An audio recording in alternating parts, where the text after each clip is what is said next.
A service of KIBMradio.com, the Internet's home for an all old-time radio.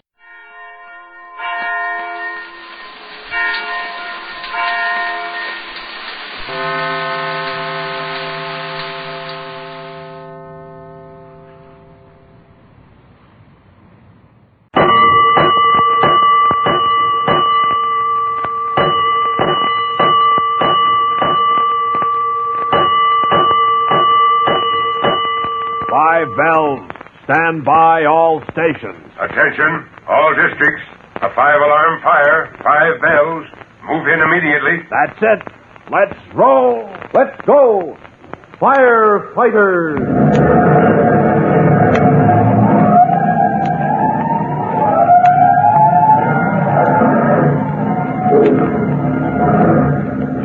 Presenting Firefighters. The true-to-life story of our unsung heroes who stand ready to ride by day or night against our most murderous enemy, the demon of fire.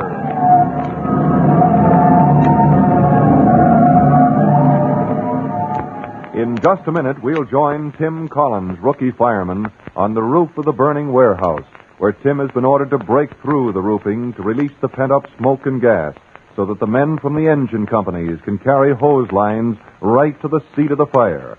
Every moment counts. But here's a message that's too important to wait.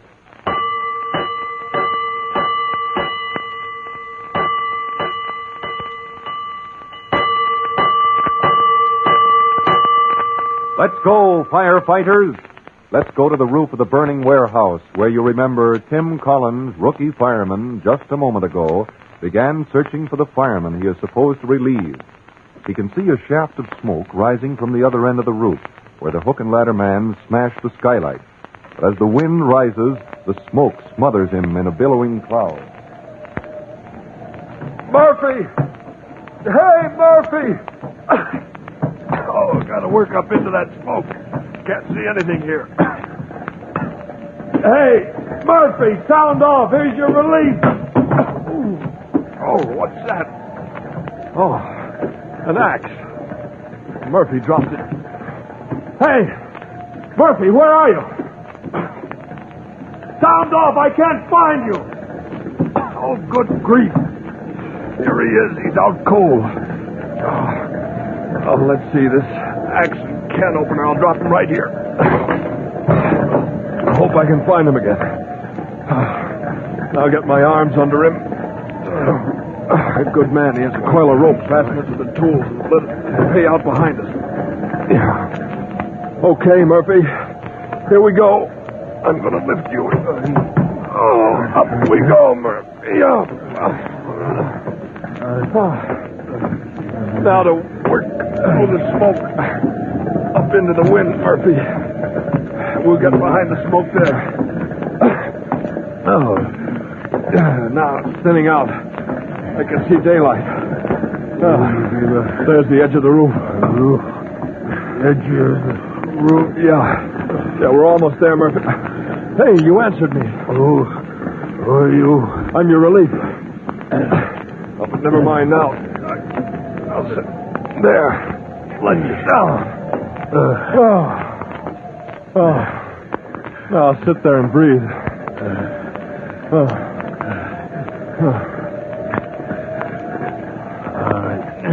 All right, I'm all right, kid. I'm all right. You will be soon. I'll haul in the axe and the can opener and let you down to the ground on the line. You need a little first aid, Murphy. First aid your foot. I'm a smoke eater from way back. Who are you? Tim Collins, your relief. Relief? I don't need any relief. What I need is an extra pair of hands. There's heat building up under this roof, Collins. We've got to let it out. I found you right at the hot spot. That's where you ought to break through. Right. Come on, Collins. I'll show you how to use that can opener. All right. Hey, Murphy, take it easy. My legs gave out. Yeah, well, you'll be all right in a minute. You sit here and clear out the rest of that smoke from your lungs. You know what to do? You punch through the roof and work ahead of the smoke so the wind pulls it out like the draft in a chimney. Yeah, I know. Work right into the smoke, even if it chokes me. All right, when you're ready, you come ahead. I'll leave the lifeline so you can find me. Kennedy. Yes, sir? Who's that man up on the roof? That isn't young Collins. That's Murphy, Chief Cody. Looks as if he got a lungful of smoke. Now he's moving around. He's all right. He's trying his arms and legs. He's an old-timer, Chief. Sooner breathe smoke than air, some of these old truckmen. Sir, the boys with the hose lines at the back of the warehouse... Haven't they hit that fire yet? The fire door on the third floor blew out just after Collins climbed past him. What's keeping them? Why haven't they gone into that third floor at the back? Smoke's too heavy, rolling down the stair shaft. 4 men have been carried out. They can't get in until the hook and ladder boys open up the roof. I'll give Collins and Murphy a minute more. If they don't control the situation by then, send some more men up a ladder. Yes, sir. Danvers, Garrison, stand by at the truck. And Lieutenant Kennedy. Yes, sir. Was anybody in the warehouse when the fire began? Are all workmen accounted for? All but the watchman, sir. We cleared the first and second floors. If he was on the third, he's past carrying now. He may have been on the fourth, right above the fire, but that's full of smoke, Chief, even if the flames haven't yet broken through. If he is on the fourth floor, it's up to Collins and Murphy, and they'd better move fast.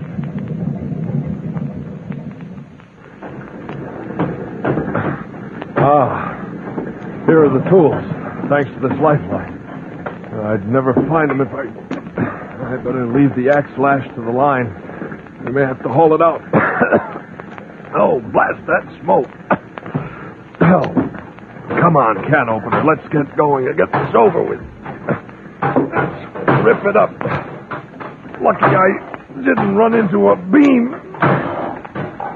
There she's coming now. Another line, straight as I can make it. Get the point under, pry it up. There she goes.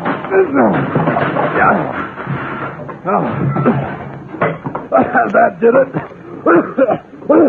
Murphy! Murphy! I've got you, kid. Don't talk. Try not to breathe. I'll drag you. Okay. Okay, I can breathe now. That's better, kid. Look, smoke is going up. The wind is taking it away from us. Are you feeling better? Yeah, I'm okay. Thanks, Murphy. It's all in the day's work, kid. You pull me out, I pull you out. How are your legs? Oh, all right. I'm fine now. Look, Murphy, we better get down into that fourth floor. Right. Though anything alive in there probably isn't by now. Yeah, but that shaft is smoking like a chimney. We'd better move as fast as we can. Stick together. We can make it. Smoke is thinning out. It's finding the way to that other chimney you cut in the roof. Yeah. All right, all set, Murphy. Here's the stair shaft. Yeah.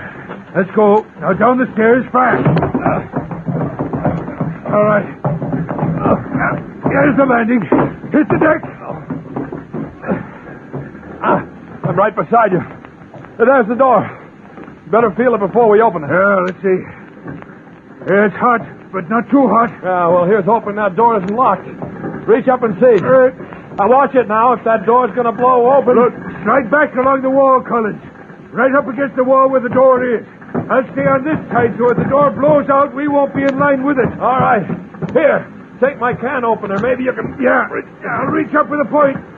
Juggle the latch. Look out! Look out for what? It's all right. There's no gas behind that door. Okay, let's go. Now keep your head down near the floor. Yeah, it's hot as an oven. But it's cleaner to breathe. Come on. We better crawl in there. Now keep down and follow me. This place is full of crates and boxes. Yeah. If we get separated, make for the side wall and find a window. That's where I'm heading now. Okay, I get it. We smash out the windows and then look around. What's that, Collins? What'd you say? Oh, me? I thought that was you. Hey, listen. Huh? Hey, there's somebody calling. Murphy, there's somebody in here. Over that way, away from the windows. Come on over. No, Murphy, over that way, more to your left. Never mind that. First we smash out the windows, clear the air, and then look around. No, not me. I'm going to find that man and pull him out. Collins, hold it right where you are. The heck I will. That man, he must be almost done for. Somebody, I can't move. I'm going to get you out. I'm going to get him out, Murphy. Yeah, who's going to get you out? Huh? You heard me. We need air, Collins. We got to smash those windows and get air. Oh, yeah. Sure, Murphy, you're right. I just lost my head. And save your breath and follow me. Oh, just hold on, whoever you are. Hold on. We'll come for you soon as we can. Here's the first one. Right, Collins? Look out for my axe. I'm going to swing. Crawling through the smoke-filled fourth floor of the warehouse, crawling along the floor, because even the superheated air at that level is better to breathe than the smoke and fumes, Tim Collins follows Murphy to the line of windows, even though off in the murk and gloom they hear distant cries for help. Will they be in time to locate the source of those terrified calls for aid before fire breaks through from the floor below? We'll find out in the next true-to-life episode of The Firefighters. In just a minute, Chief Bob Cody will tell you, boys and girls, how you can help the firefighters in your own town. But before you meet Chief Cody, here's something else you ought to know. And now, Chief Bob Cody with a special assignment for all young firefighters. Chief Cody. Hello, boys and girls. This is Chief Cody with your special assignment. Attention, firefighters. You are to close your eyes and imagine that you're in bed in your own home. Now, in case of emergency, how many safe lines of escape can you picture? How would you leave your own room, and how would you lead others to safety? Think it over and plan safe escape routes for your family in case of need, just as at school your teachers plan the shortest, quickest escape routes for you. That is all. So long, firefighters. You'll hear from me soon. Fire Chief Cody and the young rookie fireman Tim Collins will be back tomorrow at the same time and the same station when you hear... That's it. Let's roll.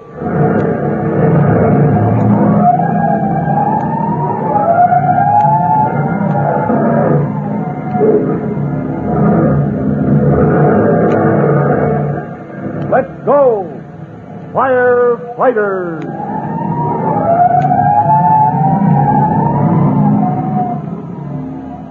Firefighters is written by Frank Jones.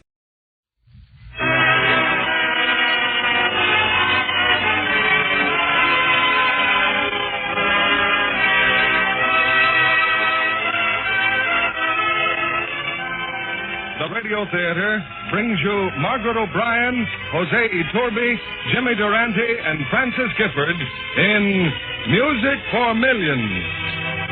Ladies and gentlemen, your producer, Mr. William Keeley.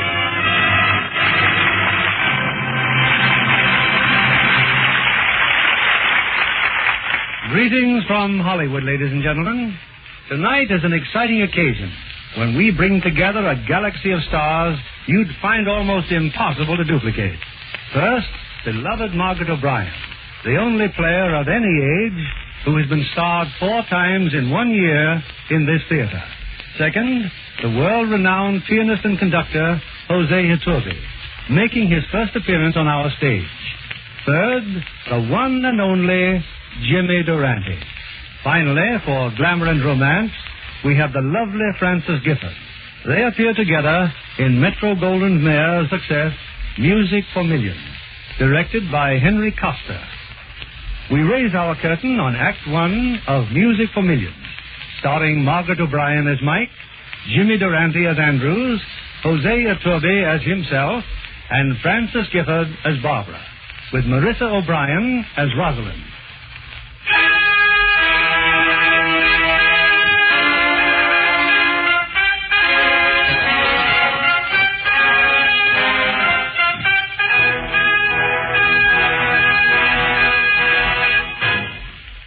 In New York's Philharmonic Hall, the celebrated conductor and pianist Jose Iturbe is concluding a Tchaikovsky symphony. In the midst of this majestic music, an irreverent ripple of laughter spreads through the audience, for a little girl has just wandered on stage. But now a frantic gentleman rushes from the wings, grabs the intruder, and dashes with her backstage. Let me down, and would you please tell me the meaning of this? It's mutiny, that's what it is. That's enough, Miss Iturbe, to say nothing of the late Signor Tchaikovsky. Who are you? If you want to know, my name is Mike, and I'm here to see my sister. And who, might I ask, is your sister? She's Mrs. Ainsworth, and she plays the bass fiddle. I don't care if she plays the glockenspiel. You can't go walking on stage while Mr. Turby is waving that stick. I'm very sorry, but may I ask who you are? The name is Andrew, sister. Mr. Turby and me were inseparable. A fellow Bertuccio. He don't even make a move without me. He doesn't? No. Who do you think shoves us piano on stage? Who polishes up that baton? Who gets us hotel reservations? As well as an occasional $2 bet on the horses? Who? If not I. Oh. So start drifting, infant. Now. I think you're mean. So I'm mean. And you don't want to associate with no mean characters, do you? Oh, very well. I'll wait over here.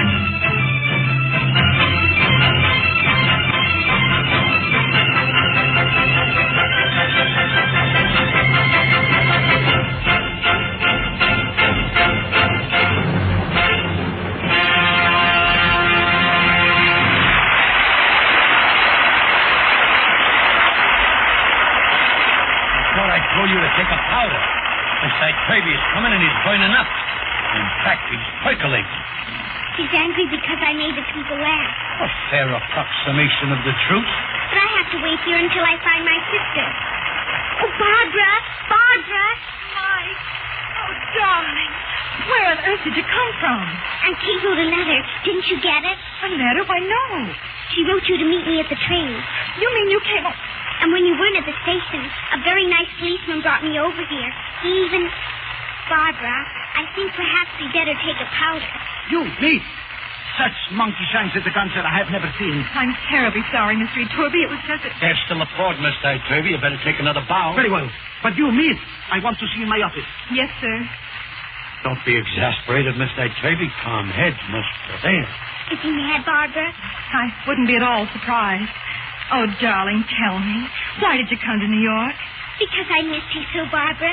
Because I wanted to be with you all the time. My. I can't I? And Kate went to work in a war plant. And besides, I love you much more than Aunt Kate. You're never going to leave me again, Mike. Now, let's go to the dressing room, and then we'll go to my boarding house, and you can... But what about Mr. Turby? He said he wanted to see me.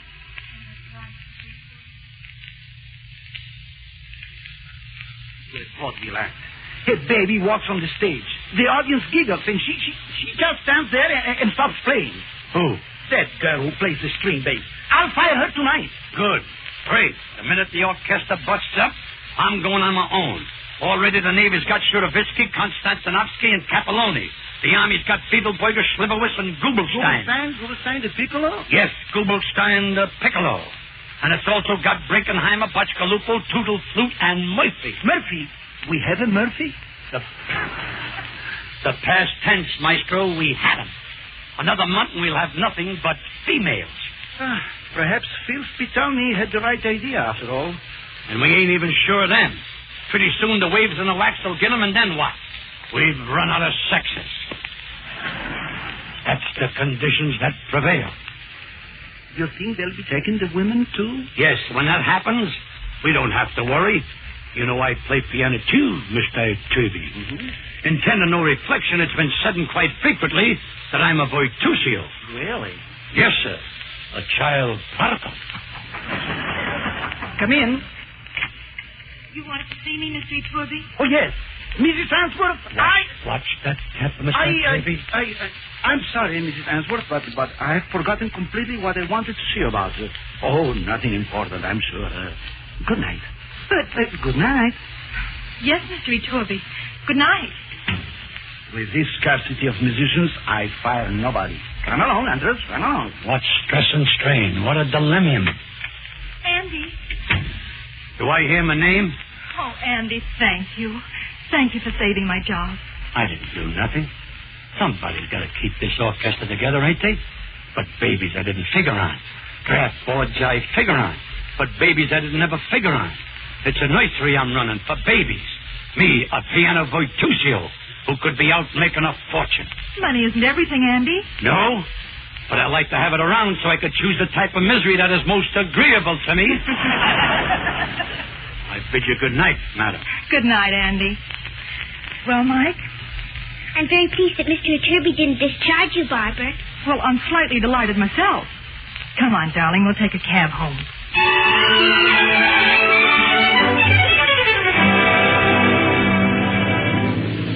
And when we get home, I'll introduce you to Jane and Rosalind.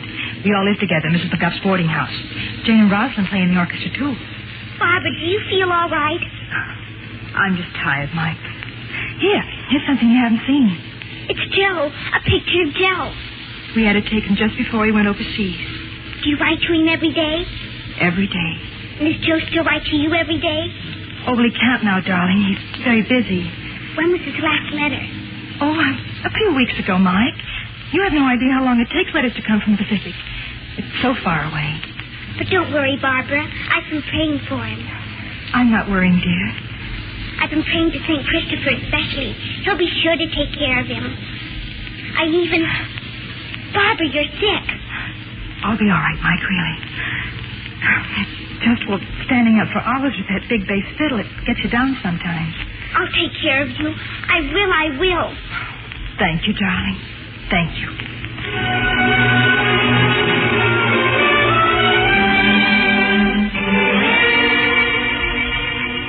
Well, here she is, kids.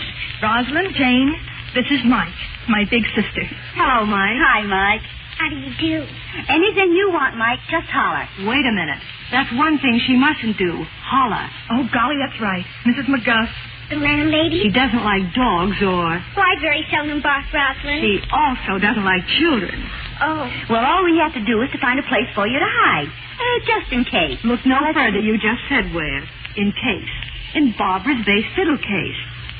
Here, Mike. It's big enough to hold three of you. It can be nice also, can't it, Barbara? Just like Joe. Yes, darling, just like Joe. Oh, by the way, any news? No. Oh, cheer up, will you? Joe's fine.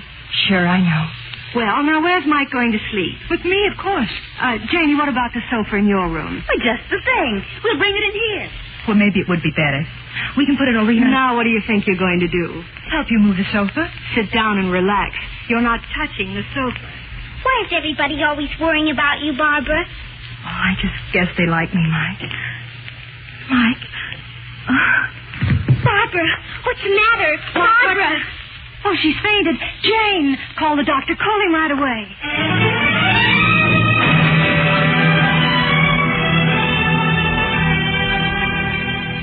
And don't worry, Mrs. Ainsworth.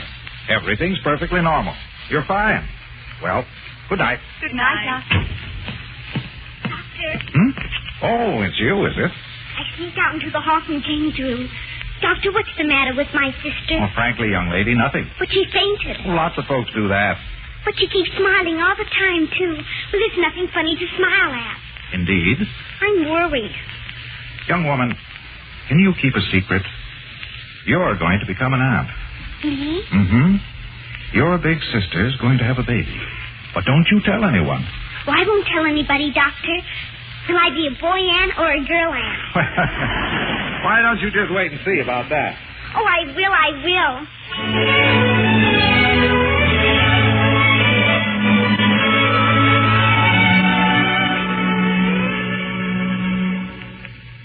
Barbara, are you still awake?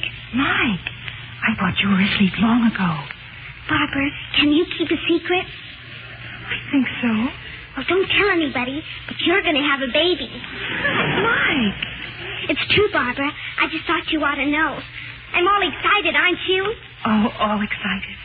And I thought with you being kind to Bill, it would make you feel better, knowing about the baby. Oh, it does, Mike. So much. You can go to sleep now. You'll have sweet dreams. Yes, I know I will. Mike, will it be a boy or a girl? Well, why don't you just wait and see? Oh. Good night, Barbara. Bye. We'll be starting the rehearsal soon, Mike, and I run along soup. You know there'll be trouble if Mr. Torby sees you. Oh, very well, Barbara. But all I do is hide. I hide at the boarding house and I hide here. Avoiding both Mrs. McCuff and Mr. Turby, that's an achievement. Oh, well, I guess I'll go to the usual place then, Barbara. But I'll be back. Thanks, darling. Usual place? Yeah, that church up the street. I think she just sits and prays. Well, things will be different when we start playing those army camps. I hope we'll... Uh-oh. Here comes Andy. Another announcement. Maybe the tour's off again. Ladies and gentlemen of the aggregation and fellow artistes. While we're waiting for the maestro, it would seem entirely fitting and proper that I run over my concerto. We will commence with the first movement and kindly watch your vibratos. And, likewise, the agitatos. As for the harp... Yes, Mr. Andrews? Your slip is showing. Now then, I sit down at the baldwin and we're ready to commence. The first movement, if you please.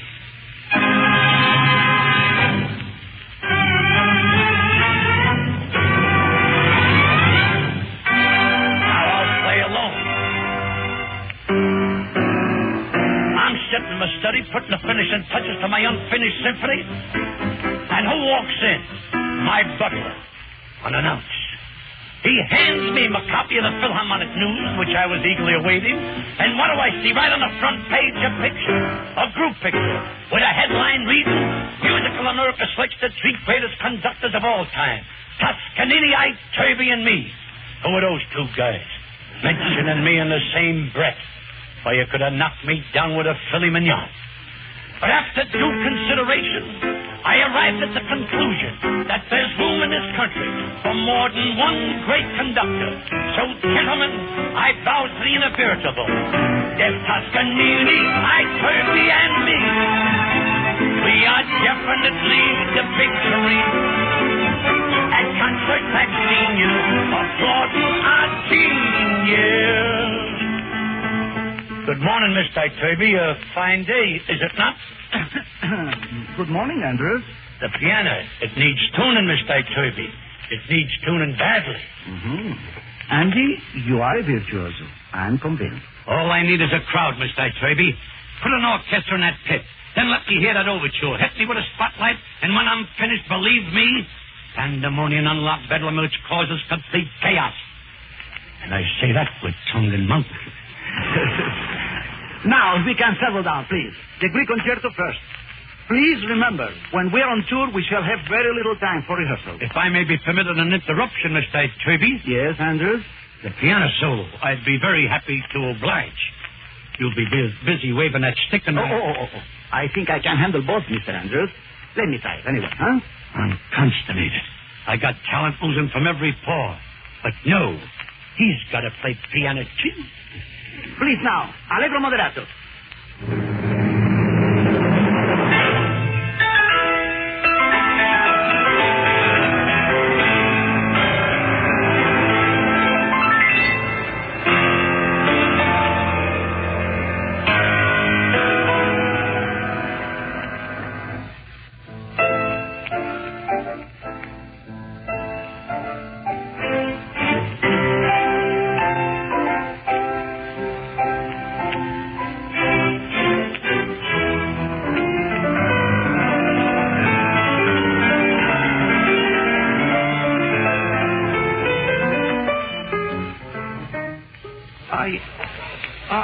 I beg your pardon? Oh, hello. I went out, but I decided to come back. I see. I'm carrying this tool to my sister up there. Oh, then, don't let me bother you. Oh, no, sir, you're not bothering me. Young lady, why are you taking that stool to your sister? So she can sit on it naturally. Oh, naturally. But why? I can't tell you, Mr. Turby. It's a secret. It's a secret. Oh, all right. Go ahead. Give the stool to your sister. Oh, but really, Mr. Turby... Sit down, Mrs. Ainsworth. Sit down. And you, please. Me? Yes. Would you mind leaving so this rehearsal can continue? Oh, yes, sir. Suppose you sit over there and let us know if you like it. All right? That'll be fine. Good. And now we start again from letter L. Allegro tempo. Comfortable, Mrs. Ainsworth? Yes, sir. Thank you. Good. Together now, please.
Southwest 134, thank you.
Well, Mike, how was it? Oh, very adequate, Mr. Turby. Very adequate indeed. Thank you. Thank you. All right, everyone, take 5 minutes recess, please.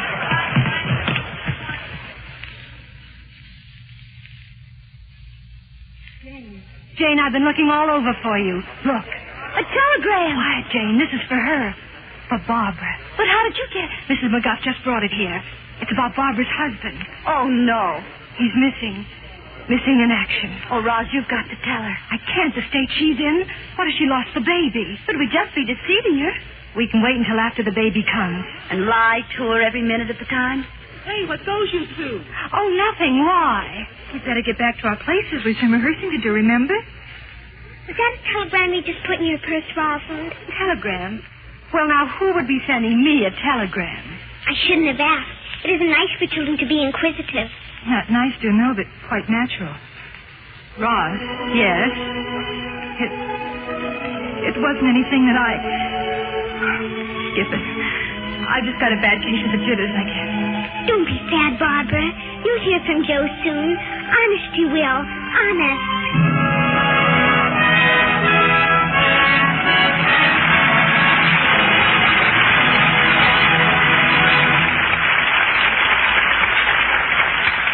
Music for Millions, starring Margaret O'Brien, Hosea Toby, Jimmy Durante, and Francis Gifford.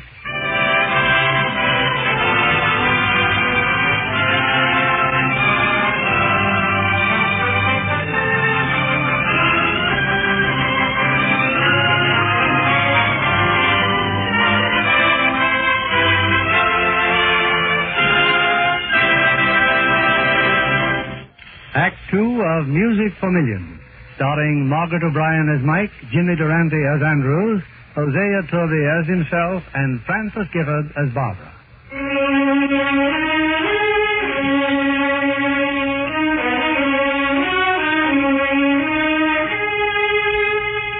It's about a week later, and far from New York, the orchestra is now on tour of the country, entertaining at army camps. It's late at night. In her upper berth, Mike hears a muffled sobbing. She climbs quietly down to her sister below.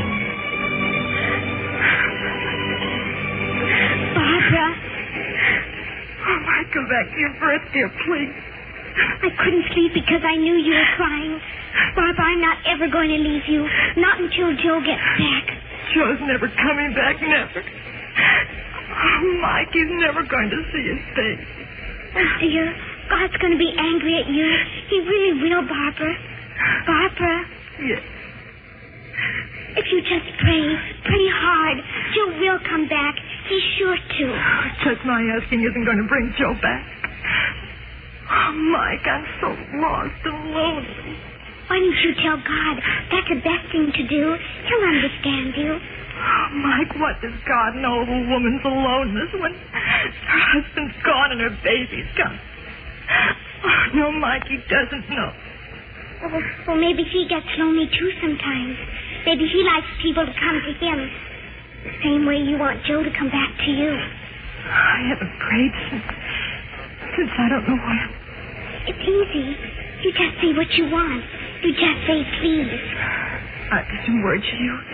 You just say, please send Joe back to me. Please send him back. You just talk to him. I'll pray, Mike. I'll pray now.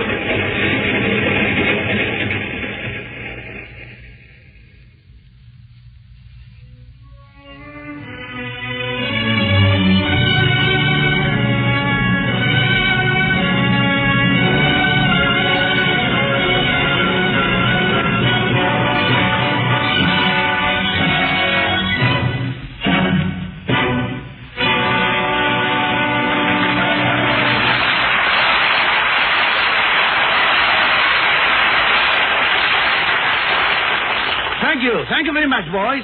Now I think you had enough serious music for one day. I understand there are refreshments. Yes, we are hungry too. How about it? Did you hear that, Mike? Refreshments. I'll be right back, Barbara. I have to go to the cloakroom. For a handkerchief, maybe. Well, young lady, can I help you? No, thank you. There's a stool in the cloakroom. I'd like to borrow it for my sister. Go right in, honey. Just take the one the lady's coat is on. Oh, thank you. I'll take her purse and her coat and... Oh, dear, there goes her bag. Everything's spilled on the floor. Mike. Oh, hello, Rosalind. What are you doing with my bag? Oh, I was just trying to... Give me that telegram. Give it to me. Oh, Rosalind. Are you out of your mind? Why did you push that child like that? She had my purse. She was going through my things. I wasn't. It fell on the floor and everything spilled out. I couldn't help it. Oh, Mike, I'm terribly sorry. Can you forgive me? Well, I always try to forgive everybody. Thank you. Barbara. Oh, forget it, Ross. It just sort of bowled me over for a minute.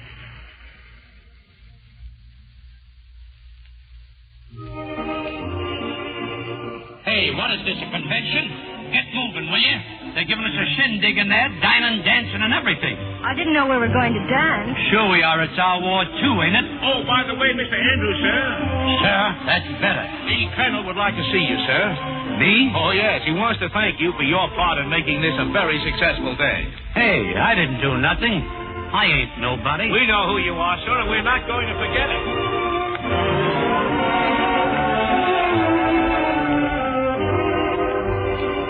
Oh, Mr. Turby. Yes, Colonel? I'm hoping you'll do us the honor of playing the piano for us. If you don't mind, Colonel, today belongs to the orchestra. Mr. Turby, the boys would be most grateful if you played. When there are pretty girls to dance with? Come, Colonel. Just wait and you'll find out. Your attention, please, men, your attention. In addition to the honor of having with us this great orchestra, we also have a great artist. I'm taking the liberty now of asking him to play for us. His name needs no mention. It's known wherever fine music is played. So that's what you wanted to see me about, huh, Colonel? I'm overcome with just a full unpretentiousness. Mr. Turby, isn't that your stage manager going to the piano? But, Colonel, Mr. Andrews is a very good pianist. But I didn't mean him. Oh, this is most embarrassing. Most embarrassing. Ladies and gentlemen, I sits down to the piano. I glance at the music on the piano, and what do I see? I see Chopin on the piano. Chopin's Etude. I'll play it.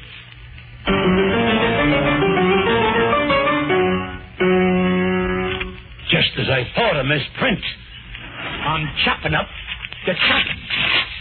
I'll play my own opus. Now I know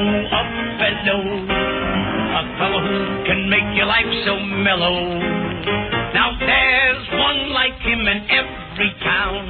He's half a man and half a clown. They call him Umbriaco. Could be mayor of New York or of Chicago.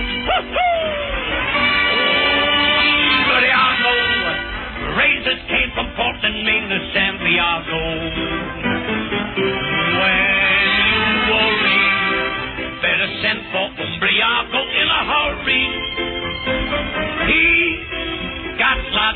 time. That's all he spends his time. He never spends a dime. So, when you feel low, better send for my friend Umbriaco. Umbriaco could be mayor of New York or of Chicago. Umbriaco. You know, the other night, I went and visited Umbriaco on the farm. When I got there, I actually saw him milking a cow upside down. So I said, Umbriaco, what's the idea of milking a cow upside down? He said, why not? I want the cream to come out on top. And so, when you feel low, better send for my friend Umbriaco.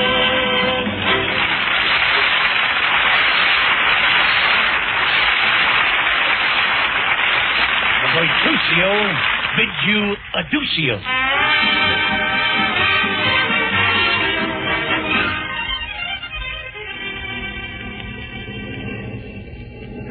Planes, Army trucks, Jeeps, and now a Greyhound bus. Is Mike asleep, Barbara? Sound asleep. Roz. What was in that telegram, Roz? What telegram? You're hiding something from me. There was a telegram, wasn't there? Well, can't a friend of mine send me a telegram? All right, Roz. That's how you want it. That's exactly how I want it. Well, it looks as if we're getting into town. Our bags are back here, Barbara. See you in a minute.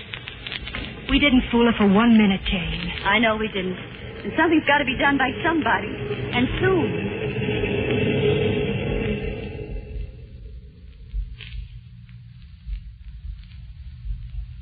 The orchestra already, Mr. Andrews.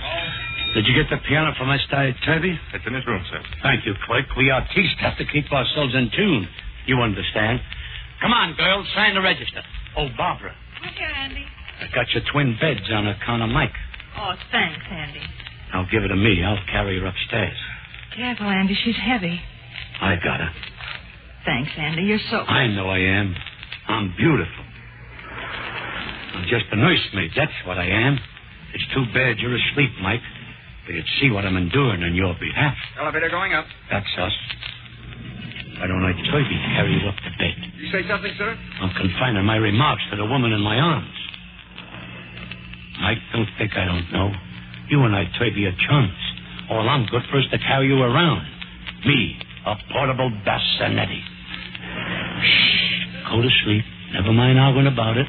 We don't have to get into no conversary about it now. Just keep sleeping. That's it.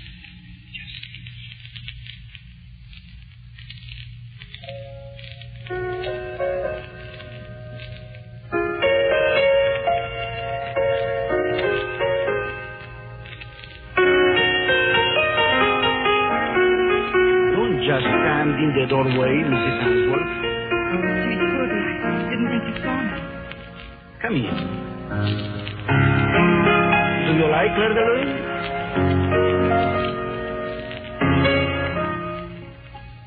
Mrs. Answorth, those are kissing your eyes. My husband loved it so. Very good.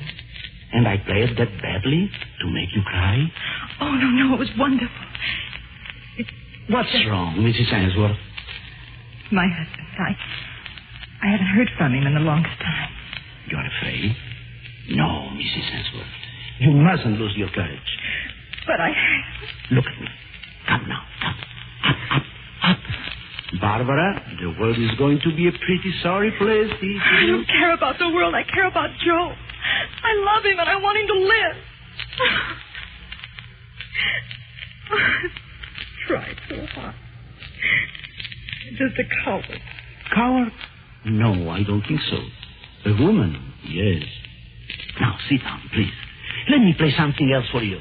This music for you. Happy music. Listen. Look. Listen.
that was so beautiful, Mr. Utorbi. Thank you. Don't thank me. Thank Chopin. Good night. You are smiling. Good night. Andy, I guess I forgot all about you and Mike. Okay, sir, down last 31 center. Contact the tower. I ain't sweet. I'm sour. I'm a sour lemon where that kid's concerned. She's disrespectful to me. She is. She and me is enemies. Enemies. And need I add, I'll be delighted when we get on that train tomorrow night for New York. Now, Andy. So I can comb her. Hold it, 210, 242. Yeah, to comb her out. Good night, Andy.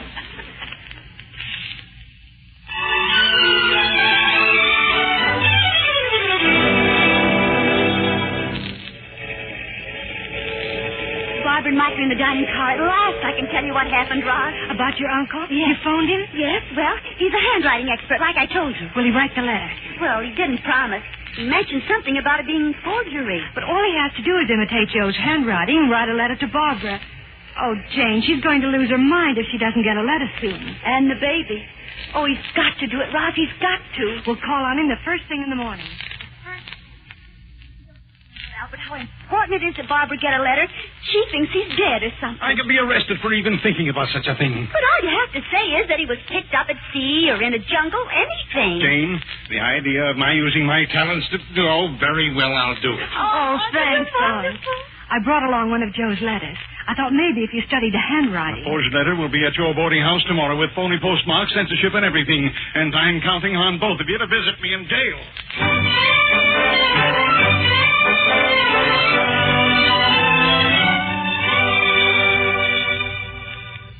Mike, what's Barbara crying about? What's happened?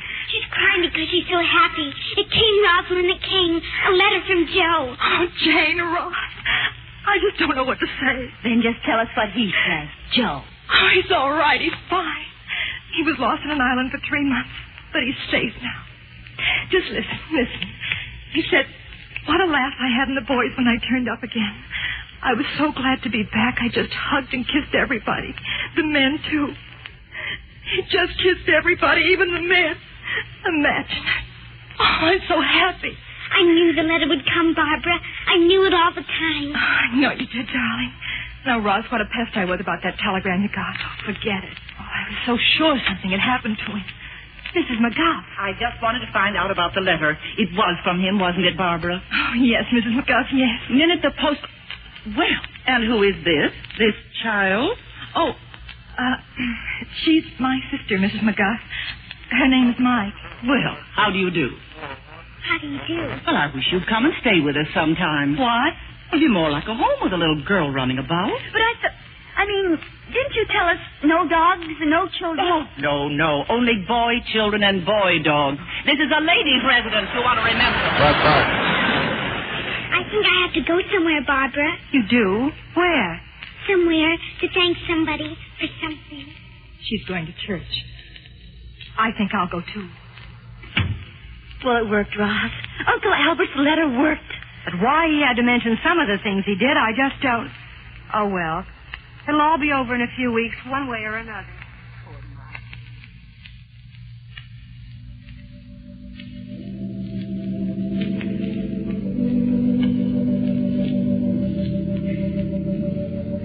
Mike. I'm praying, Barbara. I'm telling God how happy you are. Could you help me tell him too, Mike? Just say thank you. Thank you. That's all.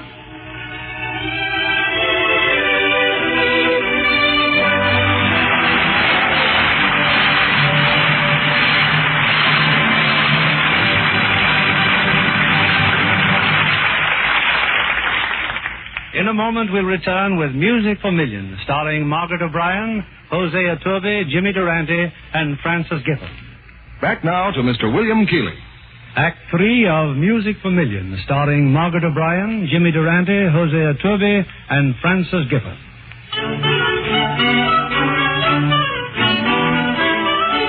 Several weeks have gone by, and each week Barbara's had a letter from Joe. But there's a new bass fiddle player in Mr. Turby's orchestra, for Barbara is now in the hospital awaiting her baby's arrival.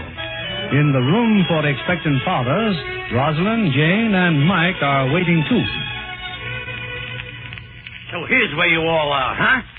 Here's where you're hanging around when there's a concert on tonight.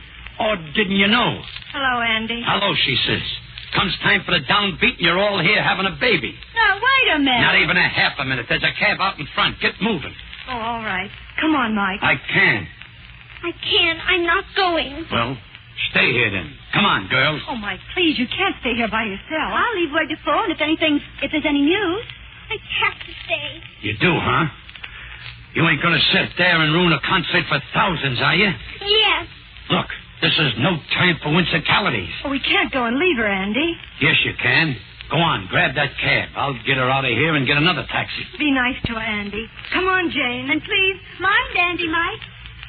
Tell Miss Turby you'll have to start proceedings without me. Ballin', huh? That's fine. Now, what do I have to do? Carry you? I carried you once before and you didn't put up no squawks. I won't. I'm not going. You're not? I promised my sister I'd never leave her. And I'm not going to. Never. Wait a minute. I didn't mean nothing. Oh, come on, Mike. Nothing is as bad as all that. Nothing. Yes, it is. It's worse. All right, it's worse. Stop your bawling, please. You won't take me away. Who says anything about taking you away? I mean recently.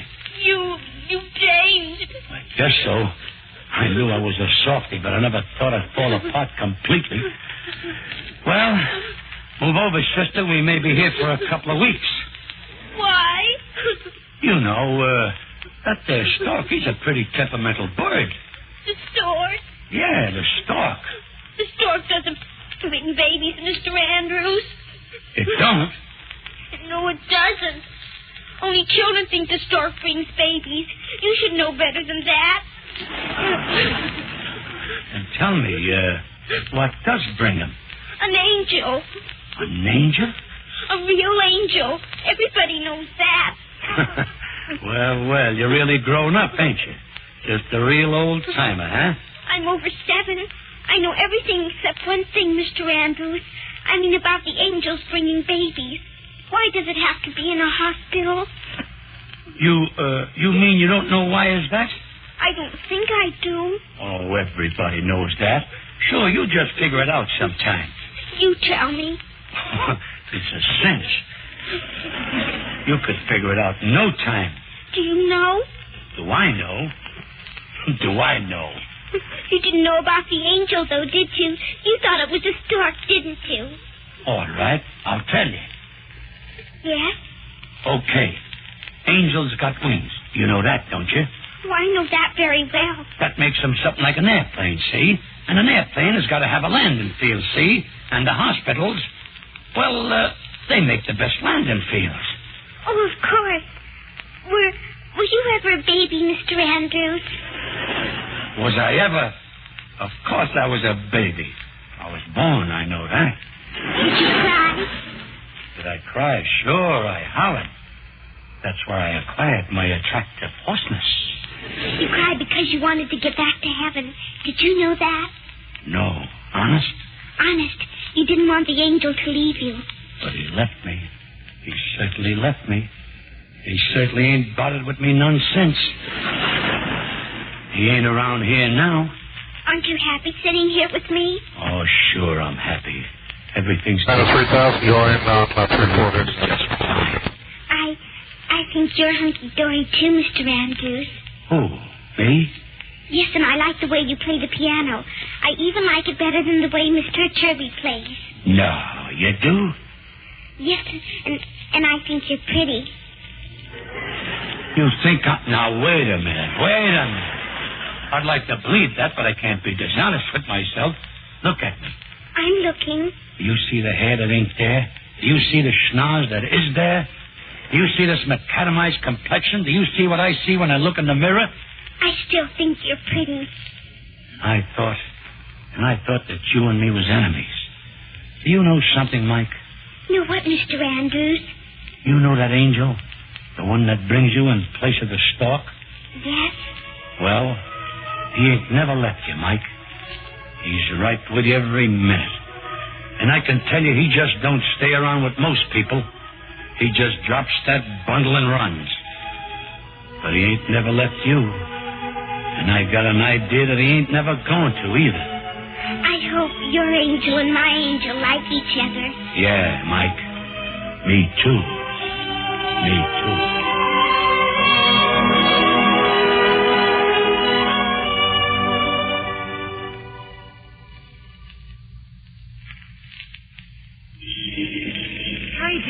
Oh, I hope we've made it in time. The concert must be ready to start. Gosh, I wonder if the baby's been born yet. Jane. Uncle Albert. Hello, Roz. Oh, we can't stop at the stage door, Unc. We've got to get inside. This won't take long. I have a confession to make. Well, if it's about those letters, Uncle Albert, I really think you've been overdoing it. Overdoing it? Once a week. That's really too many letters. Jane, I haven't been writing any letters.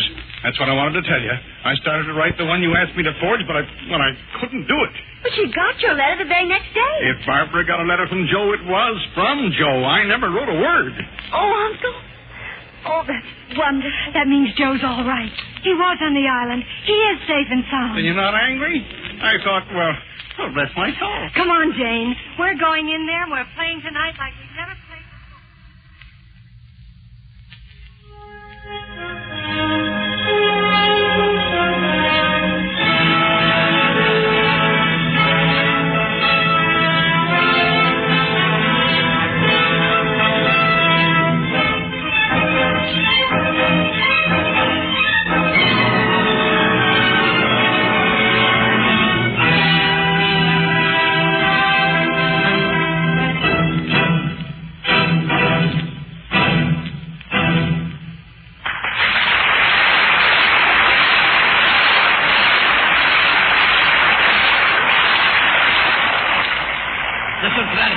You better go back out there and take another bow. Andrews, where have you been all evening? Don't you know that? I'm talking about angels, Mr. Kirby, at the hospital. That's right. And one of them just left a package at that hospital, Miss Treby, for Barbara Ainsworth. And I'm a boy. It was a boy, yes. A boy? Andrews, that's wonderful. Oh, it was nothing at all. And Barbara's fine. And she told me to tell you, and I'm going to write you all about it tonight. Joe, yes, the husband. Pardon the interruption, Miss Treby, but they're still clapping for you out there. Those nice paying customers. Oh, yes, excuse me.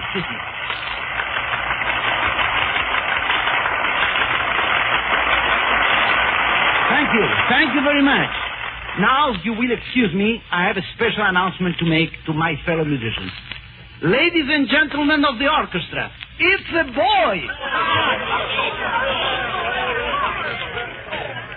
And now, for a lovely girl in a hospital, and for the baby boy in her arms, and for a soldier so far away, I would like to play a melody that they cannot hear, and yet, in a sense, I think they will hear it.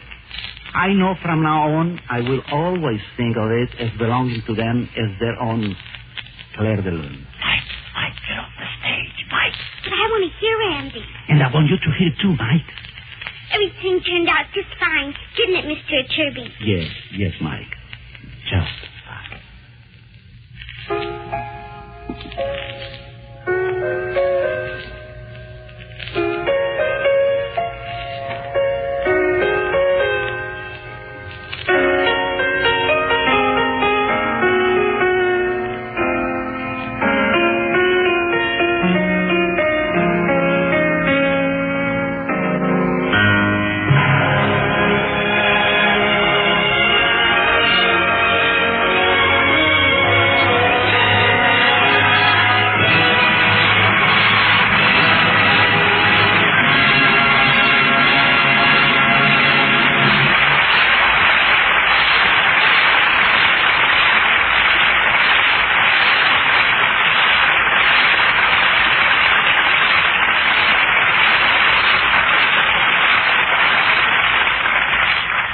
Music for Millions struck a happy note in many million hearts, I'm sure. And our thanks go to Margaret O'Brien, Hosea Turby, Jimmy Durante, and Francis Gifford. Jimmy, I'm sure our audience joins me in extending our best wishes. You've certainly done very well in show business, Mr. Durante. And that from another veteran is praise indeed. Jimmy, I remember the old days when you were teamed with Lou Clayton and Eddie Jackson at the Silver Slipper on Broadway. What did you do at the Silver Slipper, Jimmy? Tried out a couple of sock songs. What else? Mother says you were really sensational, Mr. Durante. Yes, Lou on the dance floor, Eddie with the songs, and me at the piano. A triple threat. Well, Jimmy, I understand that Metro Golden Mare is giving you an anniversary party next week in New York. They have taken over the Silver Slipper and renamed it Club Durante. How long will the party last, Jimmy? One consecutive night. Are you going to have any celebrities for dinner, Mr. Durante? That's cannibalism. Even a Durante ain't that hungry, Margaret. Actually, many of Jimmy's old friends will be there. Jimmy, I'll bet you'll see a lot of hilarity at that party. Hilarity, too? How do you like that? Everybody wants to get into the act. Well, when I heard about Jimmy's anniversary from Joe Pasternak, I wanted to be there from the very beginning. Is it going to be a surprise party, Jimmy? Surprise? Wait till they see the joint the next morning. I wish I could be there. But I have to attend an opening with Wallace Berry. What Berry's got? What has Berry got that I haven't got? Oh, it's just that we're in the picture together. I tried not to make a mistake in this. Margaret, think before you answer that. Good night, Bill. Good night and happy anniversary.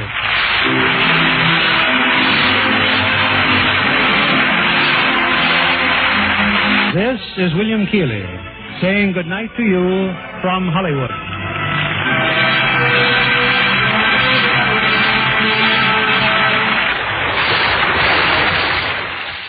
Lux presents Hollywood.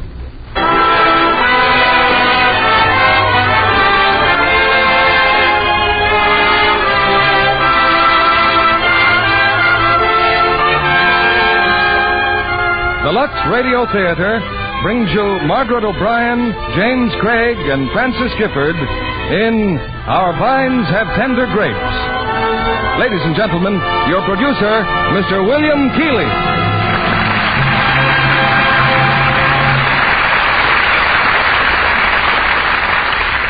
Greetings from Hollywood, ladies and gentlemen. I'm sure that many of us think of Labor Day not only as an end to summer, but as the start of a purposeful and promising new season. And in keeping with that buoyant spirit, we bring you tonight a play as heartwarming as the smile of our little leading lady, a star who has always been a favorite of this theater, just as she's a favorite of moviegoers everywhere. I refer, of course, to Margaret O'Brien, playing her original screen role in Metro Golden Mare's Our Vines Have Tender Grapes. Co-starred with Margaret is the ever-popular James Craig, whose personality and talent are winning new fans every day. Also, the charming Francis Gifford, whose rise to stardom I have watched with greatest interest. Like Margaret, they appear in their original screen roles in this delightful story of a little girl who brings faith and sunshine into the lives of a community typically American, although its people came from distant Norway. I was reminded of Norway on a trip Mrs. Keeley and I made this summer in British Columbia. We cruised among the typically Norwegian fjords of Princess Louisa Inlet, a seaway peaceful, lovely, and majestic.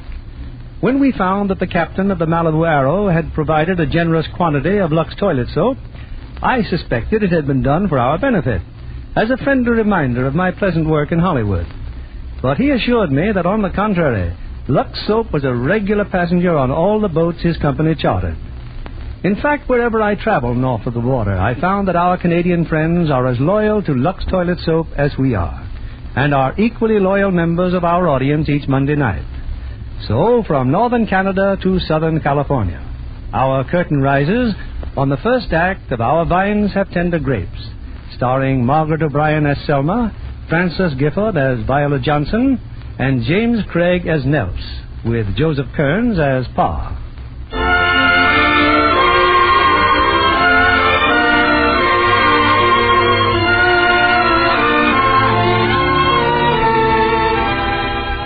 It's late summer, 1942. On a country road in Wisconsin, two small children, wide-eyed with amazement, stare at a tiny body that lies in the dust at their feet. You sure killed him, Selma. You killed him dead. Look it. But I didn't mean to kill you, little squirrel. It was just pretend. Shucks, it's only a red squirrel. They're bad. But he wasn't doing anything bad. He was just eating his dinner, and I picked up a rock and I almost never hit where I aim and... Oh, let's go down to the river and play. I want to go home. Hey, look who's coming. It's Editor. Hi, kids. Hi. Hello, Editor. Hop in. I'll drive you home. I'm not going home. I'm having dinner at Selma's house. Aunt Bruna's going to fix egg pancakes. Egg pancakes, huh? Editor, red squirrels are bad, aren't they? Squirrels? Well, I don't know as they're so bad. Why, Selma? What's the matter? Oh, Editor, I just killed a red squirrel. She picked up a rock and killed him dead. But you really didn't mean to, Selma. It isn't what you mean to do. It's what you do. Well, there's enough trouble in the world without grieving over something that can't be helped. You talk like my car, Editor. That's nice, Selma. Thank you.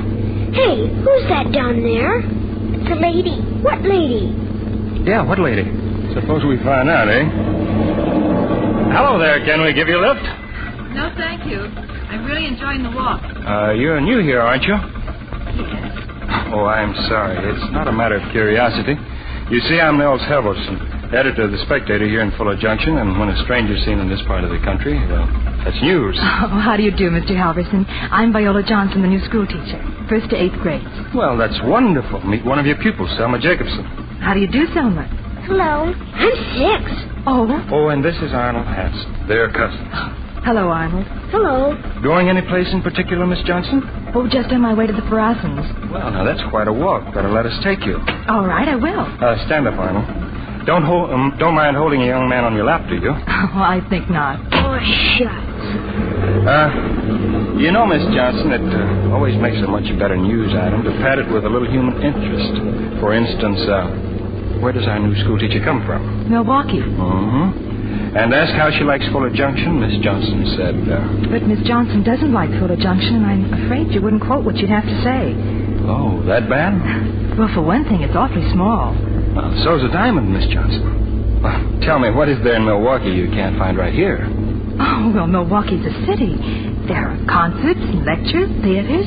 It's exciting. Well, if that's what you wanted, why'd you come here? Oh, well, there was no choice of mine, Mr. Halverson. You see, I'm studying for my Ph.D. in education. That requires a year of practical teaching. My parents are Norwegian, and when the university heard I spoke the language, well, here I am. At the end of the year, I go back. Just as simple as that. Why is everybody here Norwegian, Editor? Well, because most of them came here from Norway, Selma. But they aren't Norwegians anymore. They're Americans. My pa calls me Yentemi. That's Norwegian. That means girl mine. My pa just calls me. Well, this looks like the Parason Farm, Miss Johnson.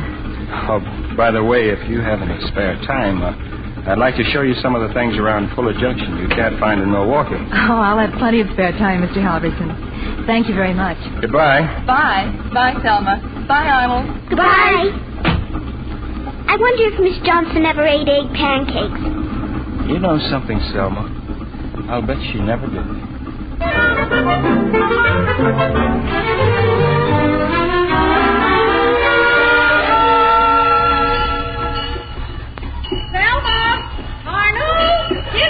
In a minute, Bruna. Just washing. Can I pump the water for you now, Pa? I'm pumping. Uncle Martinius, I'm the guest. Oh, nobody has to pump. I'm all finished. I have something for you, Yentemi. Come over here to the bar. My roller skates? Is that it, Pa? No, not roller skates. Roller skates are for your birthday. Look, Yentemi. Jeepers. A calf. Yes, Yentemi. Is it my calf? My very own? Your very own. Oh, Pa, I'm so happy. It's good to be happy. Selma killed a squirrel, Uncle Martinius. Killed him dead. Yes, I know. She just told me about it. Oh. Pa, do you think while I was killing the squirrel, the calf might have been born just about then? It probably was, Yentemi, just about then. Jeepers. Martinius! Oh, come in, Bruna. Come in. Boy, Aunt Bruna, you sure make egg pancakes good. Well, thank you, Arnold, but don't you think that's too big a bite? Uncle Martinius takes big bites. Look. Huh? Oh. Well, your Uncle Martinius has a big mouth, Arnold. Do I get to feed my calf tonight, Pa? No, you have to wait 3 or 4 days, Yentemi. Then we'll teach her to eat out of a bucket. If I had a calf, it'd be bigger than yours. Only I haven't got a calf. Well, neither is Selma. Not really. But I have, Ma. Pa said so. Sure is funny how I keep on not having a calf. Well, what Pa meant, dear, was that it was just pretend you're a calf. But Pa didn't say it was pretend. He said it was all mine. Martinis? Pass the bread on like a good boy. Selma, everything on the farm is yours, dear. Yours and ours. Couldn't just belong to one of us any more than the sunshine or these pesky flies. Sure, that's what your Pa meant, isn't it, Martinis? Well, I did tell her it was all hers, but maybe your mother's right, Selma. Maybe we ought to figure like she said instead of what we spoke about. Yes, Pa. Oh, for land's sake, Martinis. You can't take it away from her if you gave it to her like that. Maybe it's a good thing, Selma. You need something to take care of. You'll have work to do, just like a grown-up. More pancakes, Martinis? Oh, no more, Bruna. Well, I'm going to take a nap. Then I'll go to town for a load of salt. Oh, I might stop off on the way to see Bjornson's new barn. Want to come along in to me? Can I? I gotta go home. Gotta catch rats. My Pa gives me 2 cents a rat. Huh. You know, Bruna, they tell me Bjornson's new barn is as near rat-proof as you can build them. Bjornson's new barn. The way you men talk about a new barn. And Mrs. Bjornson's wanting inside plumbing for the last 10 years. Can't have everything at once, Bruna. No, but I bet there are times when she wishes she was a cow. You know you'd be walking around with your chin up to here if we had a new barn. Up to here is right. Up to here in debt. Those are fine pancakes, Bruna. And fine pancakes or not, no barn. Well, I gotta go ratting. Bye, Aunt Bruna. Bye, Selma. Bye, Uncle Martini. Bye, Anna. Bye. Pa, why do you always take a nap on the floor? Why don't you ever take a nap on the sofa? Oh, I don't know, Yantamy. Sometimes I just like sleeping on the floor, I guess. Do you want a new barn, Pa? Well, every man wants a new barn, Yantamy. Then I'll pay for one. That's nice, Yantamy. But it'll take more than praying. Gosh, what's one more barn to God? Pa, I sure love you. That's nice, too, Yantamy. That's nicer than the biggest barn in the world.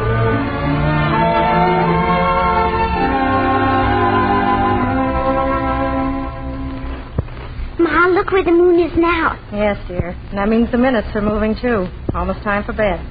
Ma, you ought to see Mr. Bjornson's new barn. Gosh. You stopped by this afternoon, Every cow has their own stall with their name on it. I guess your Pa likes that. Jeepers, Ma, but Mr. Bjornson has fat cows. Fatter than Judge Henderson, I bet. Mr. Bjornson has worked 50 years, Selma, for fat cows and a barn to put them in. I'm glad he has them. Then why don't you want Pa to have a new barn? I'd like Pa to have everything that would make him happy, Selma. But look, right now, there's your Pa up there mending harness when he ought to be sitting here on the porch getting some rest. In the old barn, he works more than any man should. To pay for a new one, he'd never be able to stop. Oh, it's better, Selma. It's better never to have a thing than to have it and be afraid. Some of these days you'll... Pa coming out. Well, that's done. Come and sit down, Martini. Look, Bruna. Did you ever see so many stars? It's a real pretty night, Martini. Pa, do people live on the stars? They do, if we want them to, Yantamy. Why is that? Well, 'cause nobody can tell for sure that they don't. I wonder if the people who live on the stars have free barns. Sure, Yantamy. It's guaranteed with your birth certificate. A big red barn and a fine herd of cows. 5 minutes more to bedtime, Selma. I guess that's why they call it the Milky Way, isn't it? See the Big Dipper up there? Almost running over with milk. Come here. Come on, up on my lap. Pa, Friday's my birthday. Yes, I know. I'm sure growing up. Too big to give me a kiss, are you? Oh, no. Why didn't you go to the Grange meeting tonight? Oh, I don't know. On a night like this, a lot of people around, I get a lonesome feeling. Can you be lonesome with people around? Yes, sometimes. Are you lonesome now? No. But I'm people. No, Yentl. You're my daughter.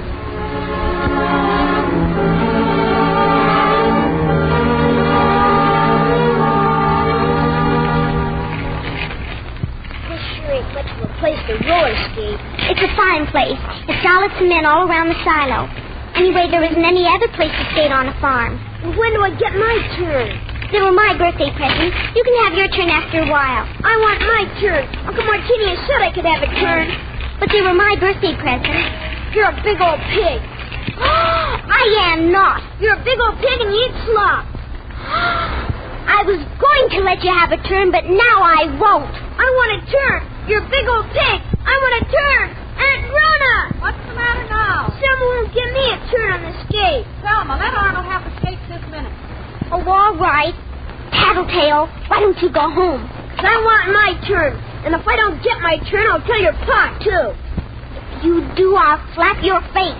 Here I go. All right. There. Aunt Bruna! Aunt Bruna! Someone won't give me a turn. She pushed me. She pushed me. Selma. Yes, Ma? Stay right where you are. Martinius, Yes? I want to speak to you. Oh, I'm just about to milk, Bruna. Selma won't let Arnold play with her new skates. Well, why don't you, spank her or something? I think that's your job. Oh, no, I can't do that, Bruna. My hand's too big. You better take care of it, Bruna. But you gave her the skates, and besides, I've got supper on the stove. Like, she pushed me. Come here, Selma. Yes, Pa. Why didn't you give Arnold a turn on your skates? I told him he could, but he called me a dirty old pig and he said I ate slop. Did you say that, Arnold? Oh, no, Uncle Martinius. Liar. Come on, give him the skates, Selma. No. Then you'll go to bed right now without any supper. Yes, Pa. Now, where are you going? I'm taking my skates and I'm going to bed without any supper. Give me those skates. But you told him if I went to bed without any supper, I wouldn't have to give him a turn. No, you don't have to give him a turn. Now you have to give him the skates. But, Pa, Here, little Arnold. These are your skates. Selma wants you to have them as a present. Don't you, Selma? Yes, Pa. Now go to your room. Go to bed. She sure is selfish. She sure is. Go on home, Arnold.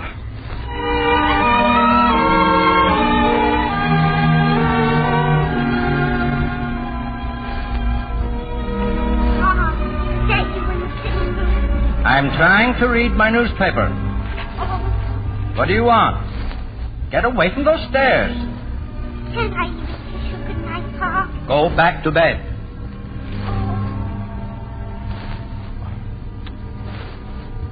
Selma. No. Going somewhere, Martinius? Oh, out to the barn, I guess. I'm going to get the bathtub. I'll take a bath. Oh. Well, can't I take a bath if I want to? I'll get the water on the stove. Martinius, I wasn't going to tell you this. Tell me what? Oh, nothing important. It's just that there's a circus going through town tonight. They're stopping at Lowbird's store for feed. What time? Well, it's 4 o'clock in the morning. Oh, 4 o'clock. But she's never seen a circus. Never once. Still want that hot water? No, don't bother. I think I'll just sit down and read the newspaper. Oh, you. Honestly, half the time I can't tell which of you is the biggest baby, you or Selma.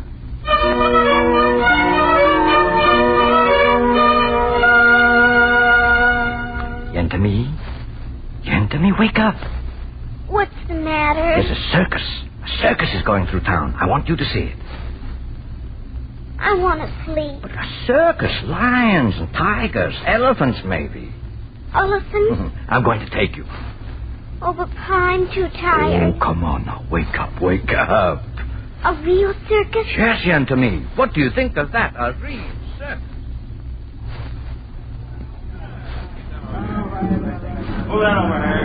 There they are, Yentamy. That's the circus.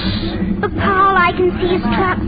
Where's the animals? Oh, they're coming, Yentamy. Oh, yes, I'm sure of it. Look on the trucks, tigers and lions. But they're only pictures of animals.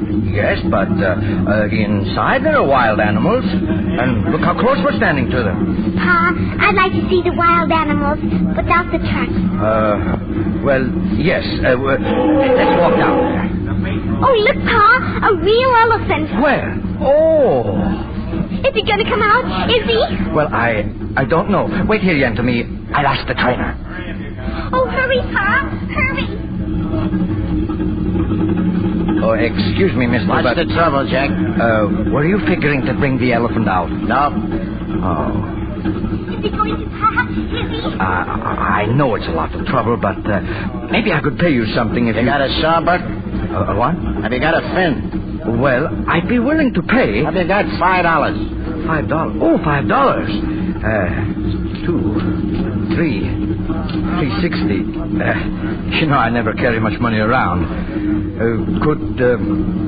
Could you do it for $4? $4? Okay. Hey, Eddie. I think Pointer wants to take a stretch. Let's get her over the truck. What did he say? What did he say?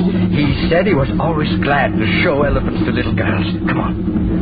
Jeepers, look at him. Yes, look at him. See, he's getting off the truck. Look, his skin's too big. You want she should do some tricks, little girl? Look at her. He's sitting up like a puppy dog. Oh, what a wonderful elephant. All right, Pointer. Knees. On your knees. Oh, that's a wonderful trick. That big elephant on his knees. Like to take a ride on her trunk, Doily? Oh, well, is it all right? Oh, sure. Here we go, kiddo. Up you go. Oh, look at me. Yeah. Look at me. Just hang on there, sister. She'll take you for a little walk. Oh. We're shoving off. Get going. That's us, mister. I'm sorry. The walk is out. Hold still, Bertha. Head down. Way down. Now jump off, sister. Oh, thank you. Thank you very much. That's okay. A nice little kid. How did you see him lift me up? Did you? Oh, I should say. Did you like it, Anthony? Oh, yes. Goodbye. Goodbye, elephant.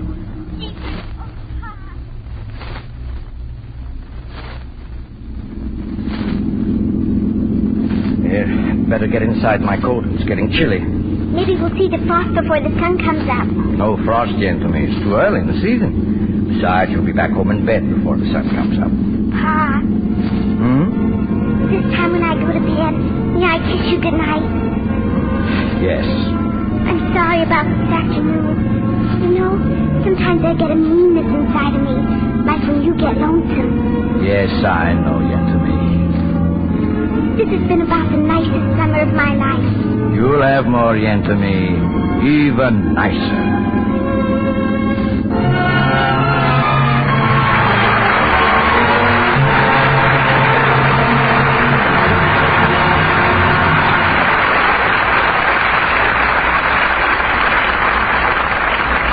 In a moment, we'll return with the second act of Our Vines Have Tender Grapes, starring Margaret O'Brien, Francis Gifford, and James Craig. Meanwhile, here's Libby Collins, our Hollywood reporter. What have you been up to, Libby? Oh, I had a fascinating afternoon out at the Warner Brothers studio, Mr. Keeley. They were telling me something about the filming of Night and Day, their new Technicolor musical. The picture that celebrates the 20th anniversary of sound. Yes. It was at the Warner Studios that the very first talking picture was made 20 years ago. I can remember the difficulties they faced in the production of those first talking pictures. Well, I guess they've mastered most of the technical problems, but they still have other production troubles, they tell me. For instance, in this new musical, they were looking for a group of short girls to fill the chorus line. Now, that sounds like a simple problem, but it wasn't. Why, Libby? Well, because girls just seem to grow taller out here in California. They had to scour the countryside to find girls who were short and also lovely to look at. The fact that there are so many Lux girls in Hollywood must have helped on the second requirement, Libby. Oh, naturally, Mr. Kennedy. Every starlet knows how important a nice, smooth complexion is to a screen career. And that's why so many of them have come to depend on daily Lux Soap care. They're following the example of nearly every famous star in Hollywood. Why, all the feminine stars of Night and Day are Lux girls, Mr. Kennedy. Alexis Smith, Jane Wyman, Mary Martin, and Ginny Sims. Quite a dazzling array of lovely Lux complexions. That should be something to see, especially in Technicolor. There's a reason why Lux Toilet Soap is Hollywood's own beauty soap. Well, here's what stunning Alexis Smith says. My Lux Soap facials give skin fresh, new beauty.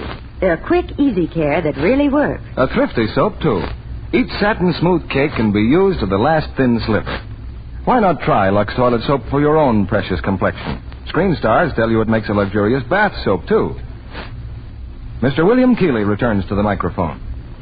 The curtain rises on Act 2 of Our Vines Have Tender Grapes, starring Margaret O'Brien as Selma, James Craig as Nels, and Francis Gifford as Viola Johnson, with Joseph Kearns as Pa.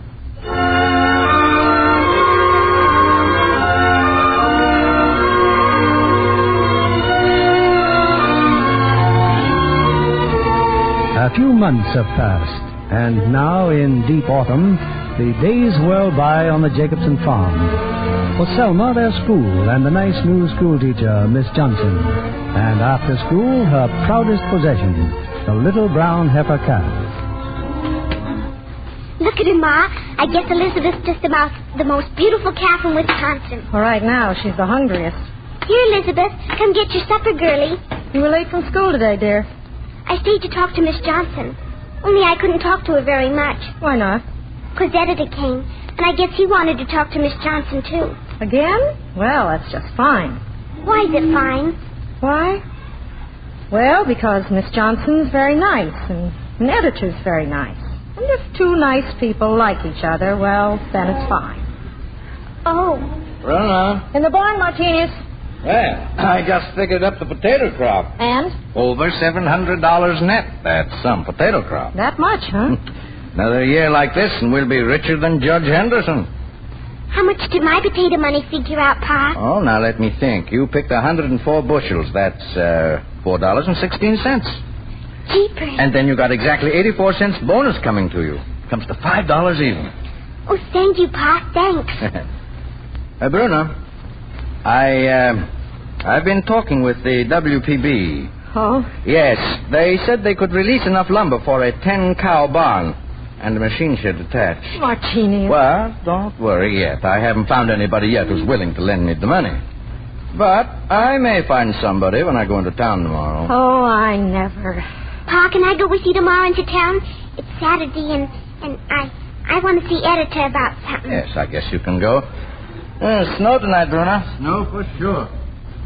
Ma, how many days is it till Christmas? For God's sake, Selma, one less than it was yesterday. Ma, can I take the catalog with me into town? What for? It's a secret. Oh, well, I guess so. Selma, you know something? Your pa broke his jackknife the other day. He did? Mm-hmm. He could probably use another. Oh, thank you, Ma. Thanks.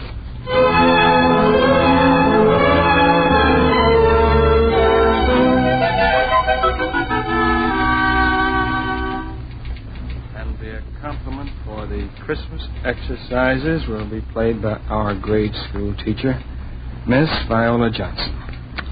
Well, any more items of journalistic interest, Miss Johnson? Oh, definitely. It's snowing. Oh. Well, there's a paragraph of the Society column I'd certainly like to print. Is there? Oh, yes. I have it all written out in my mind, that is. School teacher and Spectator publisher plan early wedding. Nels. Oh, this is a heck of a place for my sixth proposal, isn't it? This musty old office of mine. Still, it didn't work on the river in the moonlight. Didn't work at the Halloween party. So I figure... Nels, whatever you figure, it all adds up to our living here in Fuller Junction, doesn't it? Mm-hmm. How can I say it without hurting your feelings? Say what? That living here is just like saying, I want to put you in jail. I want to deny you all the opportunities of a civilized world. I thought it was like saying, let me make you happy. Let's live where human nature's real. Funny how different the same words can sound to two people. Aren't you ever going to leave this place? Well, as a matter of fact, I am. Any day now. Looks like the Army's finally got me. But they rejected you twice. Oh, I've been going to a specialist in Madison. He's fixing up that old football back of mine. Oh, don't go, Nels. Don't. I'm sorry. I shouldn't have said that. It's all right. It's funny. You want to stay here, and yet you're planning to leave. You want me to leave, and yet you want me to stay. It is funny, isn't it? Oh, well, one thing's certain. Anyway, Well, hello, kids. Hello, Editor. Hi. Hello, Miss Johnson. Hello, Selma. Your helper said we could come in, Editor. Well, what brings you two here this cold and snowy morning? I'm ordering Christmas presents for my Ma and Pa. It's a secret. Oh, I see. I brought the catalog, Editor. Oh, would you make out the order for me, please? Sure, I will. Come on, let's get a pencil and paper. Well, Arnold. I know you. You're the teacher. And I know you. I bet you don't know what I'm thinking about. Oh, what are you thinking about? Nobody knows, and I wouldn't dare tell them. Why not? Because it'll scare them. Oh. And here's the money, Editor. I want this one for my Ma. This one here, huh? Number 1K. I'll write that down. And this one for my pa. This one? Yes. Mm-hmm. A very, very good choice. Now, let's see. Your ma's, do you want that with the lilies or roses? Roses. Mm-hmm. Okay. R-O-S-E-S, roses. Don't forget the money. Oh, yes. Well, I'll take care of this order personally. Oh, thank you. Thank you very much. Before you came in, Selma, I was telling Mr. Halverson about the Christmas program in the church. And you're on it. Honest? I've written a story for you. Mm-hmm. And you're to tell it. At night? At the church? Mm-hmm. Well, if I'm not too scared, what about me? Do you have to go to school to get a story? I'm afraid so, Arnold. But we have this for you. $50? All for me? Mm-hmm. All of it. Gosh, you sure must be richer than Judge Henderson. We better be going now. We're meeting my pa over at Loberg's store. Sure is a pile of money. Sure is. Come on, Arnold. Goodbye. Thank you very much. Thanks. Bye. Bye. Now, among the nicer things we have in Fuller Junction. I see what you mean.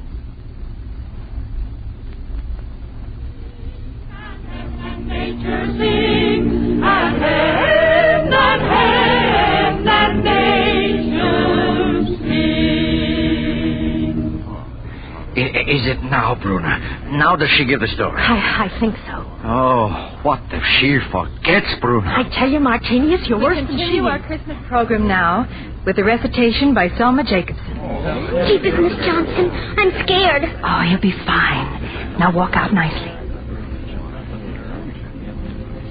It was tax time in Palestine, and all the people had to go to the county seat to pay what they owed. And some of them had to go to the town of Bethlehem. And among these were Joseph and Mary, who lived in the town of Nazareth. Joseph led a donkey, and Mary rode on the donkey. But they were getting very worried, because it was getting dark, and Mary was going to have a baby. As soon as they got to Bethlehem, they went straight to a hotel. But the man in charge of the hotel said, I'm sorry, but we haven't any rooms at all. We are all filled up. You will have to go someplace else. But when Joseph explained that they needed a room very badly, the manager said, you may go out into the barn. I'll have the hired man throw some hay into the manger for you. So they went out into the barn. Out on the hillside beyond Bethlehem, a shepherd was lying there sleeping, when suddenly he woke up with a light shining in his face. He saw a star hanging in the sky, low over Bethlehem. Then he saw 3 riders with 3 camels going towards Bethlehem. The 3 men rode their camels straight to the hotel and got down from them and went to the manger, because it was there that the star shone most brightly. There they found a man, a woman, and a little baby. They gave presents to the little baby. And then the air was filled with the sounds of angels singing. Peace on earth, sang the angels. Goodwill toward men. The mother heard it. And Joseph heard it. And out on the hillside the shepherd heard it. And the people of Bethlehem heard it. And in Jerusalem a king heard it. And then the mother looked down at the little baby and said to Joseph, look, there's a light around the head of our baby, a shine that is soft like moonlight. And Joseph looked and nodded. And then he looked at Mary and said, there's a light around your head, too. And then the mother hugged her baby closer to her, as if she were afraid for it. And then the 3 of them listened to the song of the angels, which filled the whole world. And the baby cried.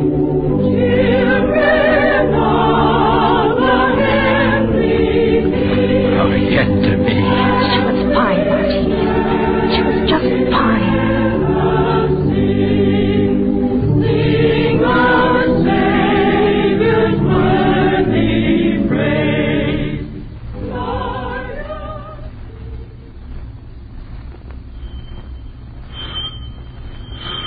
Mother, here. Christmas callers, Christmas callers. Well, open the door. My goodness.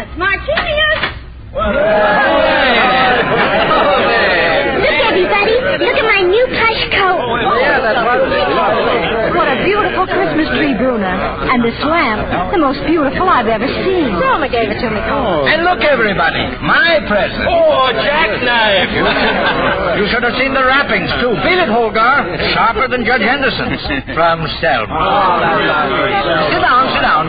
We've got to have wine on Christmas morning. I bet you don't know what I got in this package, Uncle Martinius. It's for Selma. I couldn't even begin to guess, Arnold. Selma's roller skates. Well, Arnold, that's a very, very nice thing. It's pretty nice of my ma to make me do it, too. Well, it is indeed. All right, quiet, everybody. Well, I guess since Bjorn Bjornson here is the eldest. And owns the biggest barn in Fuller Junction. And the biggest barn. I think he should say the words. Merry Christmas, everyone. Merry Christmas. Happy and prosperous New Year. Skål. It will be a prosperous New Year. Oh, I have some news to tell. I talked to the bank. Yeah? They think we should put up a new barn here. When, Martinius? As soon as the winter breaks. Well, then we drink to a Merry Christmas and a new barn. Especially the new barn. We already have the Christmas. And what are you going to do with the old barn? I use it for storage space. Yeah, you always need more storage space around the barn, Bruno. And the desk. What will we do with the desk? We'll drink to it. We'll drink to that, too. Skål, everyone. To the biggest debt in Fuller Junction.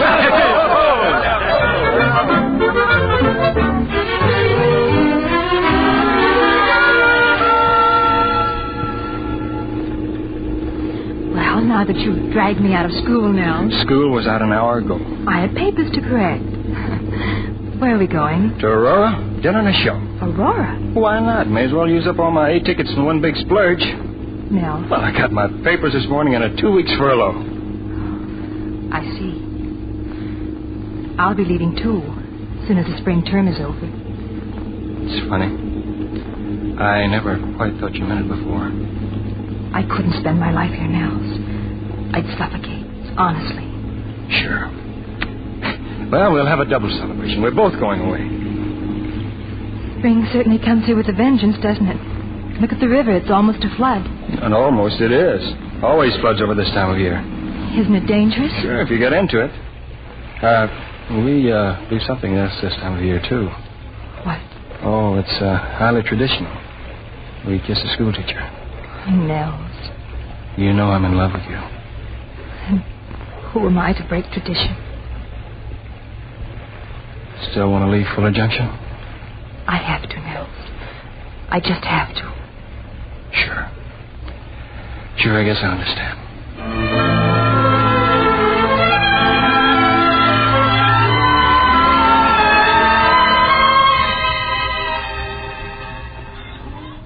Oh, come on, Selma.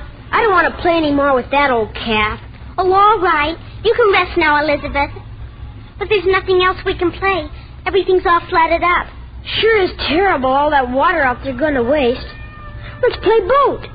We can't play boat because we haven't got a boat. We do so. There's an old tin bathtub. We can play that the bathtub is the boat. It wouldn't work. We can find out, can't we? Come on, let's drag it down near the river.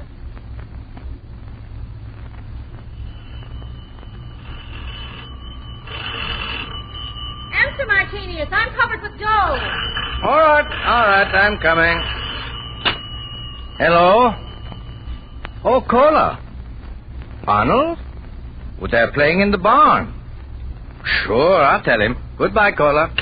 It was Cola. She wants Arnold to come home right away. Well, where is he? In the barn with Selma. I'll get him. You're not in the barn. I was just out there feeding the chickens. Well, they can't be far in this mud. Maybe they went over to the Ferrosmans. I better telephone.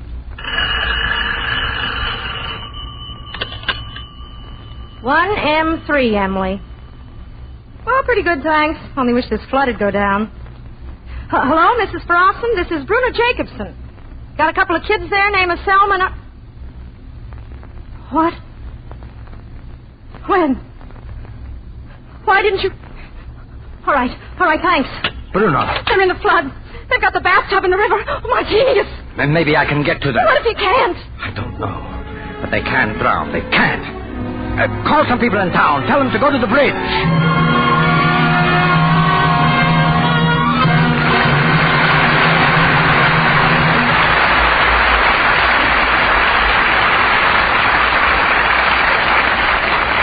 We pause now for station identification. This is CBS, the Columbia Broadcasting System.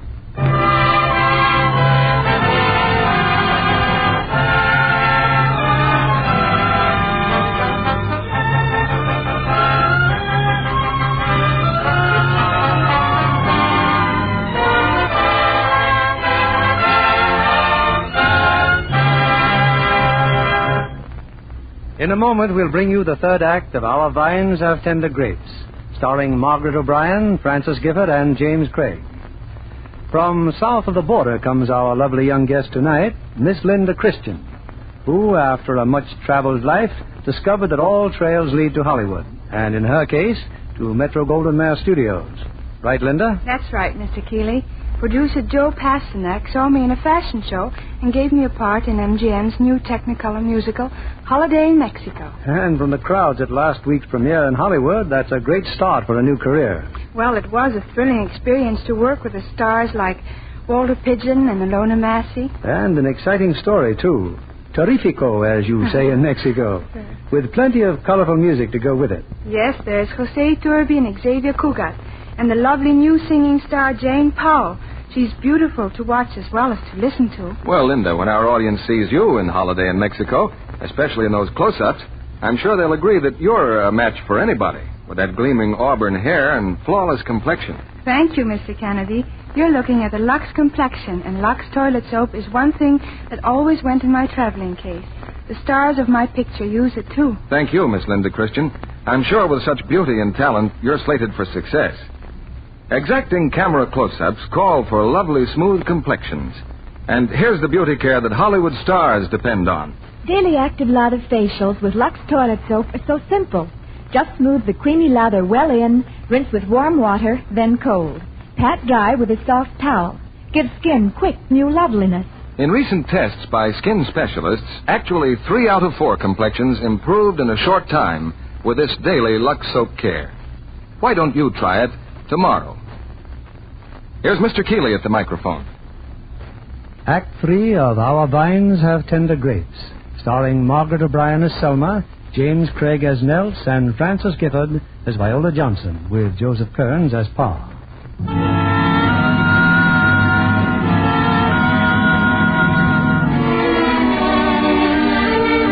30 minutes have passed. Trapped by the swirling currents of the swollen river, Selma and Arnold huddled terrified in the improvised boat that bears them ever closer to the waterfall beyond the bridge. On the bridge, a dozen villagers stand by the rail, peering intently upstream. Why is everyone waiting here at the bridge? How do you know? Maybe they're passed already. Someone would have seen them, Bowler. All we can do is wait. Wait, that's fine. How do you think I feel? That's my little boy down there is going to drown. Hey, Jacobson's coming. Martinius! Mr. Bjornson! Tell me. No sign of them yet, Martinius. I cut across Ferrison's farm as far as I could. The water's too deep. I didn't even see them. Well, why didn't you watch them? Why did you let them get away like that? I don't know, Cola. Oh, I'm sorry, Martinius. It wasn't your fault any more than it was mine. Look, there it is. They're coming. But it's empty. The bathtub's empty. No, it isn't empty. They're in the bottom. We'll get it as it comes under the bridge. But how can you? The water's rushing by like a mill race. I'm going in. Nobody can swim in water like that. Selma! I'm going in. You can't stop me. Hold him, Johnson. I got you. No, quick. Get ready with the motor. Here they come. If you miss, you'll never get another chance. They're goners for sure. We won't miss. Grab hold, you. Here I go. Send to me. Hold still, Selma. Don't move. Just 5 seconds more. 4, 3... I got him, Joe. Grab the cover. Can't hold on. I got it. Pa! Oh, gentle me. Oh, it's all right, little one. You're safe. You and Arnold, you're safe. Thank God. Why did you do that? Oh, Pa! Oh, yet to me.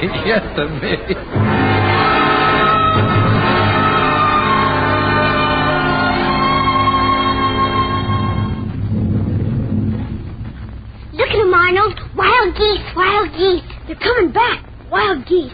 They fly just like airplanes, huh? Why do airplanes drop bombs, Selma? To kill bad people. Editor's gonna kill bad people. I bet he kills them all. What do you mean about Editor? He's gonna be a soldier any minute now. He is not. He's got a sore back. Yes, he is. He told me so. Hey, you kids. Skedaddle back here to the barn. Storm's coming. Race, Arnold. We're coming, Pa. We're coming.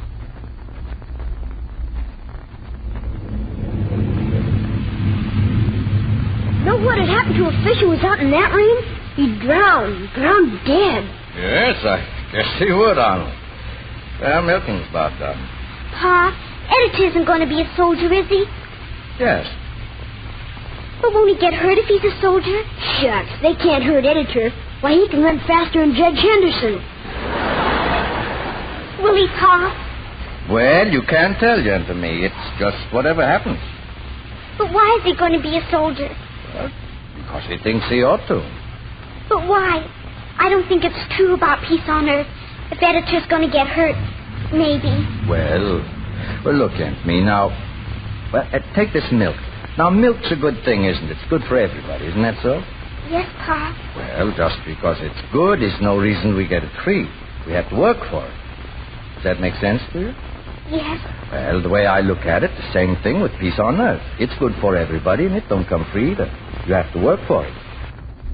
And somebody comes along, tries to take it away from us. Well, we've got to fight for it then, because it's that good, young to me.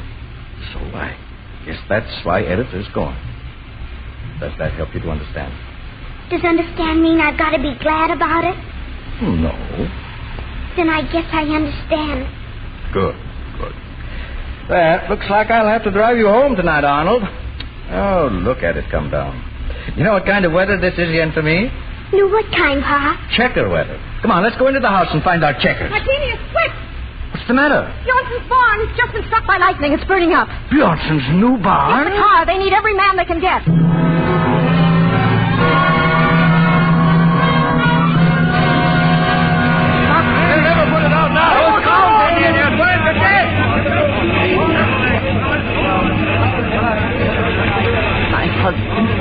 My poor husband. He'll be all right, Mrs. Johnson. Martini's got him out in time.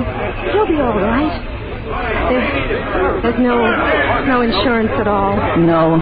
The insurance man said he wouldn't allow hay in the loft above the stock. Oh, my. Bjorn said no insurance company could tell him where to store his hay. So now everything's gone.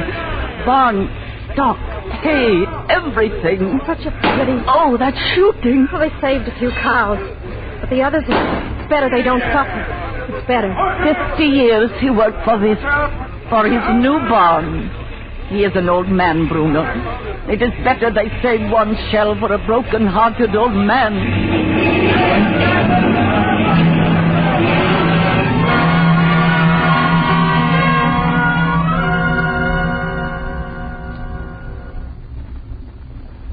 It's after midnight, Martini. Go to bed, dear. I just sit here and think. Those were prized cows, Bruno. I shot 21 purebred jerseys. Man can't sleep on that. You did what was best. Bruno, when the war is over, I want to do something to the house. Fix up the bathroom. Maybe get a little electric plant. You could do with a new stove, too. You know, the kind that works on that rock gas. Are you figuring on getting the money? We've got the money. But you'll need that and a lot more for the new barn. I don't figure to build a new barn, Bruno. But you had your heart set on it. Yes, I guess I did. I guess every man kind of figures the one thing he really wants is a new barn. Yeah, that's mostly foolishness. I'm not so sure, Martini. Maybe if a man wants a new barn as bad as you do, maybe he ought to have it. Not if it costs a price a man isn't willing to pay.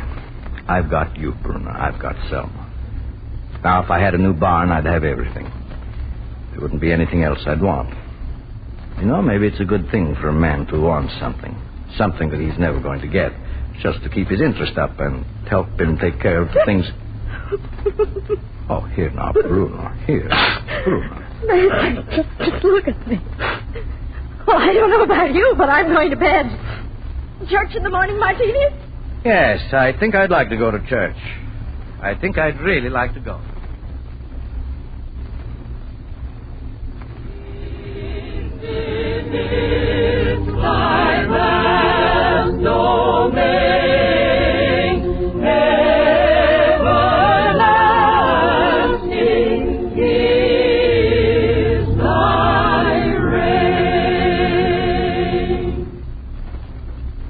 That concludes our service for this morning. But now our friend Nels Halverson has something to say to all of us. Is this about Mr. Bjornsson, Pa? Yes, I think so, Yentamina. But quiet now. Many of you here remember that my father began publishing The Spectator 37 years ago.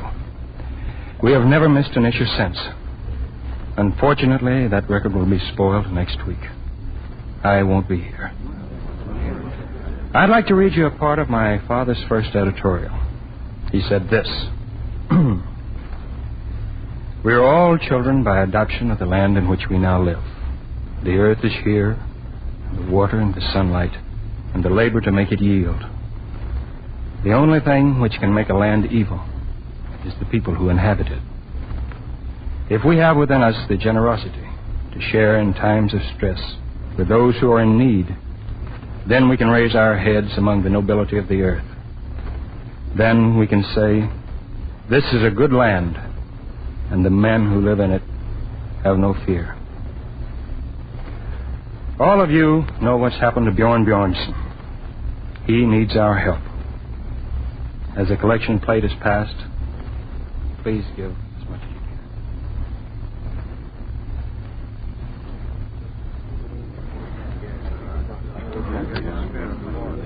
Got it figured, Viola? Oh, Nels, it's terrible. Not even $50. Well, I guess that's that. Nothing I can do but tell them and let them go home. What I'd like to tell them is... Hey, what's she waving her hand for? Selma Jacobson. She wants to say something. Let her, Nels. What is it, Selma? If we don't have any money to give, can you give something else? You can give anything you wish. Then I give my 9-month-old brown heifer calf. Oh, that's funny. I've got papers. Martinius, is it all right for your daughter to make this gift? Well, it's her calf to do with as she wishes. She says she gives it, so I guess she gives it. Thank you, Selma. Mr. Editor, I give 2 pigs, a Holstein cow, 2 tons of prime clover hay. I give half my silage. Keep track, Viola. The dam's broke. He'll be glad to give 2 fur horses, 30 bushels of corn. My son Arnold has a gift to make. I give my goat. I give my goat, and his name's Henry. 100 bushels of oats. What can I do for? 5 tons of Timothy hay.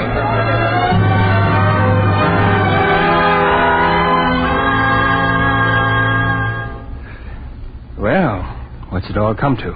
Oh, it's wonderful. 11 cows, 6 calves, 15 loads of silage, and 26 tons of hay besides all of the... My goodness, everyone's left the church.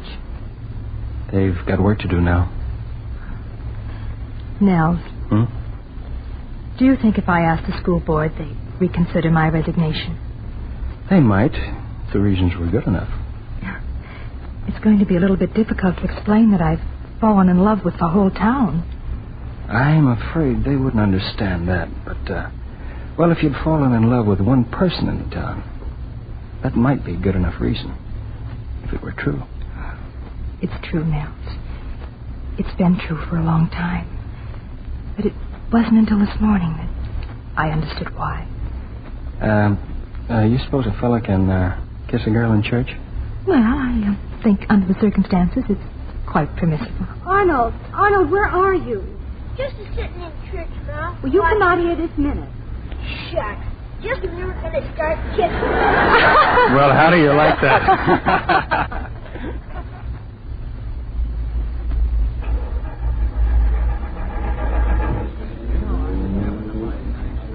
You'd better hurry, Bruna. Your husband and Selma have started walking already. No, Pastor. I kind of think they'd like to walk home alone this morning. We're all proud of them, Bruna. Just as proud as you are. Yes. Thank you.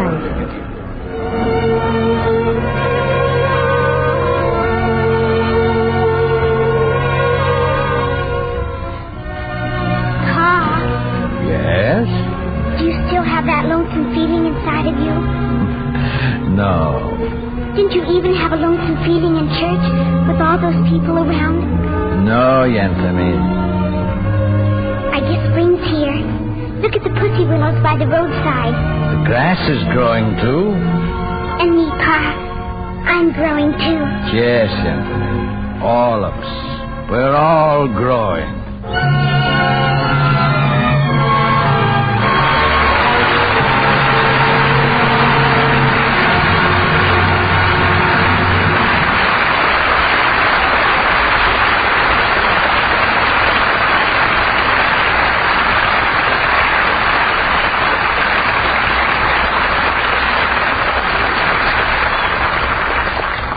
I'm sure we could bring you no happier vacation fare than our vines have tender grapes. And here are the stars who gave up their holiday to make yours more enjoyable. Margaret O'Brien, James Craig, and Francis Gifford.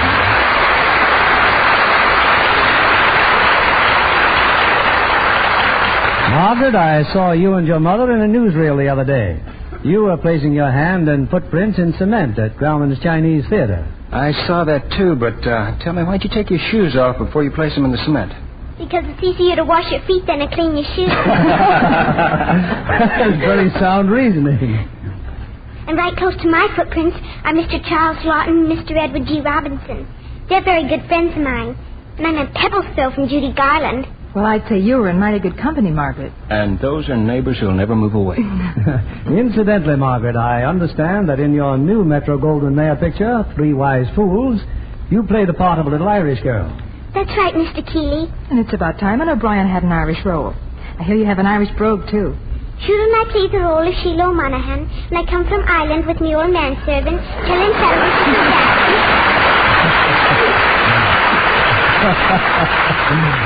That you could pretty nearly cut with a knife. You know, Margaret, those Irish colleens are famous for their beautiful complexions. Are you Irish, Miss Gifford? I certainly am, Margaret. And if you're thinking of my complexion, Lux Toilet Soap has been a great help in that direction. I thought it would be something special like that.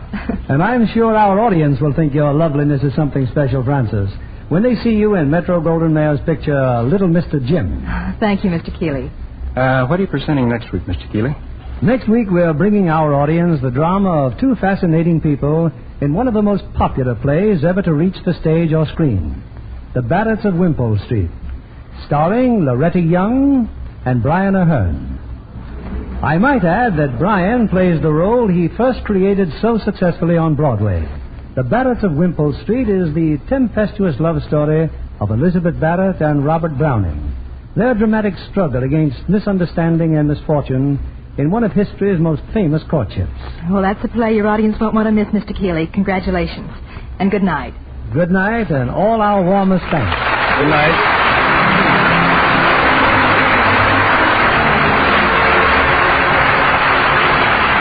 Our sponsors, the makers of Lux Toilet Soap, join me in inviting you to be with us again next Monday evening when the Lux Radio Theater presents Loretta Young and Brian Ahern in The Baronets of Wimpole Street.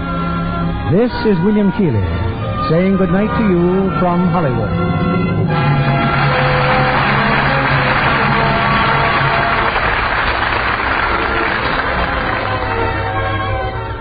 Every housewife knows how hard it is to buy all the soap she needs. But not everyone understands the reason why. And that is the worldwide shortage of fats and oils. Both are necessary to the manufacture of soaps and many other essential goods. It'll be a long time before our production of fats and oils is up to the pre-war mark. If you want to help prevent a serious shortage of soap, here's what you can do. Keep on saving every drop of your used kitchen fats. Your butcher still gives you 4 cents for every pound you turn in. Get all the food value from your cooking fats, but don't throw them away after you've used them. Pour the fat into a salvage tin and take it to your butcher. Think how much it would help if everybody, every day, would save every drop of used fats. Margaret O'Brien, Francis Gifford, and James Craig appeared through the courtesy of Metro-Goldwyn-Mayer, producers of A.J. Cronin's The Green Years.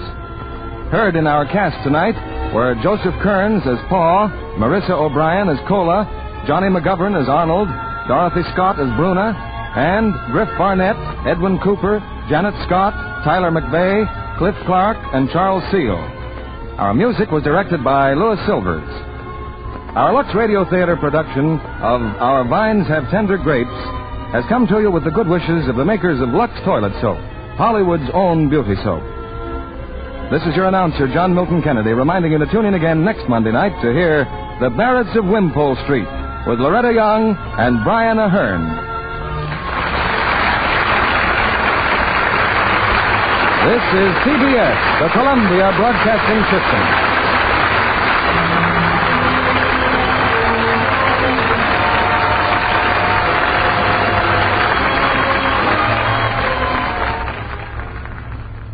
Lux presents Hollywood.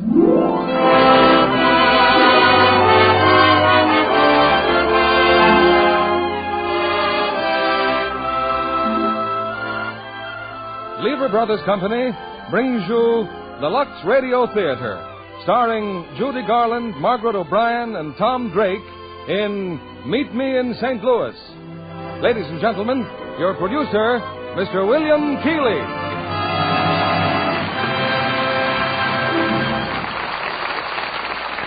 Greetings from Hollywood, ladies and gentlemen.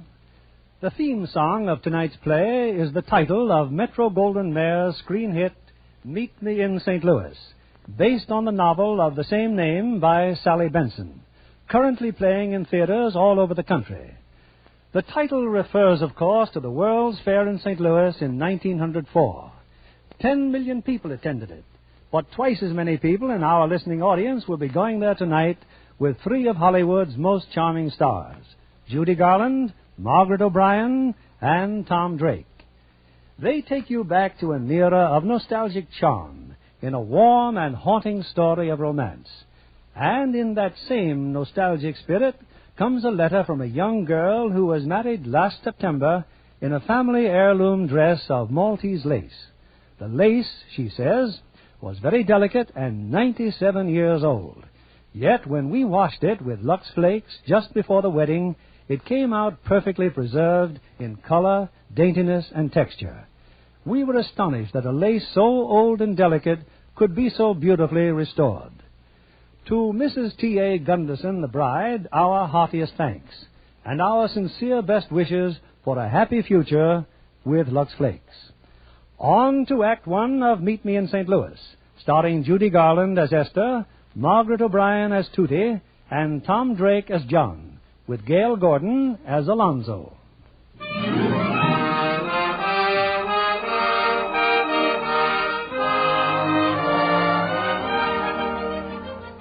In the year 1903, there lived in the city of St. Louis a family named Smith. There were Mr. and Mrs. Alonzo Smith and Grandpa Smith. There were also two daughters and a son, Rose, Esther, and Lonnie. Oh, yes, and another daughter, Tootie, aged 7, who at this moment perches next to Mr. Costello on Mr. Costello's ice wagon. My goodness, Tootie, at 5 o'clock. Giddy up, Beatrice. Oh, how's your doll feeling now, Tootie? Any better? Oh, no. Poor Margaretha. I've never seen her look so pale. Probably the heat. Been awful hot today. I doubt very much if Margaretha will live through the night. She has 4 fatal diseases. As a rule, only takes one. She's going to have a beautiful funeral in a cigar box my papa gave me, all wrapped up in silver paper. That's the way to go if you got to go. Oh, she's got to go. How's Beatrice feeling? Oh, Beatrice don't mind the heat. Why, she's the strongest horse in St. Louis. Excuse me, Mr. Costello, but it's pronounced St. Louis. That's funny. Now you take that their new song. Meet me in St. Louis, Louis, meet me. Oh, well, that's different. We sing that song all the time in our house. My sister Esther and my sister Rose and Grandpa and everybody. Well, St. Louis to St. Louis, it's still a grand old town. It's not a town, Mr. Costello. It's a city. And it's the only city that's going to have a World's Fair. Gosh, wasn't I lucky to be born in my favorite city? You sure were, honey. So was I, and so was Beatrice. Is that right, Beatrice? Come on, gal. Giddy up. Meet me in St. Louis, Louis. Meet me at the fair. Don't tell me the lights are shining any place but there. We will dance the hoochie coochie. You will be my tootsie wootsie if you will meet me in St. Louis, Louis. Meet me at the fair. Come on, Rose, and sing. Meet me in St. Louis, Louis. Meet me at the fair. Don't tell me the lights are shining any place but there. Oh, hello, Papa. Did you just come home, Papa? The fair won't open for months, but that's all everybody talks about or sings about. Where's Mama? Here I am, dear. Well, did you have a nice day, Alonzo? I had a terrible day, Anna. I lost the case. Oh, dear. Oh, well, Papa, if losing a case depresses you so, why don't you give up law and go into some other business? All right, Esther, I will. Beginning tomorrow, I intend to play first base for the Baltimore Orioles. Right now, I'm going to soak in a cool bath for 1 solid hour. Oh, but that's impossible, Papa. Katie's serving dinner in 5 minutes. 5 minutes? Alonzo, we planned on eating an hour earlier tonight. I'm taking a bath. Oh, Rose, dear, I'm so sorry. Well, it's nothing to upset the entire household about. Warren Sheffield, a Yale man, is going to telephone you at 6:30, and you say it's nothing. Rose, the telephone's in the dining room. You certainly don't want the whole family sitting there drinking in every word when a man proposes long distance. I don't see why you assume Warren is going to propose to me. He's calling from New York. Do you know what that costs? Now, I think that's just about enough of this. Now, where's Tootie? Oh, she's delivering ice with Mr. Costello. No, she came back a few minutes ago. She's in the backyard burying her doll. Well, call her in and see that she gets washed. And Lonnie. Lonnie! Now, don't you worry, Rose, dear. Everything will work out all right. Mama, it's 6:30 and Papa isn't down yet. He will be. Tootie! Grandpa! Lonnie, come on, dinner! Has he telephoned yet, Rose? Grandpa, I'm not in the least concerned whether Mr. Sheffield calls or not. I suppose Warren's too young, huh? Every fella I introduce her to is too young. Now, listen, children. Your father will be right down. If we eat dinner quickly, we may be finished by the time... Oh, now I remember. Now I remember where I left my other roller skate. On the staircase. I hope I haven't held you up. I was just taking a little ride before dinner. Tootie, is this your roller skate? Yes, Papa. Thank you. You're welcome. And remind me to spank you after dinner. Yes, Papa. Ah, soup. Don't blame me if it's cold, Mr. Smith. Oh, Katie. So's the corned beef. No, it's fine. Delicious. Well, what's the matter with everybody? Eat your soup. Rose, let me get it. Telephone. What are you all jumping for? Sit still. I'll answer it. I'll die. I'll simply die. Hello? What? New York? No, I'm not calling New York. What? Hello? Anna, I'm going to have that instrument of torture ripped out of this home. Oh, Alonzo, every telephone call's not for you, dear. Rose is crying. Well, what's the matter with you? Oh, it's nothing, Papa. You've just ruined Rose's chances to get married, that's all. What did you say? That was Warren Sheffield calling long distance to propose. Oh, I see. Tootie, did you know there was a long-distance call coming to this house? You know what, Papa? The Iceman saw a drunkard get shot yesterday, and blood spurted out 3 feet. Answer yes or no. Yes. Lon? Grandpa? Anna? Well, and just when was I voted out of this family? Oh, Alonzo, really now? My eldest daughter is practically on her honeymoon, and everybody in St. Louis knows about it but me. Well, from now on, I'll handle all telephone calls to this house. But, Papa! Nobody answers the phone but me. But I. Thank you. Rose, answer the telephone. Thank you, Papa. Hello, Warren? How are you? Oh, I'm fine, Rose. How's St. Louis? What did you say? I said, how's St. Louis? Oh, it's fine. Fine. Can you hear me? Oh, yes, I can hear you The whole fine. neighborhood can hear you. Well, What did you say, Warren? nothing. I was waiting for you to say something. Oh. Rose, I hope you won't misunderstand what I'm going to tell you. Yes? Well, I don't think you should mention this call to your family. Why not? Well, because there'd be H to pay if my family ever found out I called you long distance. Oh, he said there'd be H. My family's here, and they don't think anything of it. Well, I'd better not waste any more of your time or money. Rose, I've still got 35 seconds. Never mind. Well, Rose, I'll write to you as soon as I hang up. Well, that'll be very nice. Goodbye, Warren. Well, that's the darndest proposal I ever heard. Well, of all things, he talks about the weather. Well, I'll bet there isn't another girl in St. Louis who's had a Yale man call her long distance just to inquire about her health. If you don't mind, I'd like to be excused. A Yale man, eh, Lonnie? Yes, Papa. That settles it. You're going to Princeton.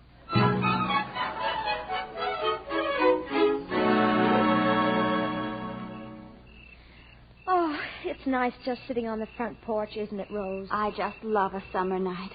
Esther, wasn't that silly of me, running away from the dinner table? Oh, Rose, I wish I had your savoir faire. Esther, look. Next door, a new neighbor. John Truitt. Yes, on the lawn. Now, for goodness sakes, don't let on that we see him. Ready? Yes. Let's get a little closer to the railing. Isn't it a gorgeous night, Esther, dear? Heavenly, Rose, just heavenly. He smokes a pipe. I understand they're having a fashion pavilion at the fair. Isn't that exciting? I shan't be at all surprised if Joe insists on taking me to the fair every single night. Joe's so overpowering. Oh, Prune. Huh? Well, look, he just walked back into his house. Oh. It's not very neighborly, I must say. Well, he's only lived here 2 weeks. You can't expect him to fling himself at you. How am I going to meet him? I know. I'll get George Briggs to bring him over here to Lon's going-away party. Oh, Rose, could you? Of course. Let me get some stationery. We can write the invitations right now, tonight. He didn't even notice me. What if he can't come to our party? What if he's got a girl? The moment I saw him smile, I knew he was just my style. My only regret is we've never met, though I dream of him all the while.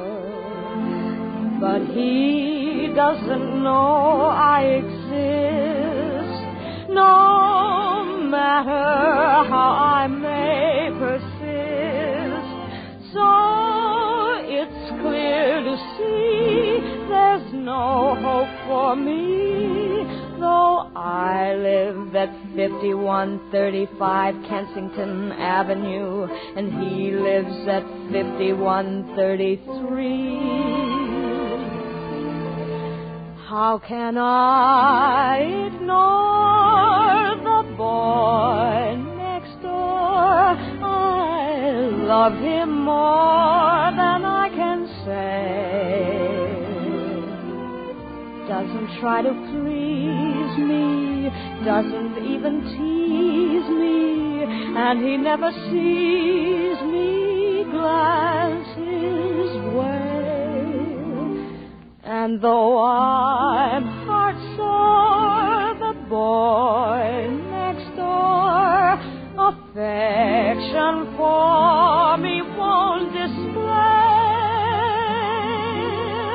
I just adore him, so I can't ignore him.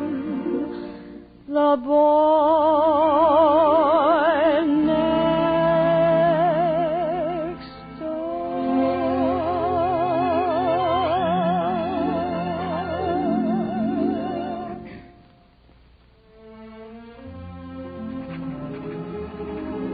My dear Mr. Truitt, you are cordially invited to a party on Saturday next in honor of our brother, Alonzo Smith, Jr., who is living for Princeton. Cordially yours, Rose Smith. How's that, Ed? Well, it's pretty formal. But I guess we'd better be pretty formal to start with.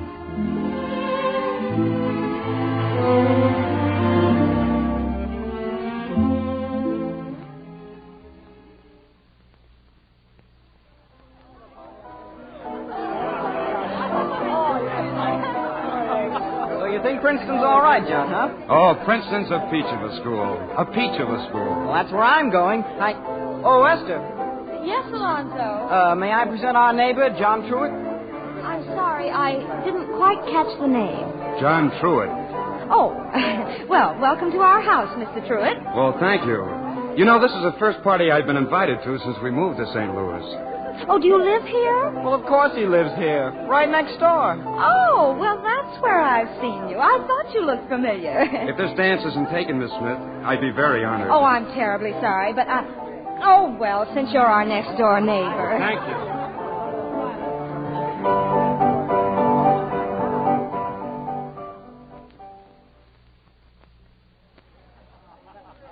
If anyone would like some fruit punch, it's there in the dining room. Oh, Miss Esther. Yes, Mr. Truitt. There's a mouse in the house. Look, on the hall stairs.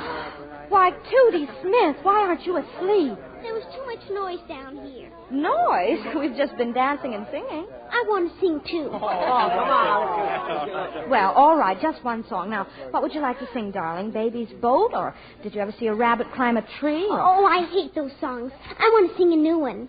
I was last night, dear mother.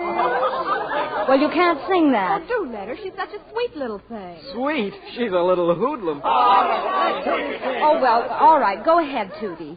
I was drunk last night, dear mother. I was drunk the night before. But if you'll forgive me, mother, I'll never get drunk anymore. Tootie, you're a very bad little girl. It's really Lon's fault, Mr. Truitt. He teaches her those things. Now, Tootie, you scoot right up to bed this instant. Rose. Oh, Rose, dear, might we have some dance music, please?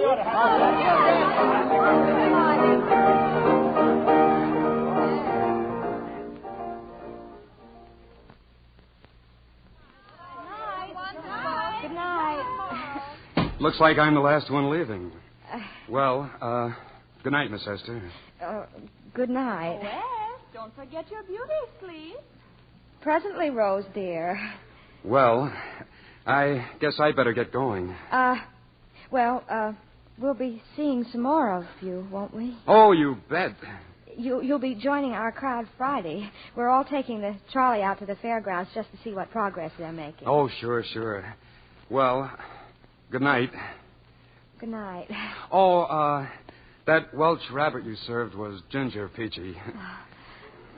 I'm so glad. Oh, Mr. Truitt. Yes, Miss Esther?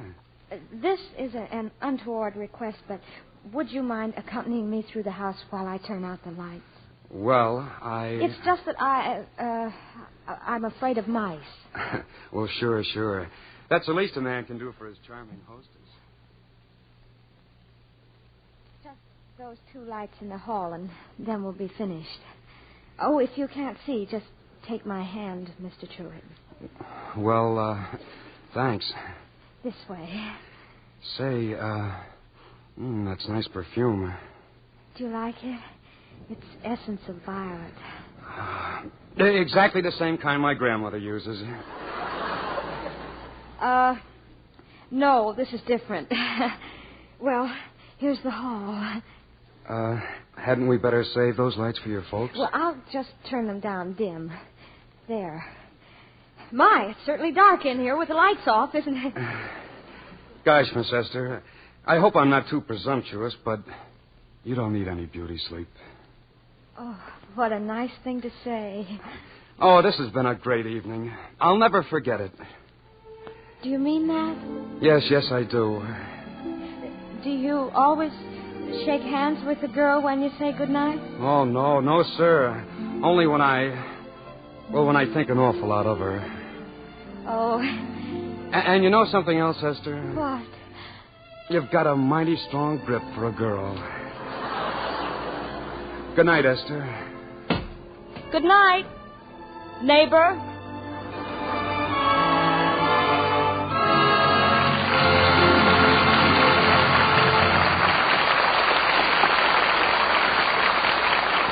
Judy Garland, Margaret O'Brien, and Tom Drake will return for Act Two of Meet Me in St. Louis in a moment. Say, Libby, a boy wants to know whether his girl will like him better if he becomes a great dancer like Fred Astaire or a famous crooner like Bing Crosby. Well, why not tell him to see Paramount's new picture, Blue Skies? They're both in that, and they both love the same girl, Joan Caulfield. Frankly, if I'd been Joan in that picture, I never could have made up my mind. Those wonderful sentimental tunes Bing sings should sweep any girl off her feet. Just like an Astaire dance. Isn't this Fred's farewell to pictures? Well, that's what he insists. But millions hope it isn't true. He's never been better, or his dance is more original. Being Astaire's partner is a real honor. Well, he has two in Blue Skies. Blonde Joan Caulfield and a little Latin from Manhattan, Olga San Juan. Both are divine in Technicolor. I'll bet I know another thing they had in common. What's that? Lux Care for their stockings. Oh, you're absolutely right. Anybody who dances knows how much strain stockings get. So naturally, the girls use Lux Flakes to cut down runs. Not only girls who dance, Libby, but girls everywhere know how much longer Lux stockings last. And so do Paramount Studios.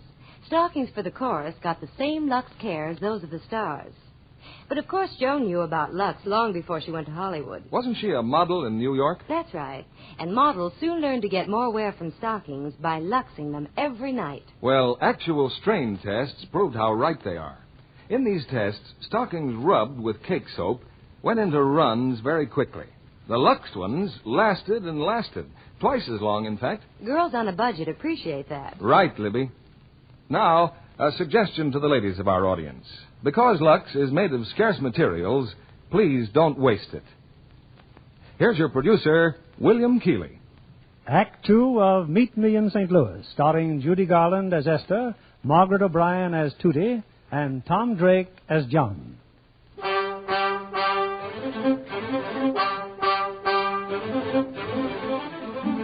Well, Friday's come, and with it, the trolley ride to the fairgrounds. Now take a trolley, fill it with boys and girls, and sooner or later, somebody's singing. In this instance, it's Miss Esther Smith, who finds ample reason to sing, for sitting next to her, thoroughly smitten, is the boy next door, John Truitt. With my high starched collar and my high top shoes and my hair piled high upon my head, I went to lose a jolly hour on the trolley and lost my heart instead. With his light brown derby and his bright green tie, he was quite the handsomest of men. I started to yen, so I counted to 10, then I counted to 10 again. Clang, clang, clang went the trolley. Ding, ding, ding went the bell. Zing, zing, zing went my heartstrings. From the moment I saw him, I fell. Chug, chug, chug went the motor. Bump, bump, bump went the brake. Thump, thump, thump went my heartstrings. When he smiled, I could feel the car shake. He tipped his hat and took a seat. He said he hoped he hadn't stepped upon my feet. He asked my name, I held my breath. I couldn't speak because he scared me half to death. Buzz, buzz, buzz went the buzzer. Plop, plop, plop went the wheels. Stop, stop, stop went my heartstrings. As he started to go, then I started to know how it feels when the universe reels. The day was bright, the air was sweet. The smell of honeysuckle charmed her off her feet. She tried to sing, but couldn't speak. In fact, she loved him so she couldn't even speak. Buzz, buzz, buzz went the buzzer. Plop, plop, plop went the wheels. Stop, stop, stop went my heartstrings. As he started to leave, I took hold of his sleeve with my hand, just as if it were planned. He stayed on with me, and it was grand just to stand with his hand holding mine till the end of the line.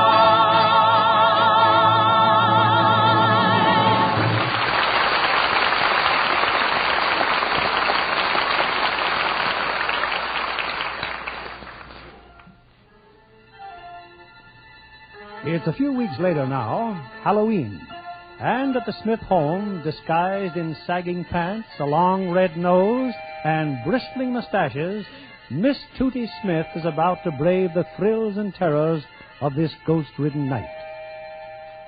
And wait till you see what I do to Mr. Bruckoff. Do you know what Mr. Bruckoff does, Esther? Minds his own business as far as I know.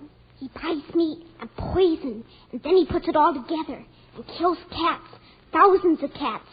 And when he's not killing cats, he beats his wife with a red-hot poker. My goodness. Glennie Travis told me. Are you going out with Glennie and the rest of those ragamuffins? They're all down at the corner. They got a big red bonfire. That's so the banshees will know where to come. And I'm going to go and... Oh, dear. Oh, don't be afraid, Mama. It's only me. Oh, why, I thought some horrible ghost had come into the house. Oh, I'm horrible, all right. I was murdered last week in a den of thieves. Oh, here it is, Tootie. Here's your flower. Thanks, Grandpa. You wouldn't catch me out on a night like this for $1 million. Well, why not? Too many terrible spirits roaming around. Grandpa. Oh, go on, Tootie. It's Halloween. I just hope I get back to my bed and board all right. If you wet the flower before you throw it, it's harder for the victims to get it off. Well, goodbye. Goodbye, everybody. Well, all right, everybody. I guess we're all ready to go. I'm ready. Wilkins said she'd leave her hammock on the front porch. And would the children please bring it back after they're through stealing it? Maybe we will and maybe we won't. Anyway, you ain't coming. Why not? 'Cause you're too little, Tootie. Hey, who's going to take the Brokoff's house? Not me. Mr. Brokoff's got a great big beard. And a great big bulldog. And he poisons cats and beats his wife. Tootie, why don't you go home? Well, somebody's got to take the Brokoffs. I'll take them. I'll take the Brokoffs. Go on home till you grow up. I won't go home. I won't. I'm going to take the Brokoffs. I'll torture them good and pull their roof down. Well, you got some flour? Yes. Just remember, if you don't hit Mr. Brokoff in the face with a flower and say, I hate you, the banshees will haunt you forever. They will? Well, what do you think? Well, here I go. And come back when your mission is over. We'll be meeting here around the fiery furnace. Oh, Lordy, I sure wish Esther was here. I can't do it. I can't. I'm too scared. Well, what do you want? Don't try to run away. Yes, Mr. Brokoff. Did you ring my doorbell, Ghost? Yes, sir. Well, go on. Throw the flour on me. Oh, all right. Some more. On my beard. Yes, sir. Now say it. Say it. I hate you, Mr. Brokoff. That's fine, Tootie. Good night, dear. I'm the most horrible of everybody.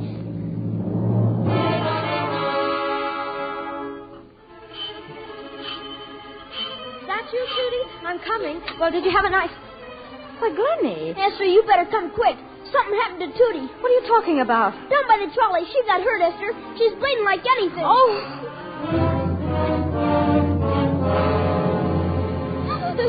Esther, did you get Pop on the telephone? No, Mama, they said he just left. Tootie's lip, Mama. It's all cut. Oh, good heavens. And a tooth knocked out. Oh, Katie, another compress. There, darling. Everything's going to be fine. He tried to kill me. Why, Tootie, she must mean the streetcar. I think it hit her. It wasn't the streetcar. It was John Truitt. Oh, John Truitt? He was going to kill me. That's how I got hurt. When I screamed, he ran away. What? Tootie Smith, that's a monstrous falsehood. Now, wait a minute, Tootie. What's that in your hand? Why, it's some strands of hair. Yes, and I don't think it's Tootie's. I yanked it out of his head. He tried to kill me. Brown hair. John Truitt has brown hair. Excuse me. Oh, is that you, Esther? Oh, hello, Esther. John Truitt? Yes? Hey, wait a minute. I've come here to ask you something. Hey, cut it out, Esther. The next time you Hey, pick on cut it out. somebody your own size, what do you mean hitting a 7-year-old child? Esther. If there's anything I hate, loathe, despise, and abominate, it's a bully.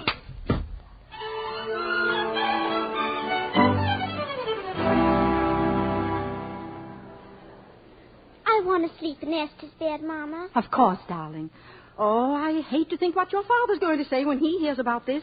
He may even strike that Truitt boy. He won't have to, Mama. I just took care of him. I was drunk last night, dear Mother. I was drunk the night before. Esther, your dress.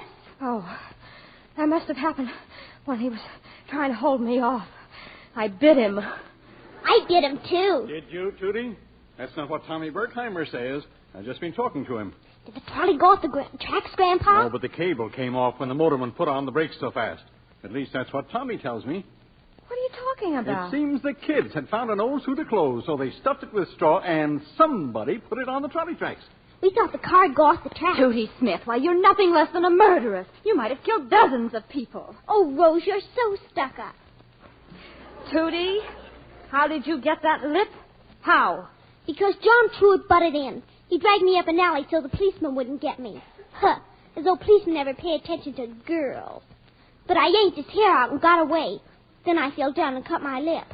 Oh, what I'm going to do to you. Oh, yes, leave her alone. Oh, well, what's so funny? Tootie, honestly, you're the most deceitful, sinful little creature I've ever seen. And for 2 cents, I'd... Merciful heavens! John!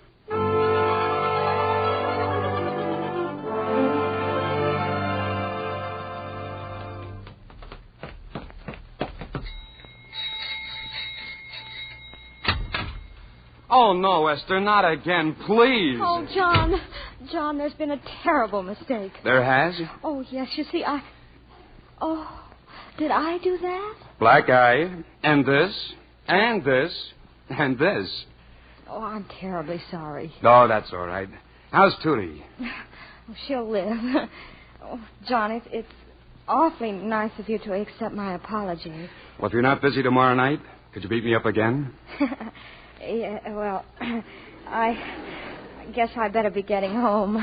Oh, before you go, would you mind helping me turn out the lights? I'm afraid of mice. Looks like most of the lights are out. Wouldn't take a minute to turn them on again. Well, wouldn't that be kind of wasting a minute? Yeah. Yeah, I guess it would, Esther.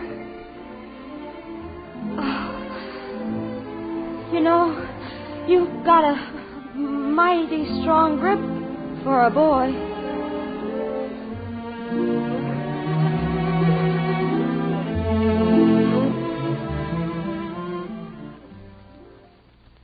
If I ever catch you fiddling again, Tootie, I'll give you something that you'll... Oh, Esther, dear, I hope... Why, Esther, is there something wrong? Yes, Mom. Roses are red, and John's name is Truett. Esther's in love, and we always knew it. Mama, can't you make Tootie stop? This where the Smith family lives? Why, hello, come on in. Hello. Oh, home, Papa. I almost got killed. We stopped the trolley, and I lost my tooth, and Esther bit John Truett. Anna. Tootie fell, dear, and cut her lip. She's fine. Oh, that's a brave little girl, Tootie. Oh, Anna, for you.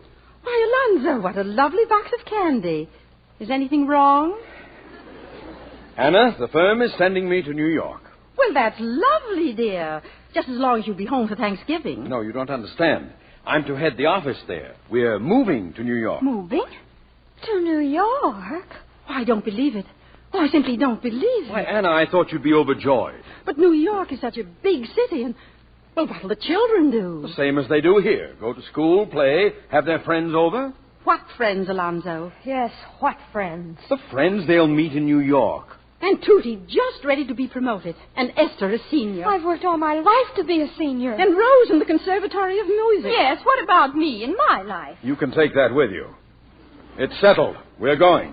Well, I must say you're being very cold-blooded. Well, I've got our future to think about. I've got to worry about where the money's coming from. With Lon in Princeton and Rose in music school and Tootie... Money. I hate, loathe, despise, and abominate money. You also spend it.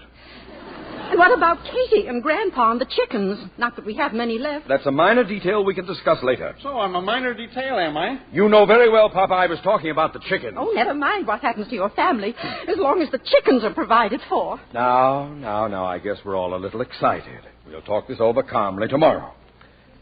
Well, what's this? Hickory nut cake, as only Katie can make it. I can't go to New York. I simply can't. I'm taking my cat. Winona goes wherever I go. Where'll you keep her cooped up in a tenement? Oh, good evening, Katie. Couldn't help overhearing.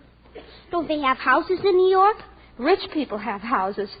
People like us live in flats. Thousands of people in one building. And what about the World's Fair? Yes, just when St. Louis is going to be the center of attraction of the entire universe. Katie, this cake is as light as a feather. You can bake anything in our stove. They got little box stoves in them tenements. Pass your plates, everybody. Have some cake. Thanks. I guess I got some things to do. Excuse me. Are you going up too, Grandpa? I'll help Katie with the ice cream dishes, Mom. Me too. As long as we're moving, it won't matter if I break some. Aren't you afraid, Anna? Alone in this room with a criminal? Now, dear, if you think it's best to move to New York, why, that's what we'll do. Eat your cake, Alonzo.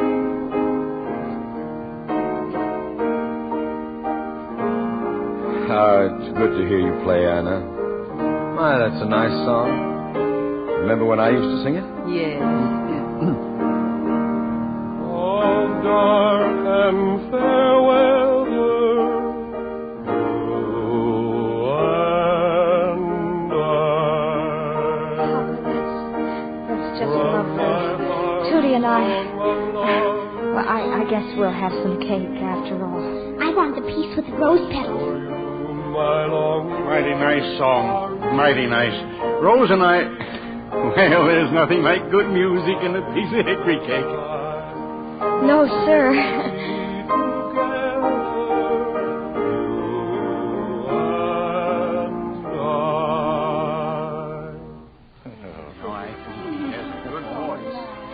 you know, I'll bet New York is going to be just fine.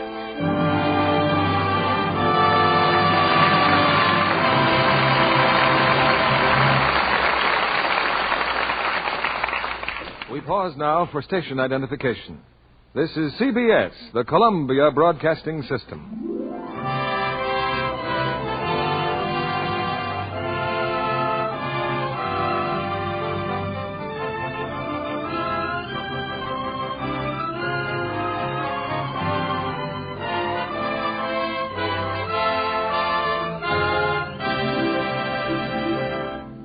Act 3 of Meet Me in St. Louis, starring Judy Garland, Margaret O'Brien, and Tom Drake, will follow in a moment. Our guest tonight, blonde, blue-eyed Lola Deem, came to Hollywood from Akron, Ohio, by way of Chicago. When MGM saw the screen test she made there, they lost no time in getting her to the coast. I understand you're studying hard, Lola. I am, Mr. Keeley, but I'm having fun, too. Such as?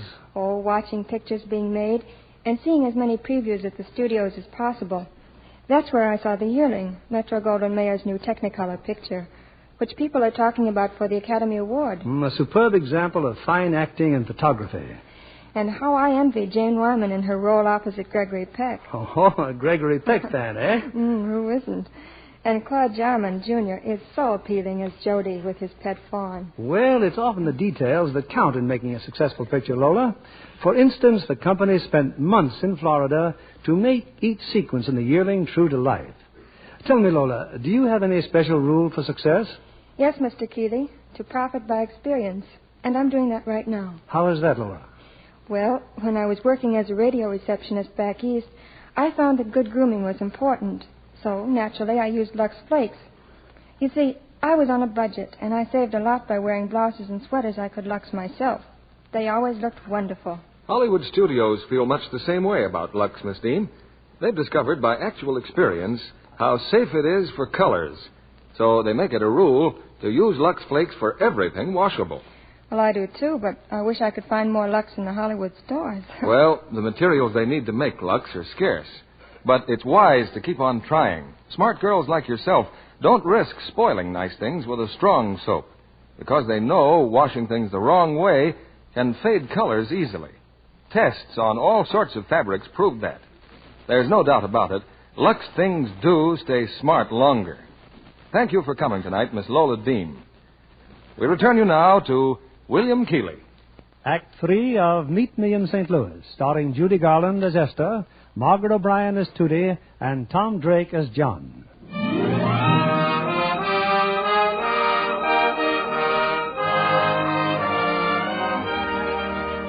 It's the day before Christmas, a week before the family moves to New York, and 5 hours before the annual Christmas ball at the Woman's Club.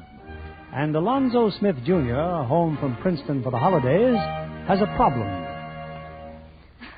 Oh, Lonnie, you needn't be so grouchy just because Lucille Ballard doesn't think you're good enough to take her to the dance tonight. A girl has a right to go to a dance with anyone she wants. I just didn't ask her soon enough. Everyone knows Miss Ballard is just an Eastern snob. Well, you're in a fine mood. All because Warren Sheffield asked her instead of you. That's not true. Rose could have had any man she wanted. Except Warren Sheffield. Everyone knows that Lucille Ballard is just throwing herself at Warren because of his father's money. Now, that's what I call real Christmas spirit. Now, just a minute, Katie. Didn't it ever occur to you that you might take your sister to the dance? My own brother?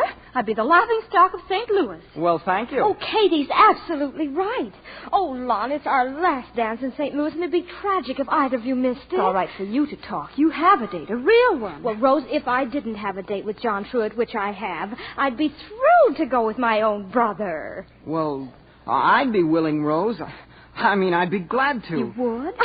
Why, you two will have the best time of anybody. You won't even have to be polite to each other.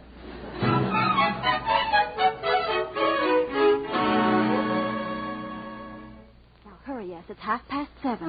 Oh, Ash, you look grand. Simply grand. That corset makes your figure just elegant. Oh, I feel elegant.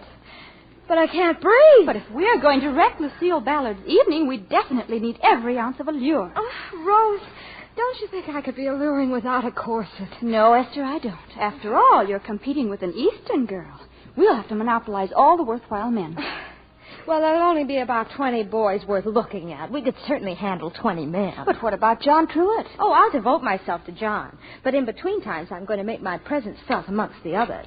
Oh, Esther. What is it, Tootie? Somebody at the back door to see you. Who? Gosh, do you look funny. Tootie. Rose, could I please wear a corset, Now, too? Tootie. Who's at the back door?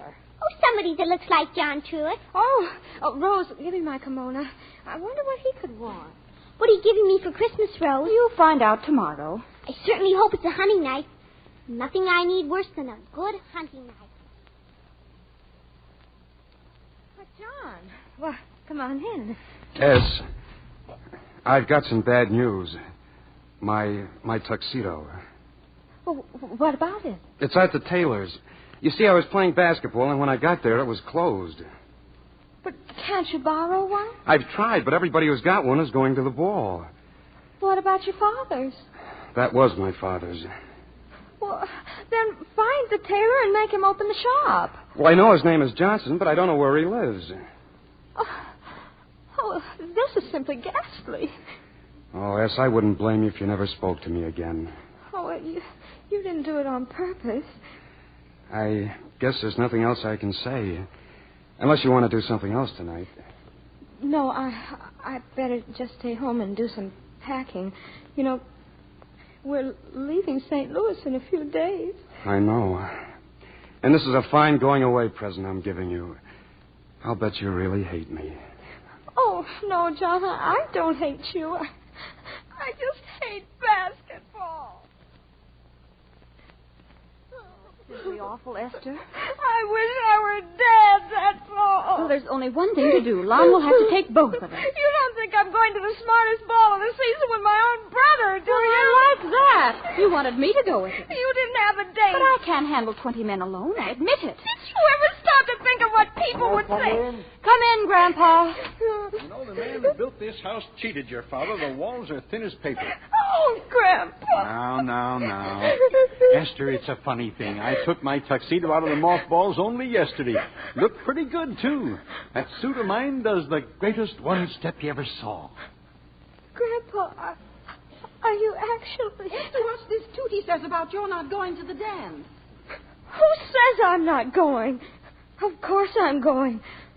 With the handsomest man in town. Madame, I'll pick you up at 8.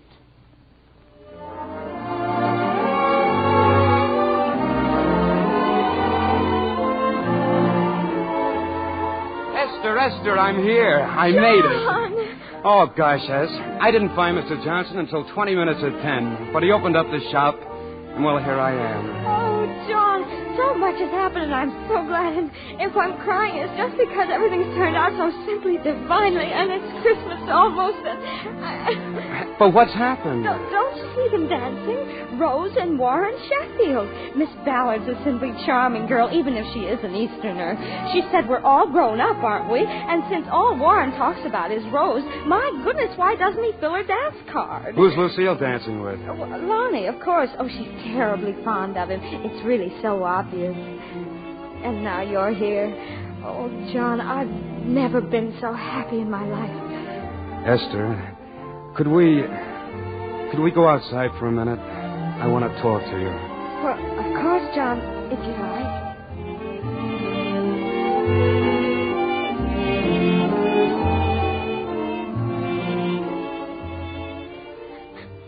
Oh, I wouldn't have said it, Esther, if I thought it would make you cry again. Are you sure you're warm enough? Uh-huh.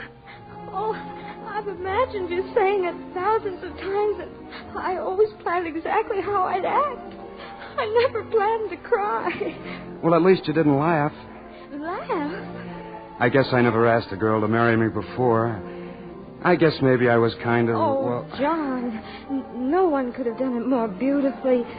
I'm very proud. Esther, will you? Oh, will you, Esther? Of course I will, John. Oh, gosh. Do you realize I might have lost you? A few more days and you'd have been gone. We might never have seen each other again. And now we're engaged. Esther, let's go home and tell your folks right now. Oh, no, not tonight. I'd rather just the two of us knew about it tonight. Now, we're not going to let them talk us out of it. After all, we are of age. Well, practically. John, even if it did go to New York, we could still work something out. Somehow. Couldn't we, John? Merry Christmas, John. Merry Christmas, Esther.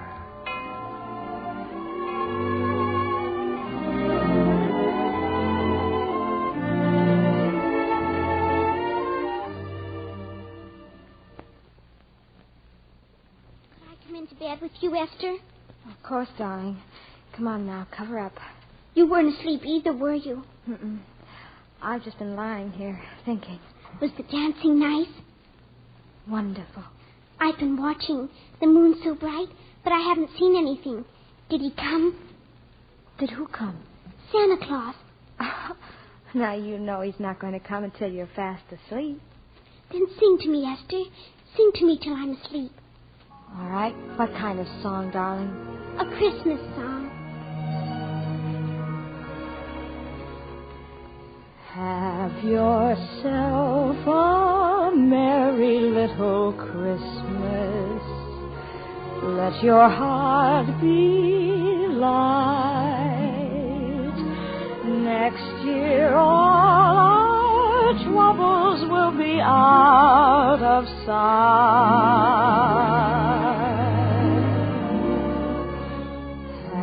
Yourself a merry little Christmas.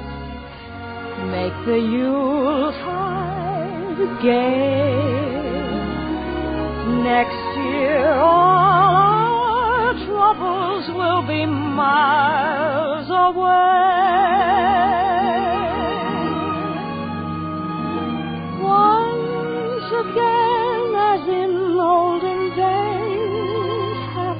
golden days of yore. Faithful friends who were dear to us will be near to us once more. Someday soon we all will be together, if the fates allow. Until then, we'll have to muddle through somehow. So have yourself a merry little Christmas now.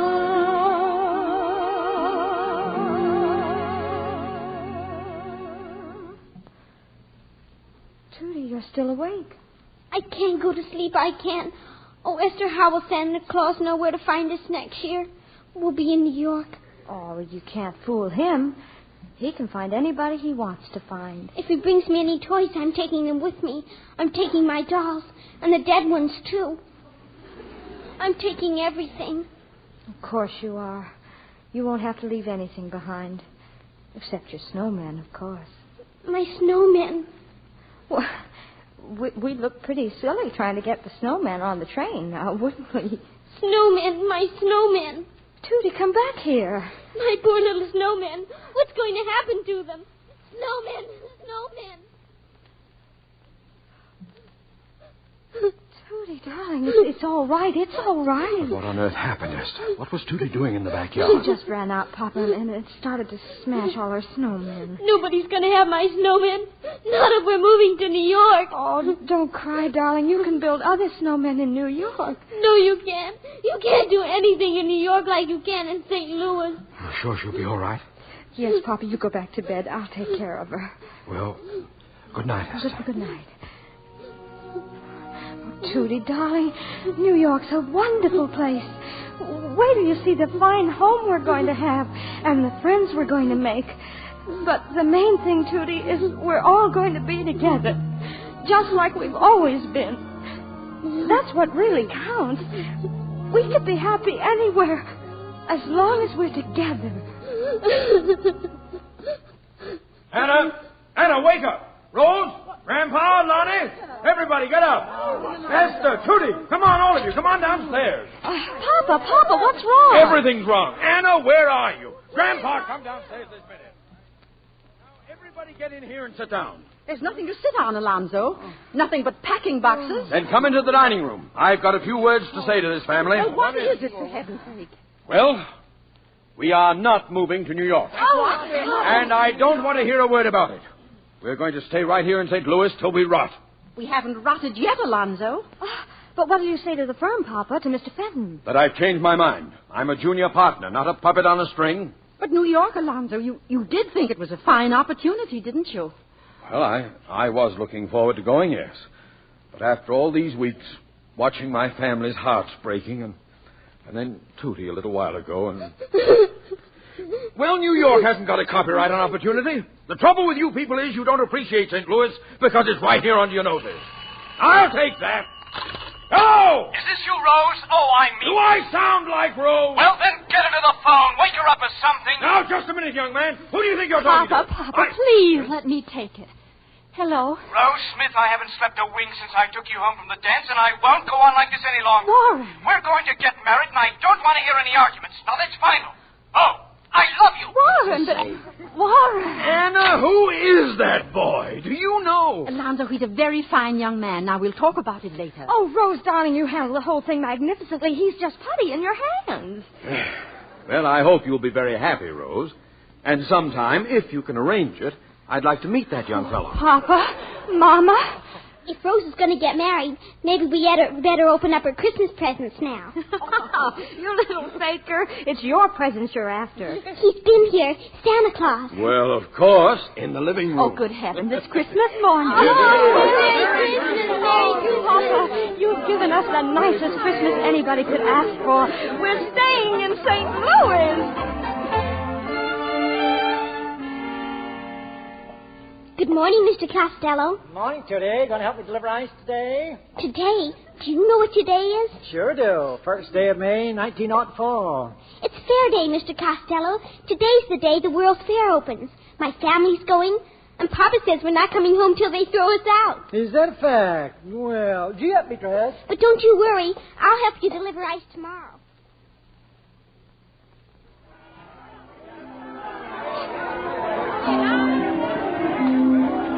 Oh, John, it's 8 o'clock. We promised to meet the family for dinner at the French Pavilion. Oh, we'll be there, Esther.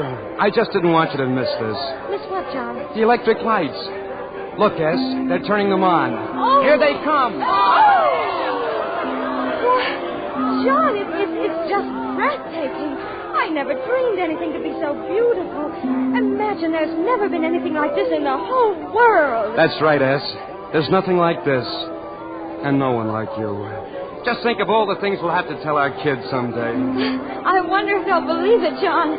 I can hardly believe it myself. You and a World's Fair right here where we live.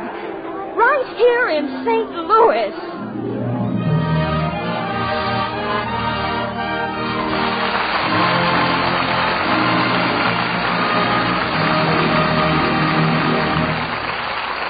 Before our stars return to the microphone, I'd like to tell you about Mrs. Brown. The Browns had some friends in for dinner recently, and after they finished, Mrs. Green said... Let's do the dishes now, Mary. I'll give you a hand. Oh, thanks. It really won't take long. Optimist. But I always say you can talk just as well in the kitchen as anywhere. Want me to wash? Oh, no. That's the easiest part. Who do you think you're kidding? Look at these dishpan hands of mine. Oh, I have Lux. You have? Where'd you get it? Down at the corner. Some came in while I was there the other day. Lucky. I haven't been able to get any lately. I guess you've just struck it wrong. We're all so sick of those strong soaps that Lux goes like hotcakes. Do strong soaps bother your hands, too? Do they? Why, mine looked worse than yours. But soon as I switched to Lux, they started getting better. Note that, Mrs. Green. Tests prove changing to Lux Flakes does just what Mrs. Brown says. It takes away that ugly dishpan redness. You'll begin to notice improvement in just a few days. Another thing, you have to use so much of that strong soap to get suds. I know. But you saw how little Lux Flakes I put in the dishpan. And look what rich suds they make. Those richer suds will actually go further, Mrs. Green. Do you know that ounce for ounce, Lux does up to twice as many dishes as other leading soaps tested? If I get my hands on a box of Lux Flakes, I'll go easy with it. I don't want to waste a spoonful. Yes, Lux is precious, Mrs. Green. Too precious to be wasted. Of course, you're disappointed when you can't find Lux Flakes right off. We're making as much as we can, but there just isn't enough to satisfy all our customers all the time. So please be patient and keep asking.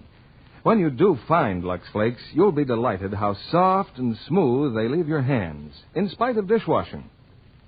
Here's Mr. Keeley at the microphone. Now that you've met them in St. Louis, we invite you to meet them as they are in real life.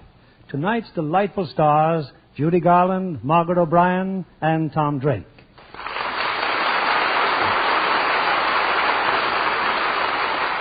Judy, we enjoyed both your singing and your acting. Well, Bill, tonight's play certainly puts one in the mood for Christmas. You know, Christmas is only 23 days away. Hey, that's pretty close figuring, Margaret. And, Judy, this will be the first Christmas for the newest member of your family. Have you bought the baby any presents yet, Judy? Well, I haven't done much shopping yet, Margaret. Judy's been pretty busy. It was just recently she finished her latest Metro Golden Mare Technicolor picture, Till the Clouds Roll By. And Margaret's been pretty busy, too. She's been appointed National Junior Chairman of the Infantile Paralysis Fund. Just 3 weeks and 48 hours until Christmas.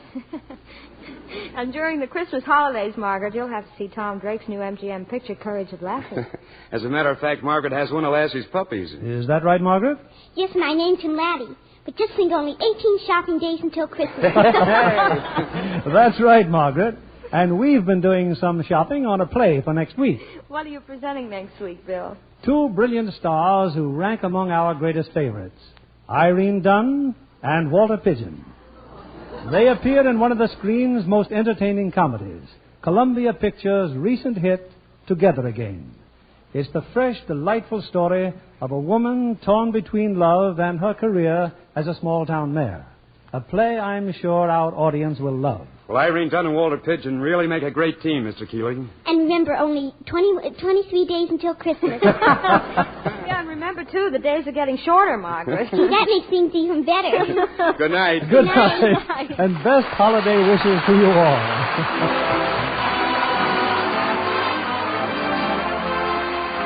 Lever Brothers Company, the makers of Lux Flakes, join me in inviting you to be with us again next Monday evening when the Lux Radio Theater presents Irene Dunn and Walter Pidgeon in Together Again. This is William Keeley saying good night to you from Hollywood.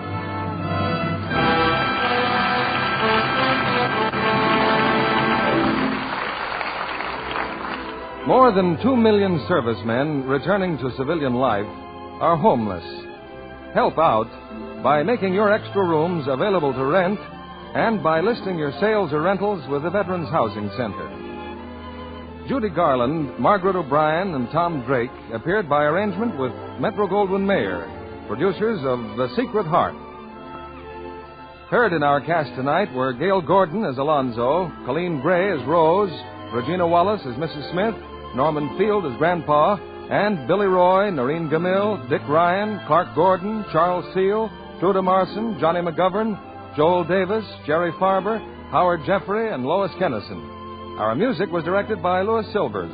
This program is broadcast to our men and women overseas through cooperation with the Armed Forces Radio Service. And this is your announcer, John Milton Kennedy, reminding you to tune in again next Monday night to hear Together Again with Irene Dunn and Walter Pidgeon.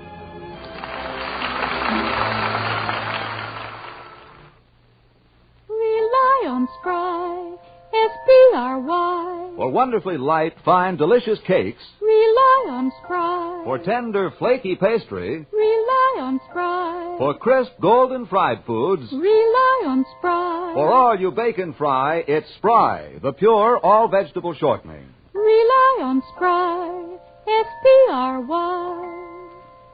Be sure to listen in next Monday night to the Lux Radio Theater presentation of Together Again with Irene Dunn and Walter Pidgeon.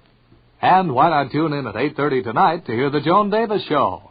This is CBS, the Columbia Broadcasting System.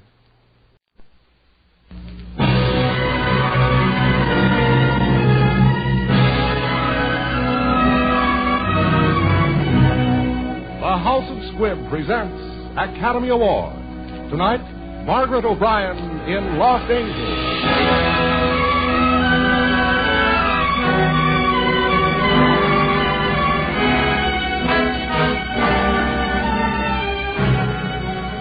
Each week, Squibb brings you Hollywood's finest.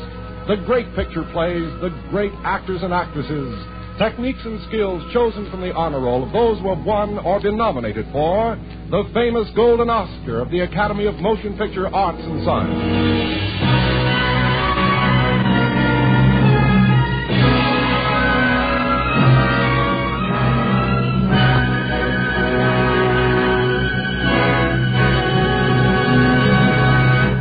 For generations, the House of Squibb has been known for the high quality and unfailing dependability of its products, each the result of a never-ending quest for perfection.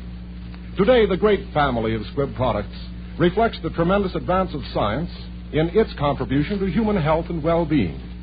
The name Squibb stands for progress through research. Squibb is a name you can trust. Tonight, Squibb welcomes to Academy Award Margaret O'Brien, who in 1944 was awarded a special Academy Award as the Outstanding Child Star of the Year. Margaret O'Brien will be heard in her famous screen role from Los Angeles. And now, Academy Award.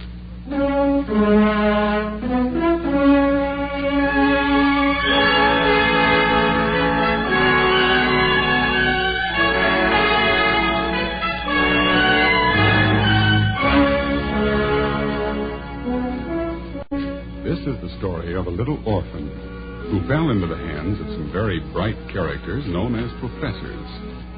It is a story, too, of Mike, a reporter, and his girl Katie, and of other characters more or less concerned with the demonstrating of magic to our little girlfriend. The kind of magic this brightest little girl in the world was afraid did not exist.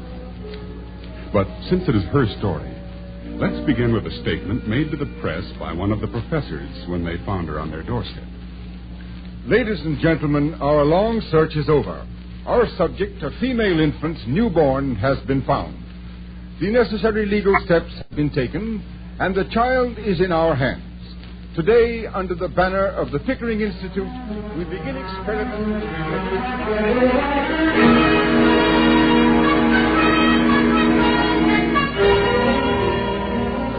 So on and on and on.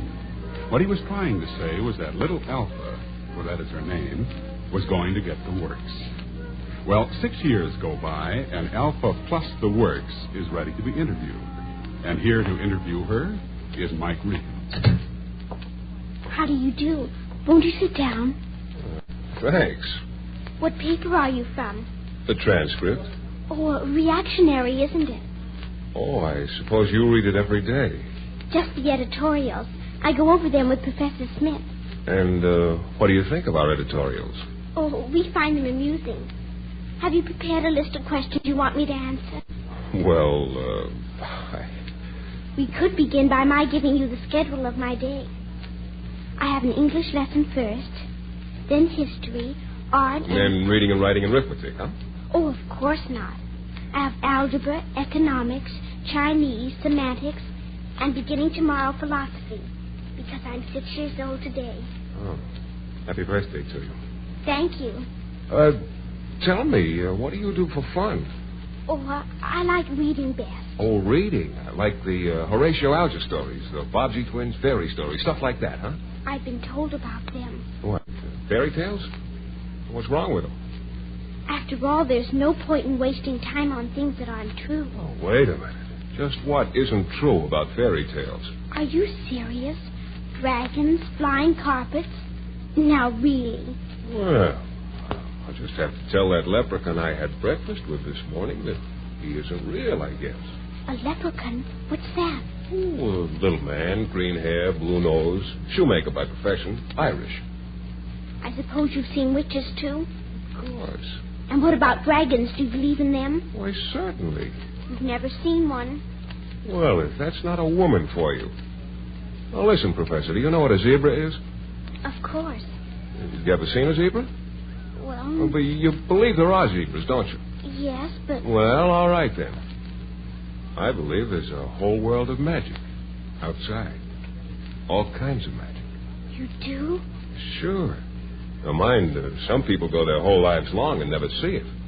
Naturally, they'll tell you it isn't true. But if you know what you're looking for, believe it in your heart, well, it's there. You can find it.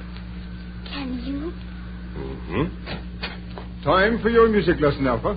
Oh, not just yet. Oh, Mr. Regan, could you wait just a few more minutes? No, I'm afraid I haven't any more time, Professor. But don't you worry. I'll take care of that other matter for you. I'll be sure to tell my leprechaun that you say he's not real.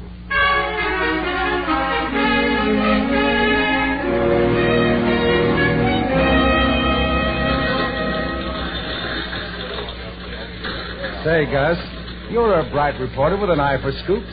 What do you make of that coming in the door? What do you mean? Oh, that? Looks like a kid to me. What do you want, little girl? I want to see Mr. Regan. Mr. Michael Regan. Yeah? Why? Well, he's my father. But Mike's not... How do you know? Where is Mike? At the fights with Katie. No kidding. Well, what do you know with Katie with the light red temper? And this one wants to see her father. And do she shall. And why shouldn't she?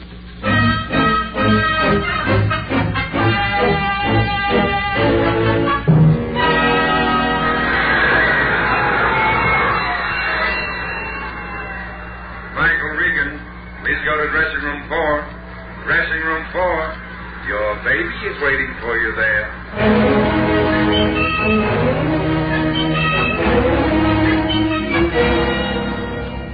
All right, Professor. I don't know how you escaped from that intellectual zoo you live in, but you did, and you've got me in trouble, so come on, let's get out of here. Oh, hello, Mike. Looking for Katie? She left a couple of minutes ago, and plenty burned, too. Hey, that's your kid? No. Anyway, she's just impersonating a kid. Midget, huh? All right, now, for heaven's sake, what do you want? When you came to see me, you made certain statements.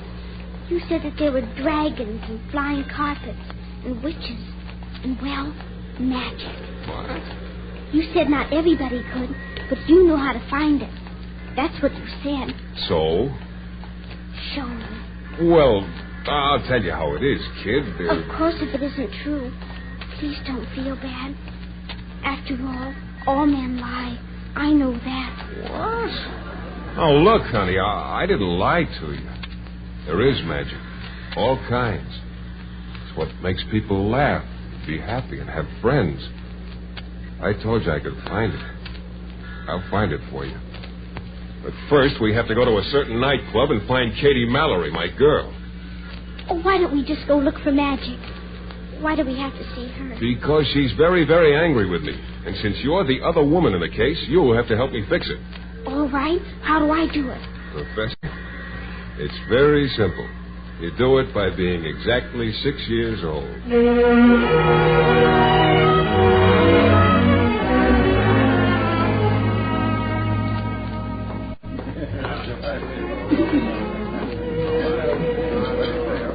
Regan, I've been waiting for you. Oh, you're Packy's brother, aren't you? Yeah. He'd like to talk to you, Regan. He's not in jail either. What he's got for you isn't for your paper. Duck that kid and come on. Well, if it's not for the paper, it's not for me. You can tell Packy I think he's clear on that rap, too, but there's nothing I can do. I'm not one of his boys. Okay, Regan. But Packy don't ask outsiders to do him favors very often. I don't think you're being smart.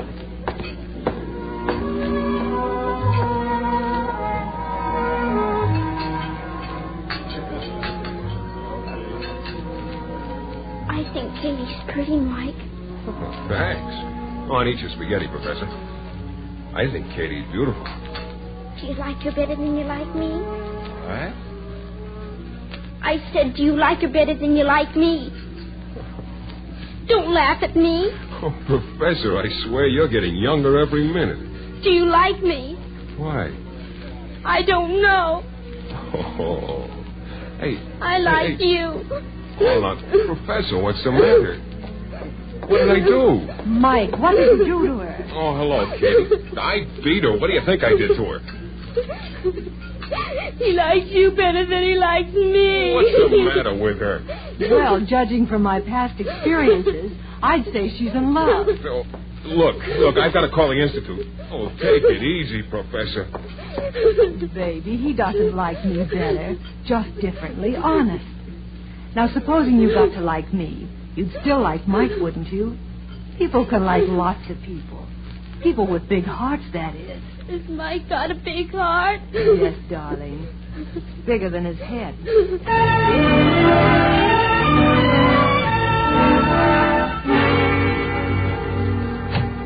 Professor Vincent, there's a Mr. Regan on the phone. He's found Alpha. Oh, wonderful. Just a minute, Vincent. I'm afraid this case looks like measles. And if it is you can't bring Alpha back here. This place is quarantined.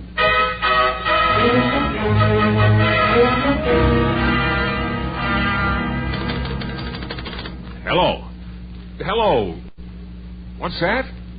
Oh, man, you're out of your mind. Oh, I don't care who vouches for me. I don't care. You're not going to stick me with that kid. What do you mean, instructions? She's human, isn't she? She eats and sleeps, and I keep her face clean. What else is there?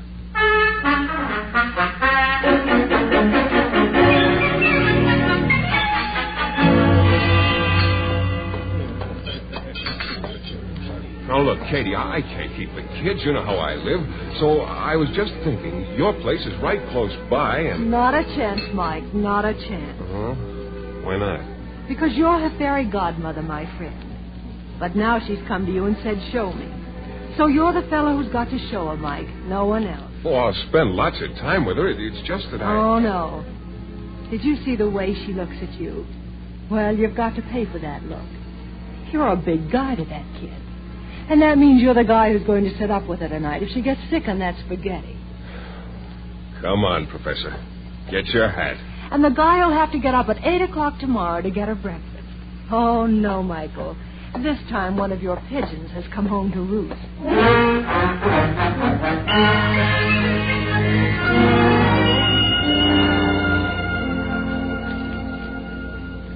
Mike, I like your apartment. I'm glad I'm going to stay with you. You are, huh? Yes.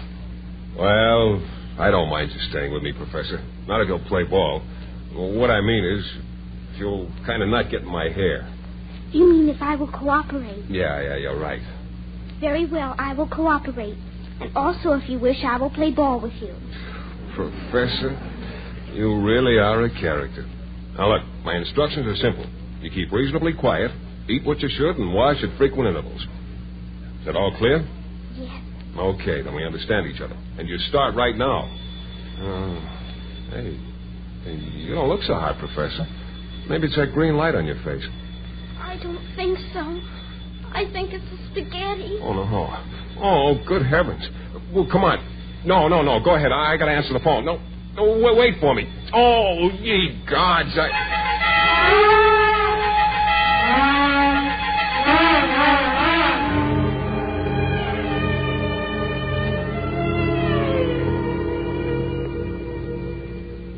Feel okay now, Professor? Yes. Oh, that's good. You better start getting some sleep. I'll be back as soon as I can. My paper wants me to ring in. But I'll make it fast and be back in no time. You, just hit the hay, kid. And pleasant dreams. You won't be scared. Of course not. That would be unintelligent. Okay. Good night, kid. Good night, Mike. Oh, say. I almost forgot something pretty important. A kiss for Cinderella. Good night, Mike.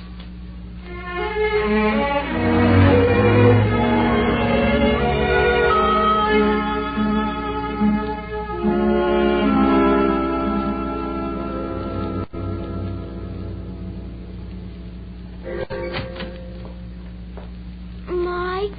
Is that you, Mike? Huh? Hey, who are you? Alpha, who are you? None of your business. When'll Regan be back? Mr. Regan will be back soon, and he wouldn't like you waving that gun around. Oh, no. What do you want? What's it to you? Obviously, you've been very badly brought up. Oh, no kidding. And since you're so intent on staying, please put down that gun and we shall converse. Well, sure. Sure, leave us do that little thing.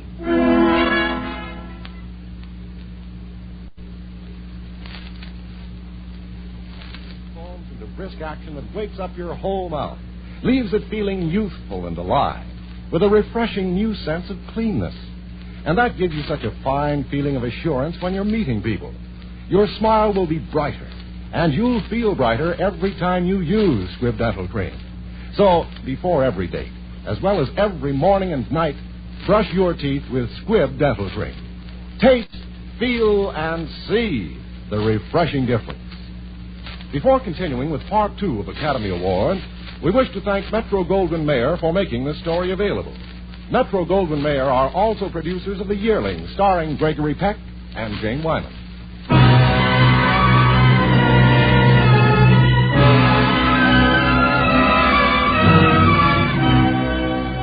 And now the House of Squibb presents Part 2 of Academy Award, starring Margaret O'Brien in Lost Angel, with Marissa O'Brien as Katie and Ira Grossell as Mike.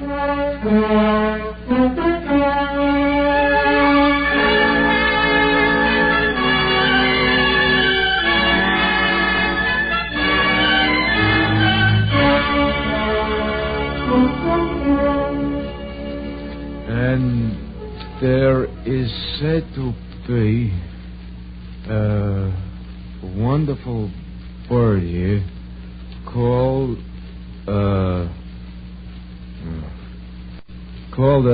nightingale, said the emperor. They say it is the best thing in all my great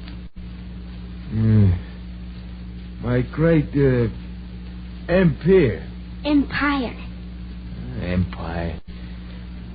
I have never heard him named, replied the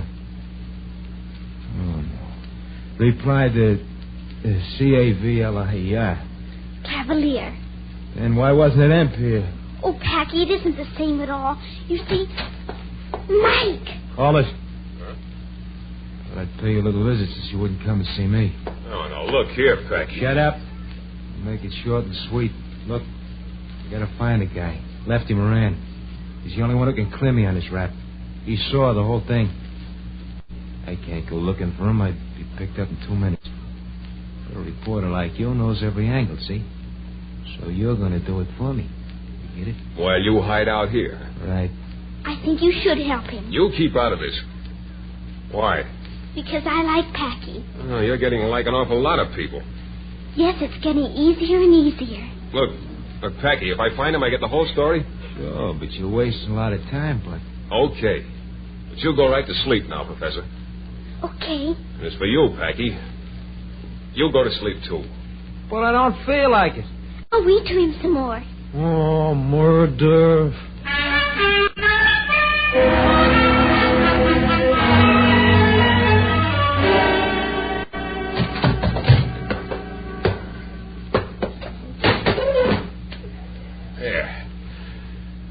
Found him all right, Packy. But I had time getting him up here. Is he hurt, Mike? Is he? No, he'll be all right. Oh, brother, did I have a time with him. You're a smart guy, Regan. All right, Moran, wake up. Take a good look, sweetheart. We can get that kid out of here. This punk didn't witness that shooting, did you? He did it himself. Nobody's framing me. Oh, listen, you chump. Make him sign a confession. That'll clear you. And then he just walks off? No, thanks. No, he doesn't walk off. We call the cops. You pay him off this way, you just put yourself back in jail. Oh, Packy, don't do anything that'll make you go to prison. That would be unintelligent. And besides, I wouldn't be able to see you anymore. And you wouldn't be able to do anything. And you promised you'd show me how to play dice and... Hey. You know something, Professor? I think you're right. Come on, start talking, rat.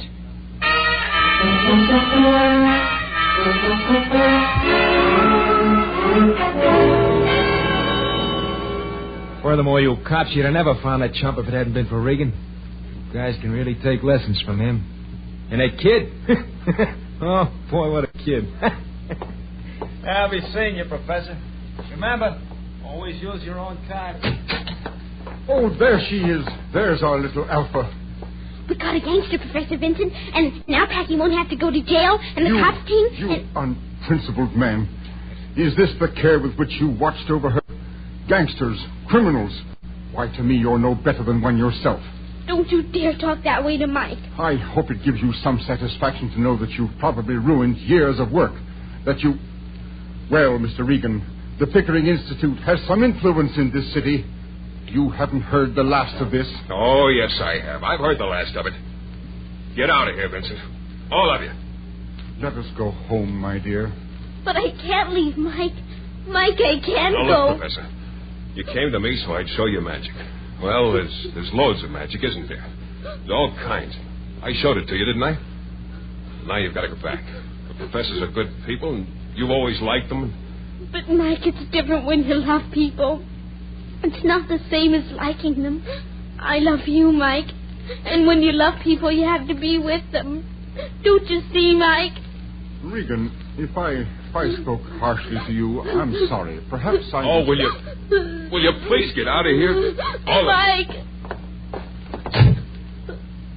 Well, you're gone. That's good, huh? Kitty, let's get married now, tonight. Let's go someplace quiet. Oh, I've been waiting a long time for you to say that to me, Mike. But it's no. You see, I think I would be too much of a responsibility for you. Whatever it is, you're not willing to give. I saw that just now. So, well, so long, Mike. Okay, so long. But I'm going. I'm getting out of here right now.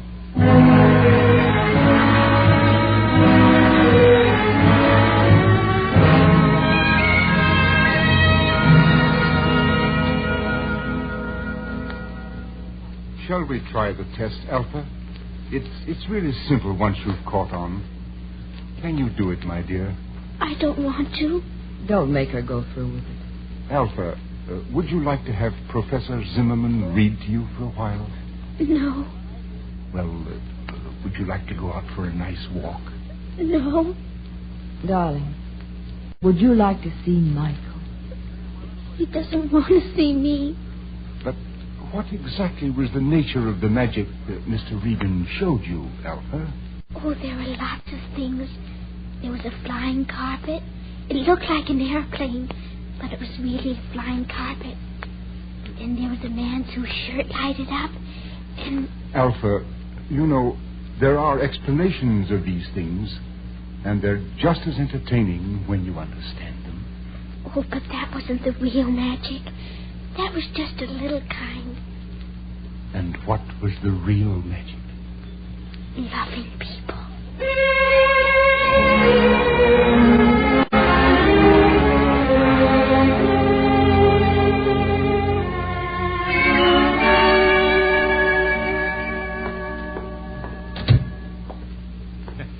Shouldn't leave the door open, Regan. All sorts of characters could drop in. Smitty, you going someplace? Yeah. Away. Oh, you taking a kid with you? Look, I brought her some junk. Where is she? You'll find her at the Pickering Institute. Regan, you're not putting your kid in an orphanage. Oh, it's not an orphanage. And she's not my kid. Now, look, Regan, I ain't going to stand for no... no... Look, Packy, you're a nice guy. Keep out of trouble. Behave yourself. Believe anything you want, but get out of my way. I'm leaving. So long. That guy is nuts or something. What goes around here? If somebody touches a hair on that kid's head, I'll knock him off, so help me, Packy. Kitty. Oh, Packy, have you seen Mike? Yeah, sure. He just got out of here. We've got to find him. Oh, the kid's awful sick, Packy. What? She misses Mike. She hasn't eaten or slept. No good heel. On and out on it. Let me get on that phone. I'll get the mob out.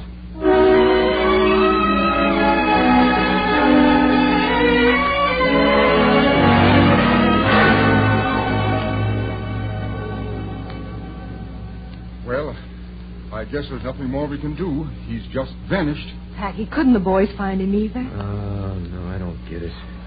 First time they ever let me down, that Mike just vanished. I can't hold out any hope now for the child. She just lies there with her head turned to the wall.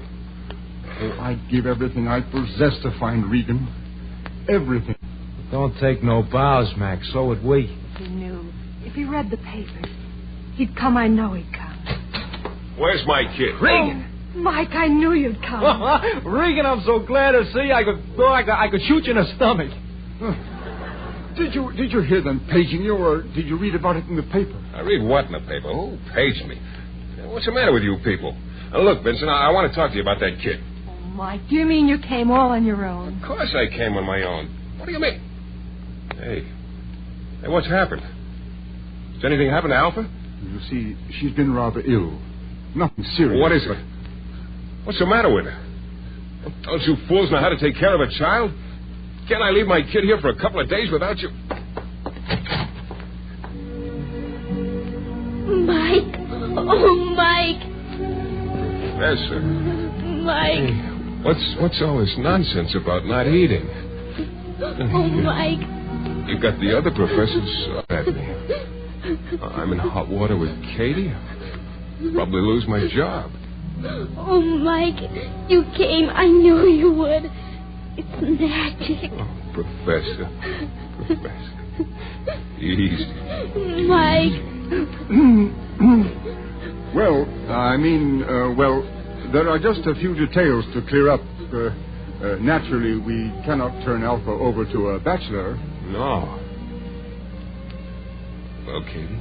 Of course, darling. Well, we shall continue to supervise the child's education, and it would be advisable for her parents to keep abreast of her course of study. So, I shall send you a guide to an 8-month preliminary course. Never mind, Mike. I'll take care of you and Katie. Honest, I will. It won't be so hard after the first 4 years. If you study real hard. In fact, it'll be fun. Lots of fun.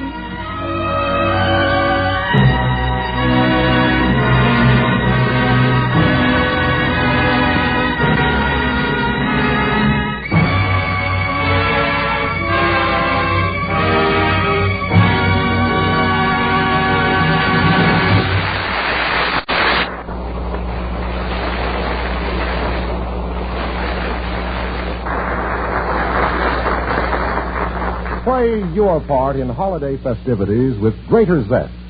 Let Squib Dental Cream help to give you a pleasant thrill of refreshment every time you brush your teeth. Discover how much Squib Dental Cream contributes to the sense of well-being that makes holidays and workdays more enjoyable.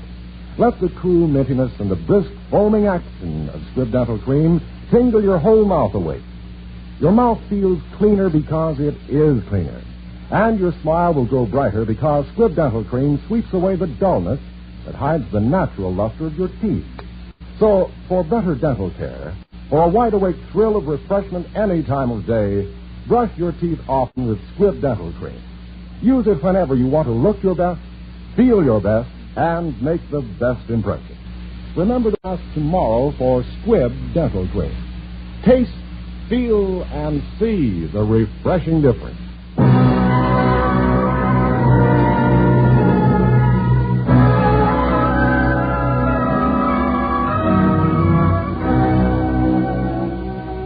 Tonight's performance of Lost Angel concludes the series of dramatic performances presented by E.R. Squibb & Sons in association with the Academy of Motion Picture Arts and Science. We wish to express our appreciation to Gene Herschel, president of the Academy, and to his associates for their splendid cooperation during our relationship with them. We also wish to thank our writer, Frank Wilson, our musical director, Leith Stevens, and our producer-director, Dee Engelbach, and to thank you, our listeners, for your response and interest. Margaret O'Brien appeared tonight by arrangement with Metro-Goldwyn-Mayer, producers of Till the Clouds Roll By. Clarissa O'Brien will soon be seen with Margaret O'Brien in Metro-Goldwyn-Mayer's 10th Avenue Angels. This is Hugh Brundage bidding you good night for the House of Squibb, a name you can trust.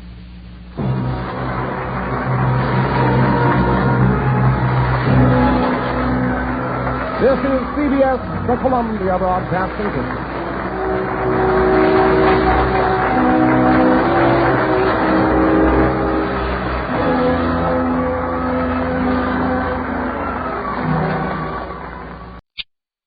You're twice as sure with two great names, Frigidaire and General Motors.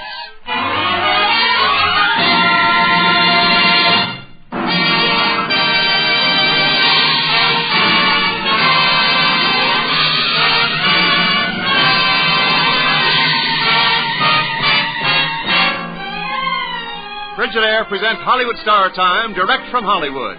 Tonight, a radio production of the delightful 20th Century Fox film, Captain January, starring Margaret O'Brien with Charles Dingle. And now, here is your regular Saturday evening host, Herbert Marshall.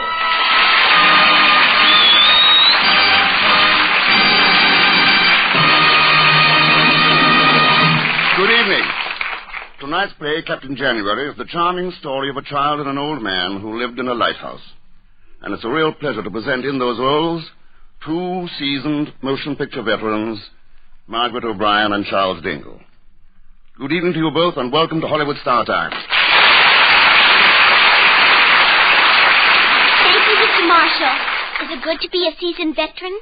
In your case, it is, Margaret. I'm not so sure about mine. I just as soon you'd say two charming young people. Oh, I'm not young anymore. I was 9 some time ago. Margaret, we have a big surprise for you. Tonight is Hollywood Star Time's first birthday, and we're having a birthday party. First birthday? My, you're not very old, are you? I had my first birthday years ago. Yes, we know you did. But of all the people in Hollywood, Frigidaire and General Motors wanted you to be the one to cut our first birthday cake right after the story. Oh, I'd love to. Let's hurry up and get on with the story. Fine. We can be all set to go by the time Wendell Niles finishes telling our audience about Frigidaire. You're twice as sure with two great names, Frigidaire and General Motors. For Frigidaire is made only by General Motors. And it is this association of experience with experience, of skill with skill, that makes Frigidaire America's favorite refrigerator. Remember this when you choose your new refrigerator. Remember that millions of Frigidaires in millions of American kitchens have established Frigidaire's reputation for complete dependability, for lasting satisfaction. Yes, you're twice as sure with two great names.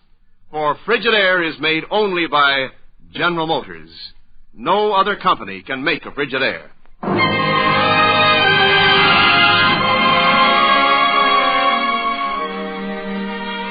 And now, here again is your host, Herbert Marshall.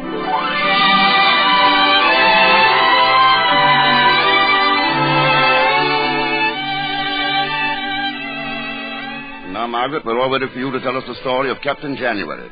All right. Once upon a time, there was a little girl named Star and an old sea captain named Captain January, and they lived in a lighthouse on the Cape Tempest, Maine. Captain January was in charge of the lighthouse, and Star helped him take care of it. What did Star look like, Margaret? Oh, she looked a lot like me. Well, anyhow, one morning, Star took Captain January's hand, and they started up the stairs to the light. Aren't you forgetting something? Let me see. I brushed my teeth. I made my bed. I scrubbed my ears. Huh? Oh, it's my birthday. Today's my birthday. Where's my present? How do you know you got a present? Oh, you always have a present for me. Yeah, I always have a spank for you every year, too. Will you have that now? Not right now, Cap. After breakfast. I feel tougher after breakfast. All right. You can pick your own time. Don't you go slipping any shingles in the seat of your britches like last time. That spanking hurt me more than did you. Honest, Cap, I didn't know that there was a nail in it. It's been a long time, Cap. Long time? I mean, since you and me shipped together. Yeah, 4 years today, Star. That's why you're having your birthday. But I must be more than 4 years old, aren't I? Yeah, maybe 6. I don't know exactly. Maybe I'm 30? Maybe. But it's highly improbable, highly improbable. Ah, here we are. Every morning seems like it's a few more steps. Can I turn off the light, Cap? Yeah, help so. Many brave hearts are asleep in the deep, so beware, beware. How can anybody sleep in the deep anyhow? That means the last long sleep, Star. Like my father and mother? Something like that. Does everybody have to die? Sometime. You and me too? When the time comes. Do you think we'll last until Christmas? Shouldn't be surprised if we made it. Come on now, let's up anchor and get down to breakfast. I want you to get out to the village after we eat and get me some brass polish. Aye, aye, Cap.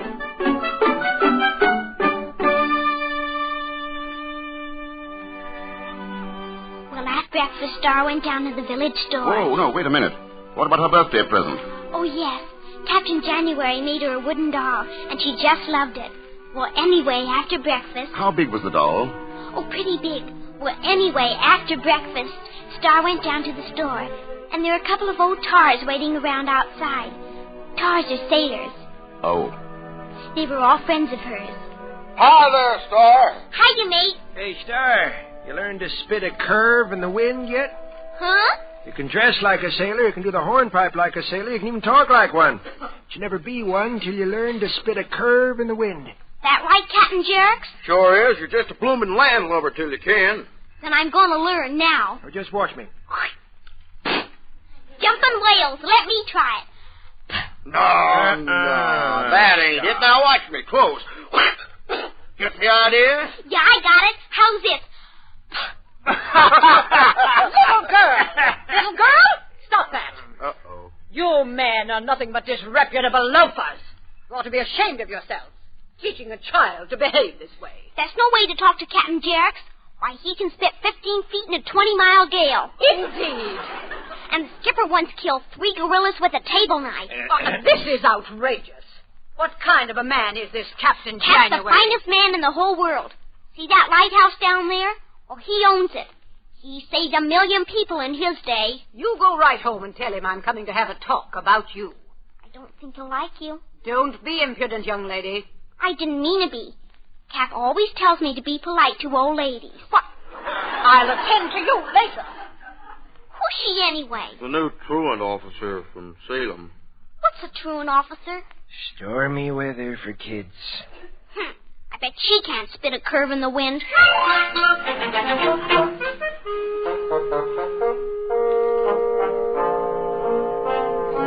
Whether you intend asking me or not, I'm here and I'm going to stay for a piece of Star's birthday cake. Oh, you are, Yes, I are. Anyhow, it's time I was doing a little inspecting around this here lighthouse. Natural, they must be daft in Washington appointing you an inspector. Yeah? Why, you don't know the difference between a telescope and a tar barrel. By the way you handle them, I guess there ain't any. You listen to me. I'm on official duty, and I'm not taking any back talk from a broken-down forecastle hand. Forecastle hand? Pardon me for interrupting, but I think we're in for stormy weather. Well, hello, Star. Happy birthday to you. Happy birthday to you. Uh-oh, the storm got here fast. Which one of you is Captain January? Well, don't look at me, lady. I'm Captain January. I'm Mrs. Morgan, the new truant officer. Why isn't this child in school? Well, I was aiming to send her next year. What you were aiming to do is of no importance. From all I've observed, this child is being brought up like an ignorant little heathen. Hey, just what business is this of yours? Star's mine, and I ain't listening to no... You listen to me. This child is adopted, and it's well within the power of the school authorities to have her taken away from you and sent to an institution. Hey, away from me? Why, Now, just a minute, Mrs. Morgan. Now, I don't hold none with this mildewed old pirate. But when you say Star's been brought up ignorant, you're talking through your crow's nest. Star can read writing and write down reading better than any 6-year-old on his scope. What do you mean better than a 6-year-old? Why, there ain't an 8 or 9-year-old from here to Newfoundland knows as much as Star. No, there ain't any 10 or 11-year-old as far as it got. Oh, 13 or 14. Maybe I am 30. You talk about neglect. Why, I've been learning her from the best 2 books there is. The Bible and Bowditch. Bowditch, a book on navigation. Fine reading for a child of 6. Huh? Any objections to the Bible? There ain't better reading in the world than the Bible and Bowditch. They both learn you to steer a straight course. I didn't come here to discuss reading matter. Have her report to the schoolhouse for an examination next Tuesday. You say she has the intelligence of a child of 8? Very well. We'll call her 8. Maybe I am only 6. I'll stand on 8. Now you get out of here, you old crow's nest. This is Star's birthday. An examination or no examination, I had enough of you. I'll go. But if you want to keep that child, she'd better pass that examination. What's that she was talking about? Never mind, Star. You'll never be in one. You go on, run outside and play. Now, I want to talk to Nazro. Oh, all right. Why did you have to make it so tough for yourself and for her? It would have been enough for her to pass a 6-year-old examination, but you had to insist on 8. I don't want to lose her, Nazro. I want to keep her. Why not? She has no folks. They're all dead. Are they? What about that album in that trunk that was washed ashore with their things in it? There was a name and address in that of Mrs. Mason in Boston. Now, that might be a relative. Just because she didn't answer your letter don't mean she's dead. Might have been away. You might have forgot to mail that letter. Oh, what business is all this of yours? Star's mine, and nobody's going to take her from me.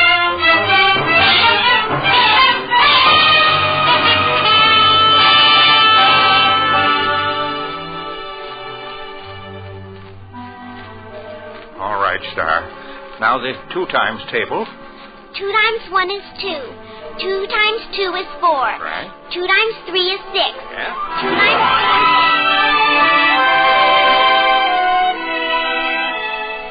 Here on the globe is the Atlantic Ocean, and here's the Pacific, and here's the equator. And what's this I'm pointing to?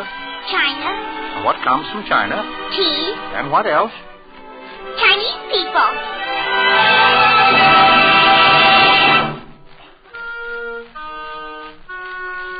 All right. Now, what was the story of the prodigal son? And the father said, "Bring out the fatted calf and kill it, and let us eat and be merry." Yeah, that's fine, but everybody wasn't merry, Star. There was a brother there and neighbors. Now, who was sorry that the prodigal son come back? The fatted calf. Hey, January, Star. I got something here that's going to be a lot of help. Yeah, what? Well, I paid the schoolroom a little visit, and I stole the examination questions. Dead honest? All's fair in love and war. This comes under the latter category. Here, let me see them questions. There. What would be the area of a field 87 rods long and 206.5 yards wide? How much is a rod? How many fathoms? I'll figure this one out later. What's the next question? Can you prove that heat expands? What's expand mean? It's bigger. Yeah. Can you prove that heat makes things bigger? Of course it makes things bigger. The days are longer in summer, aren't they? That's a very good answer. Write down the quality of mercy speech from the Merchant of Venice. Oh, what the heck do they think they're doing? No child of 8 or 80 could do that. Here, let me see that paper. Well, January, I'm afraid I made a mistake. I must have picked up the wrong paper. This is a high school examination. Just seeing the word examination, I thought it was all right. Why, you confounded ignorant old fool. What's the matter with you? You can't even steal proper. I'm sorry, Star. I'll get out of here. Really sorry. Now, come on, Star. Let's get on with our lessons. But I'm awful tired. Yeah, I know, honey, I know, but it's you and me alone against the world now. And if we don't pass this examination, they aren't going to let us stay together anymore. Don't worry, Cap. We'll pass it somehow. You just give me the right answers, and I'll try to learn them. Come on, let's do the 3s. All right. 3 times 1 is 3. 3 times 2 is 6. That's right. 3 times 3 is 9. Yep. 3 times 4 is...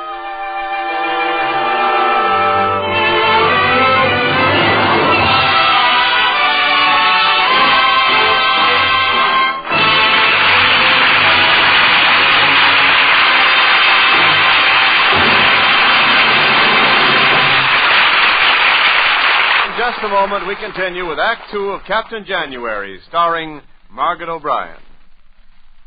Just think how many times a day you go to your refrigerator, and you'll realize how helpful even one extra convenience would be. Then look at all the ways Frigidaire engineers have planned to save your time to conserve your energy. They gave the interior of the Frigidaire refrigerator plenty of usable shelf room to save you the bother of endlessly shifting things around to make more room.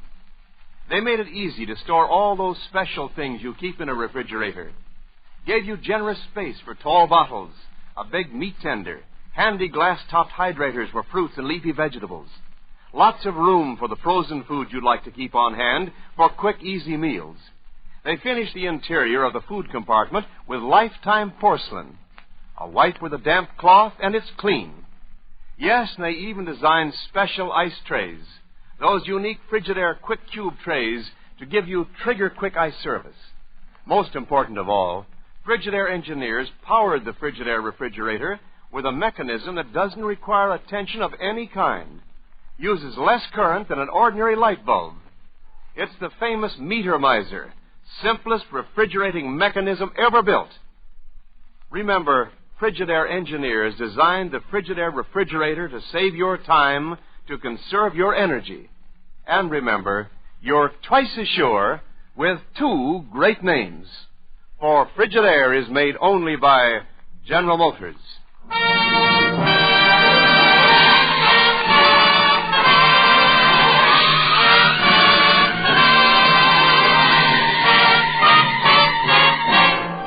Hollywood Star Time continues, starring Margaret O'Brien with Charles Dingle in Act Two of Captain January.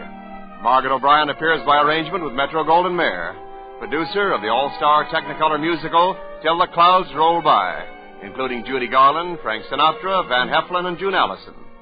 And here once again is your Frigidaire host, Herbert Marshall.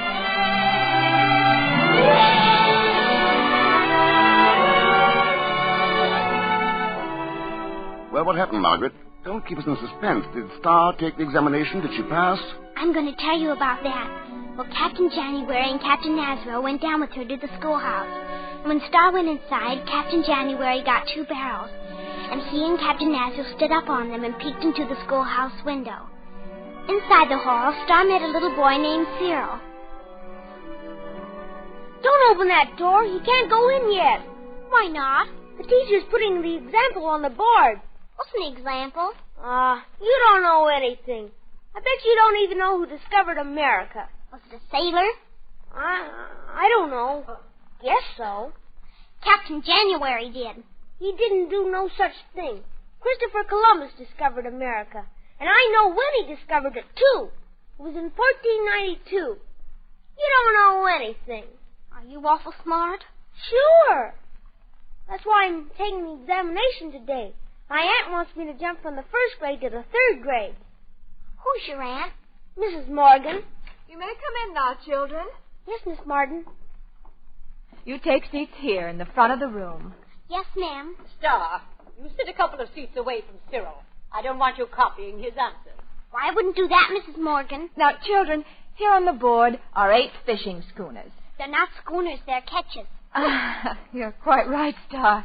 But let's go on. Here are 8 boats. Now, these 5 sailed away. Star, how many boats are left? Why were there any left? Did they foul their anchor or something? The child doesn't even have ordinary intelligence. Cyril, put your hand up. You know the answer. There were 3 left. That's correct, Cyril. Of course there were 3. Now, I want you to both to make up a story about being left alone to take care of a little brother. You, Cyril, first. I haven't got a little brother. Well, I know, but make believe that you have one, and your mother has left you to take care of him. Well, I stayed home with my little brother. We played games, and we had a good time. Yes? That's all. What can you make up, Star? One night, Cap went out and left me alone in the lighthouse with my little brother. My little brother's name is Jimmy. When all of a sudden, the biggest wave in the world came along and took the lighthouse with me and Jimmy in it. We floated all the way over to China, and there were a lot of little Chinese boys and girls there. One little girl gave me a nice kimono, and Jimmy lots of that'll toys. be enough, Star. But a lot more happened. I know. I know, but you've told us enough.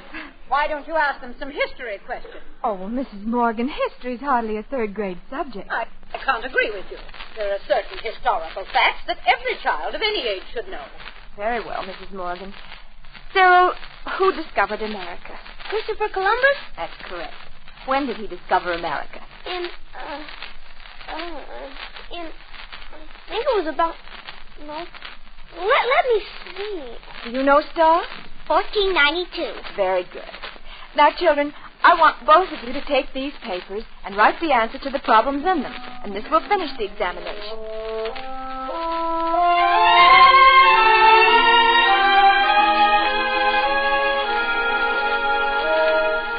Have you finished looking at the papers, Miss Martin? Yes, I have.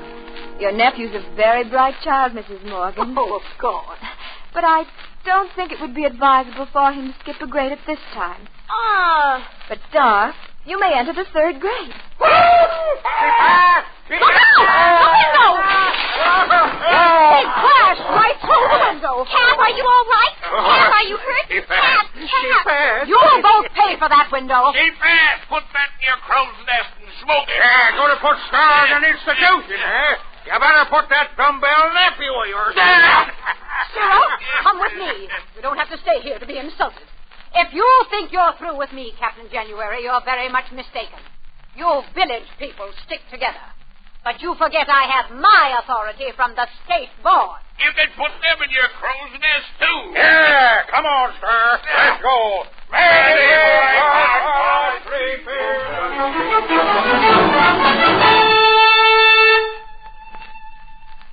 Well, Margaret, I certainly am glad that Star passed that examination. So is she. And I suppose everything was all right from then on. I'm afraid not, Mr. Marshall. You see, Captain Nasro got a telegram from the government, but he didn't have nerve enough to tell Captain January what happened. But one night while they were playing checkers, Captain Jerox dropped by. Evening, boys. Bolton told me to drop these supplies for you on the way home. Put them on the table. Your move, Nasro. I can't figure out why they're laying in all these supplies. You won't need this much for just a week. Automatic. Huh? Go ahead, January. It's your move. Well, what's he gabbing about? What's all this automatic stuff? Why, that new light they're putting in here. It's automatic, ain't it? New light. Nasro, is that true? Well, yes, January. I couldn't get up the nerve to... Nasro, when does it happen? The 30th. I see.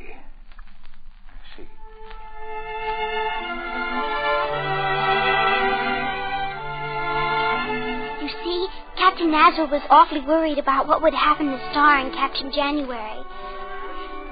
If Captain January once lost his job, he knew that Mrs. Morgan would come and take her away. So he wrote a letter to the lady whose name is in the album. He didn't. Yes, he did. You see, he didn't know what else to do. Did he tell Captain January?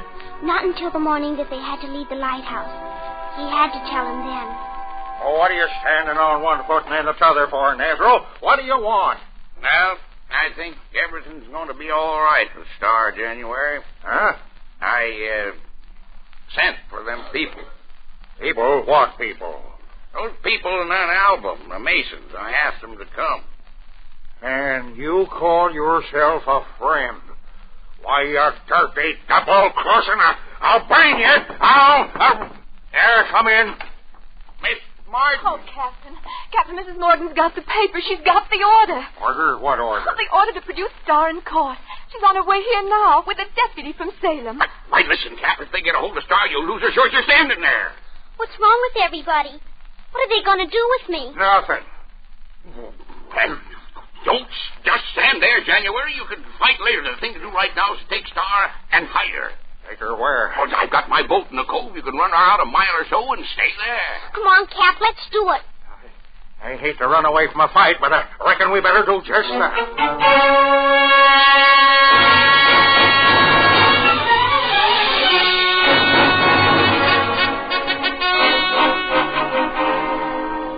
Good for Captain January. But tell me, Margaret, did they make it?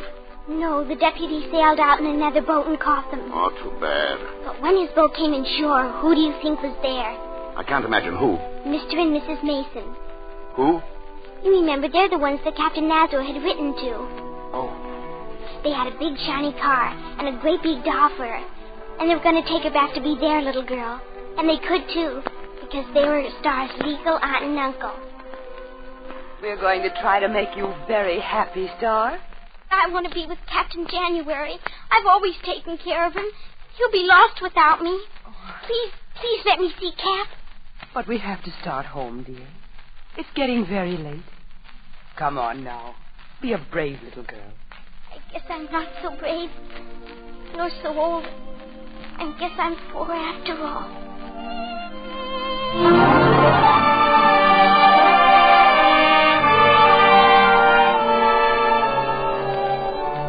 So Star went to Boston with Mr. and Mrs. Mason. Well, they made her happy, didn't they? No matter what anybody said or did or gave her, they couldn't make her smile. She just grew sadder and sadder. But one day, Mrs. Mason came in all excited. Star, dear, we have such a nice surprise for you. How would you like to take a lovely trip? My goodness, Margaret, where did they take her? Where do you think? Back to Cape Tempest, Maine? Mrs. Mason had a great big yacht, and they took her out on that. It was the most beautiful boat in the whole world.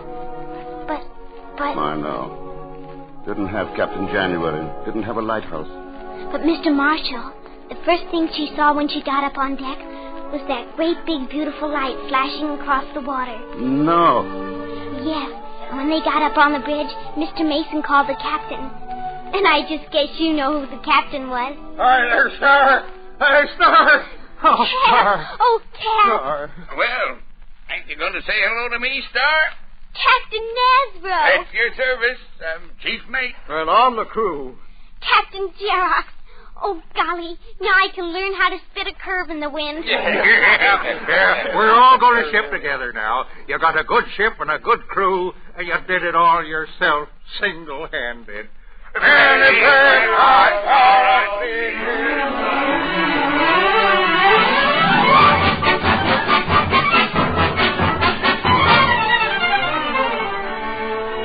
Wonderful. And what happened after that, Margaret? Oh, you know, Mr. Marshall. They lived happy ever after.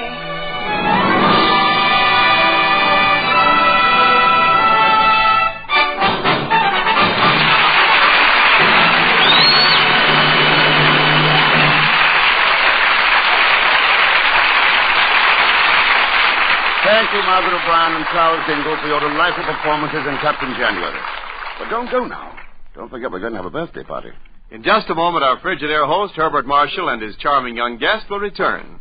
Hollywood Star Time is presented each week with the best wishes of your Frigidaire dealer, who invite you to come in and learn about the famous line of Frigidaire electric refrigerators, electric ranges, electric water heaters, home freezers, and a wide variety of refrigerating and air conditioning equipment for homes, farms, stores, offices, and factories. Now, here again is your Frigidaire host, Herbert Marshall. And now, Margaret, Frigidaire would like you to do the honors and cut the birthday cake and help us celebrate our first year on the air. Jiminy Christmas. That's not a cake. That's a little bitty Frigidaire. No, it's a cake baked in the shape of a Frigidaire. Will you make a wish and blow out the candle? I wish everybody lots of cake and lots of Frigidaires. Happy birthday.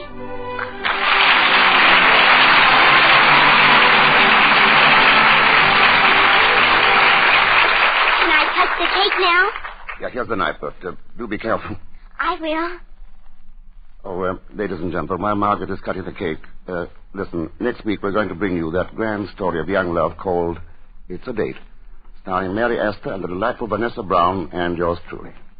The cake's all cut, Mr. Marshall. It certainly is. Now that we finished the cake, who do I get to spank? Margaret, I think we're a little pressed for time.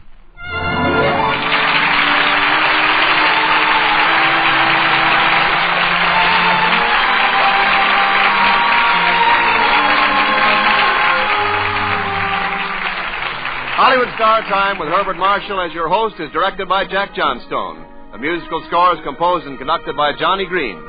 Captain January was presented by Frigidaire through arrangement with 20th Century Fox, currently releasing Darryl F. Zanuck's production, The Razor's Edge. Remember, next Saturday at this time, Frigidaire presents Herbert Marshall, Mary Astor, and Vanessa Brown in It's a Date. Now here's your regular Frigidaire host. As ever, Herbert Marshall. Good night. This is Wendell Niles speaking for Frigidaire, made only by General Motors. This is CBS, the Columbia Broadcasting System.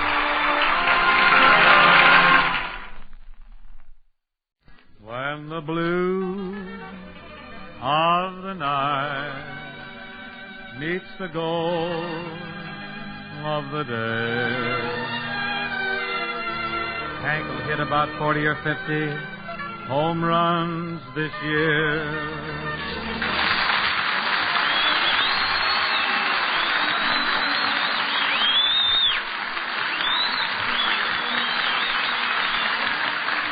This is Bob Murphy welcoming you to Philco Radio Time, produced and transcribed in New York with John Scott Trotter and his orchestra, and Bing's guests, the Charlie Moniante Quartet, and Miss Margaret O'Brien. Tonight's program is being given before an audience of veterans of Army and Navy hospitals in the New York City area. And now here he is with a golf club in one hand, a ball bat in the other, and a fishing rod over each ear, Bing Crosby. Thank you, Bob, for that big field and stream introduction, but despite my desire for the great open spaces, I must tell you that I do hit some spots in the big city occasionally myself. Well, look, what have you been doing around New York, Bing? Well, I went over to the Stork Club, sang a verse and one chorus of Address Unknown to the Stork. Good idea. I think I got him fooled. Then I went up to the top of the Empire State Building, then down to the bottom of the subway, then up to the top of the Empire State Building, then down to the bottom of the subway, up to the top of the Empire State, back down to the bottom of the subway. Wait, just a minute here. What are you dashing up and down so much for? I was chasing my Hooper rating. Oh. Elusive old thing. Anyhow, Bob, just to show that there are no hard feelings, here is a number for Mr. Hooper and all his little telephone callers. That's how much I love you.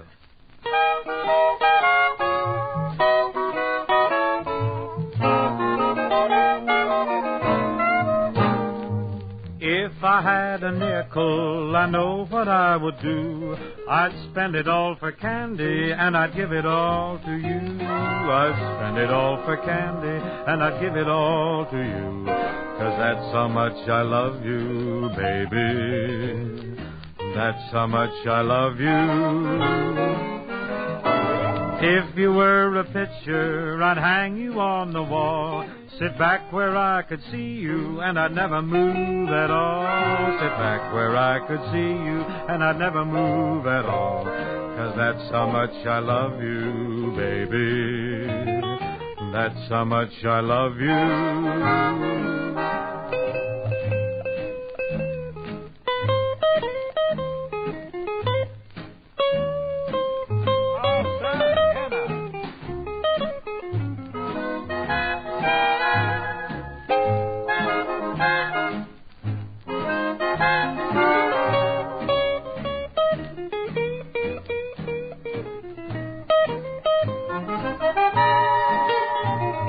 If you were a tiger, I'd hang around your den, and I'd pester you, my honey, until you let me in. I'd pester you, my honey, until you let me in. 'Cause that's how much I love you, baby. That's how much I love you.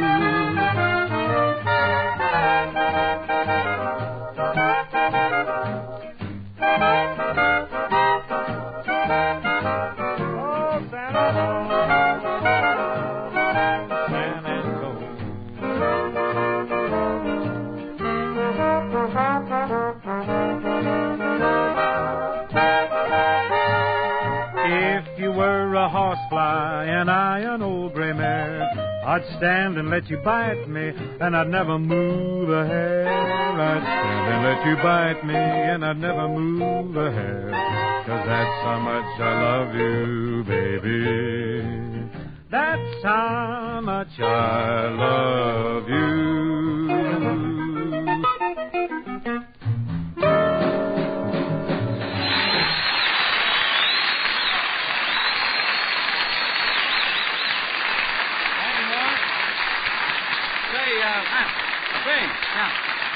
What's your problem?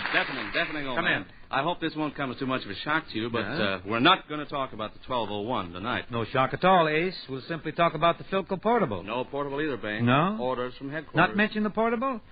How am I going to go home to my little cubicle in the Seamen's Rescue Mission tonight, face my Philco portable, unless we say a few words about it now? Well, look, Bing, Philco wants us to talk about a terrific new Philco radio phonograph instead. Sorry, Ace, I'm sticking with the portable. But look, Bing, I'm sure you'll learn to love this new Philco radio phonograph. It's got a brand new automatic record changer. It's loaded with power, and its performance is out of this world. You never heard such marvelous tone from a table model before. Well, if he plays on pool tables, send one to Hope. He can listen to a little music while he's clipping his friends. That's how he pays for all his parties, you know. That's how he gets the nut back. Does he really? Yes, clips it on the pool table. Does he really cheat? A little game. Well, no, he doesn't cheat, but I can't see how it can be accidental every time he brushes the 9-ball into the side pocket with his elbow. He'll find a way to beat that new Philco record changer, too. He'll have to go some to do it, Bing. He's an adroit boy. The record changer on this great Philco table model is really a honey, Bing. Handles up to 12 records, slick and quick. Be sure to see this sensational new table model radio phonograph at your Philco dealers now. It's the newest thing in radio from Philco, the leader.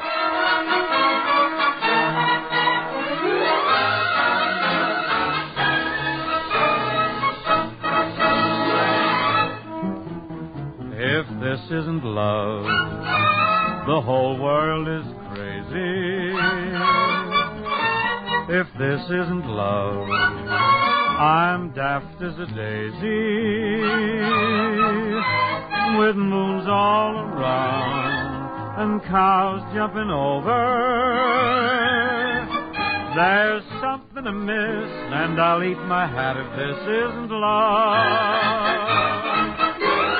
I'm feeling like the apple on top of William Tell. With this I cannot grapple because you're so adorable. If this isn't love, then winter is summer. If this isn't love, my heart needs a plumber. I'm swinging on stars, I'm riding on rainbow. I'm busting with bliss, and I'll kiss your hand if this isn't love.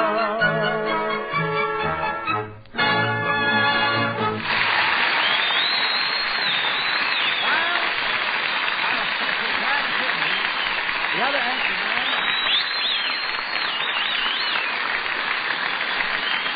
Well, I was ad-libbing around NBC the other afternoon. ABC, rather. Why do I say NBC? I must have lost my entire mind. I did, though, happen to lay the Erie on a very wonderful new instrumental group. They're new collectively, but individually, all have been stars for years. Charlie Magnati, who heads up this coterie, played accordion for Whiteman when Venuti Lang, Teagarden, and Beiderbecke worked for Paul. Supporting Charlie in this group are Tom Mottola guitar, George Wright organ and piano, and Bobby Haggart, ace arranger, concert whistler, and bass fiddler from Bro Bob's old band. They have really something dazzling worked out for you on Minute Waltz.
That was very good, Charlie and group. I clocked you in 1:30 on Minute Waltz. I don't know if that's a track record or not, but it's a mighty stylish rendition. And now here's a tune I attempted some weeks ago. Steady. I attempted this tune some weeks ago, but now I'm going to sing it like I've never sang it before, because I didn't sing it before. I got all mixed up in this tune. John Scott, see if you can carry me through time after time. Will you?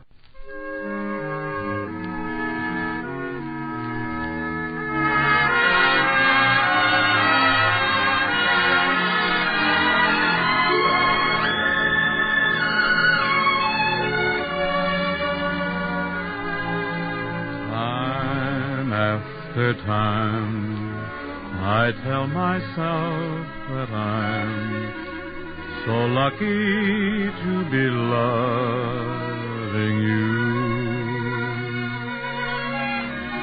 so lucky to be the one you run to see in the evening when the day is through.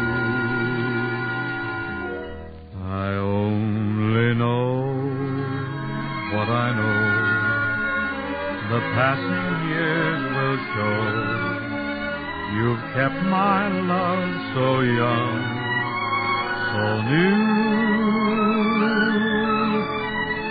And time after time, you'll hear me say that I'm so lucky to be loving you.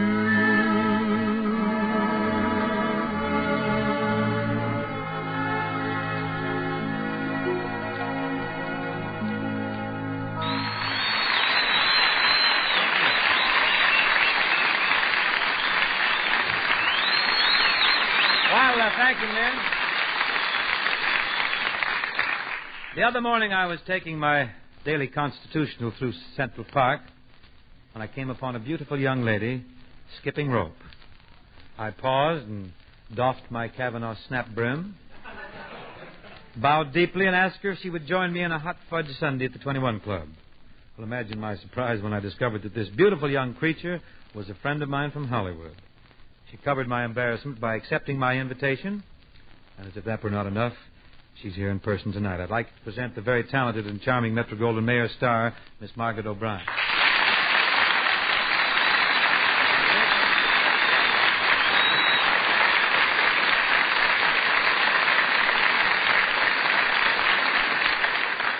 Gee, Margaret, it must have been fate that guided my footsteps to Central Park the day you were skipping rope there. Well, I skip rope every day. I have to watch my figure. Good idea. Skipping rope might be good for me, too, huh? Skipping meals is even better. You're so right. Tell me, though, Margaret, besides skipping rope, what else you doing in New York? Well, I went to the circus. Oh, darn it, I missed the circus. Was there anything startling this year? Oh, it was wonderful. Yeah? I had 6 cotton candies. 6 cotton candies. What other gastronomical delights did the circus have to offer? Well, I had pink lemonade, Cracker Jack, chocolate milk, hot dogs, taffy, and cotton candy. No castor oil? Oh, I can get that at home. I sure wish I'd been here to go to the circus with you, Margaret. Next time you go to the circus with me, huh, we'll crawl into the tent, kid style. Oh, that'd be fun. What if they catch us? That'll be bad. We'll have to wash the elephants. Oh, wonderful. You can wash them and I'll dry them. Just like doing dishes? I promise not to drop a single elephant. Well, I promise not to pick one up then. I wanted to buy one of those little lizards at the circus, but they didn't have any. Oh, you mean a chameleon? Oh, yes, a girl at school had one. Uh-huh. And she wore a blue suit, and the little lizard turned blue. How clever.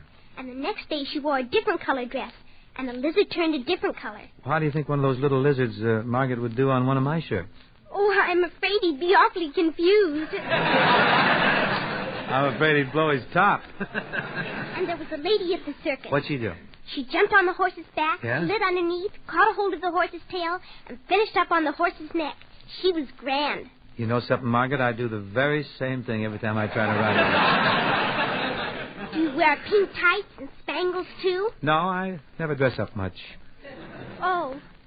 And they had the cutest monkeys at the circus. Mm-hmm. They were so funny, even funnier than Bob Hope. Well, they always are, and he hates them for it. I just fell in love with one little monkey. Oh, you did?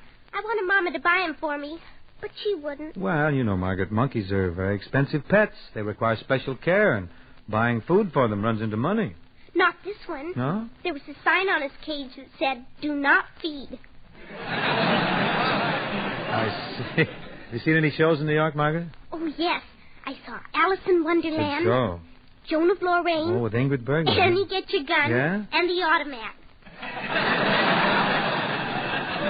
Oh, the trade jugglers at the Automat are wonderful, aren't they? You've really been having a whirl indeed, Margaret. Yes, but I'm anxious to get home. I'm lonesome. Your mother's with you, isn't she? Yes. Oh, you want to get back to the studio? No. Well, what's the big attraction that seems to be pulling you back to California? Oh, I bet I know. It's, can't be a boyfriend. Yes. A boyfriend? Well, Margaret, this is news to me. I didn't know you were in love. Is puppy love or real thing? I don't know. Maybe the real thing. Where does this fellow live? On Mapleton Drive in Beverly Hills. Well, I live on Mapleton Drive myself. Do I know this lad? Well, I think you do. You're his father.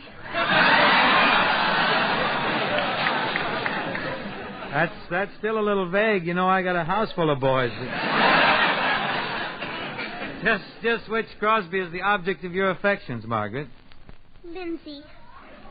But I'm afraid he's too young for me. Oh, I don't know about that. Lenny's 9 years old. But I'm 10, and that makes a world of difference. Oh, you're right. She's just a child. But then how about Phil or Dennis, the twins? Would you be interested in one of them?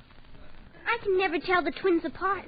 Can you? Well, I can tell them apart. My trouble is tearing them apart. It's not hard to identify them, Margaret. I tell you how you can pick them. One of them usually has a black eye.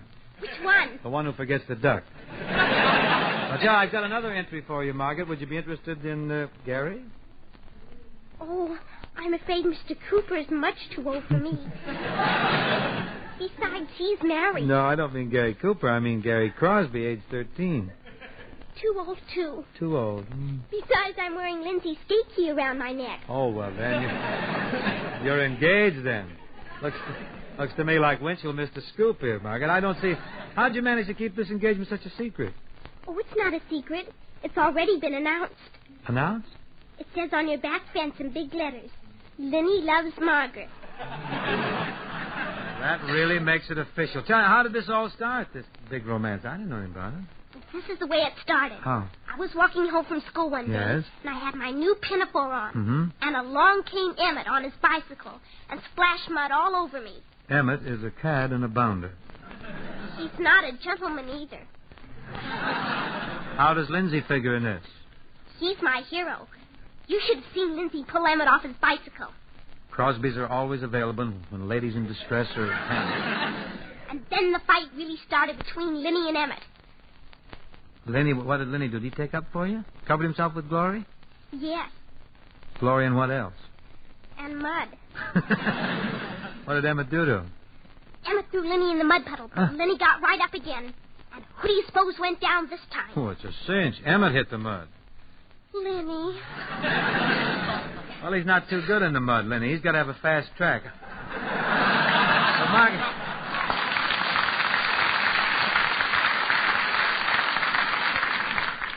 But I want you to know, Margaret, that if you and Lenny are that way about each other, I'm very happy because at last I've got a little girl in the family. You can call me Maggie. I think that would be more proper, don't you? Well, of course, Maggie. I like that.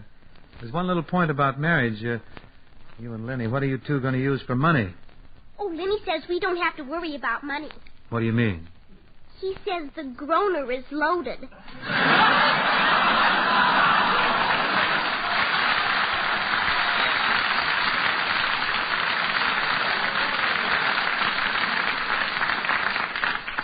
He does, huh?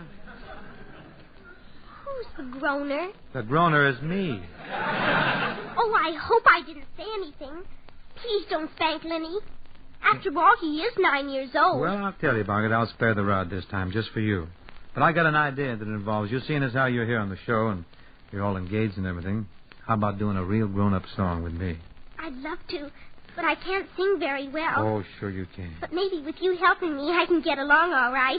Thank you, daughter. Thank you. Now, let's have a little introduction to You Won't Be Satisfied, John Scott. A little arpeggio on the piano, huh?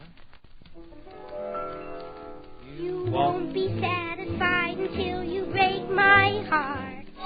You're never satisfied until the teardrops start.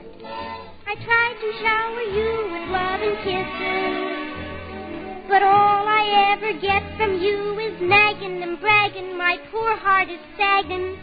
The way you toss my heart around's a crying shame. I'll bet you wouldn't like it if I did the same. You're only happy tearing all my dreams apart. You won't be satisfied until you break my heart. You won't be satisfied until you break my heart. You're never satisfied until the teardrops start. I tried to shower you with love and kisses, but all I ever get from you is nagging and bragging. My poor heart is sagging. The way you toss my heart around's a crying shame. I'll bet you wouldn't like it if I did the same. You're only happy tearing all my dreams apart. You won't be satisfied until you break my heart.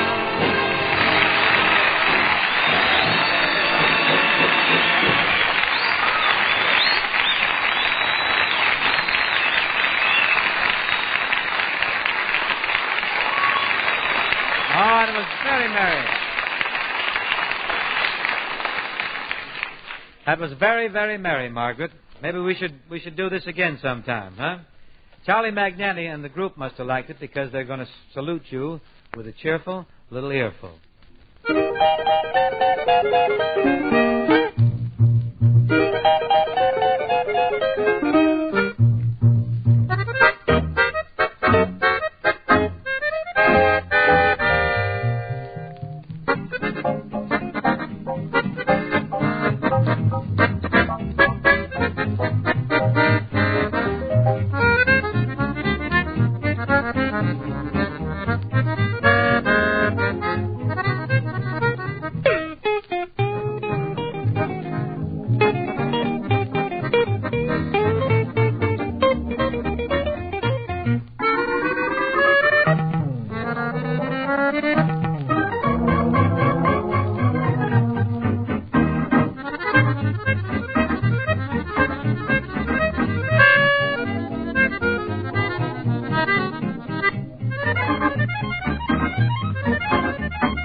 Very bouncy indeed, wasn't it, Bob? Oh, it really was, Bing. Say, Bing, couldn't you break down... Come here, old boy. I'm not leaving. Could Where you would break I go? down now and listen to a cheerful little earful about that new Philco table model automatic? Certainly, Ace. You kind of sold me the first time around. Now, Bing, I can't understand why you're so unreconstructed about Philco's new table model automatic. Portable 1201 table model radio phonograph. They're all products of the world's largest radio manufacturer. And this table model automatic is really tops. Pick out a dozen of your favorite records, then relax, and let Philco's speedy new record changer do the rest. And is it easy on your records? Its new safety features really baby 'em. And the controls are easy to reach on the outside of the cabinet along with the radio dial. No phonograph lid to lift when you adjust the tone or volume or want to play the radio. And wait till you turn up the volume. Man, that's power for you. So before you buy any radio phonograph, take a listen to Philco's great new table model automatic. Remember, it's a Philco, famous for quality the world over.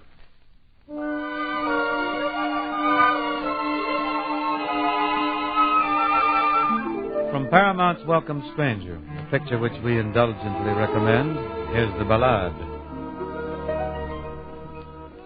As long as I'm dreaming, how nice it can be. How nice to have you in love with me.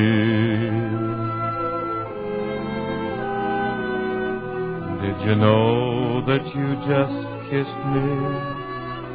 What a thrill I got. As long as I'm dreaming, why not? If I were just wishing, what good would it do? What chance would I have to wish for you? If you never know I love you, still it works out fine. As long as I'm dreaming, you're mine.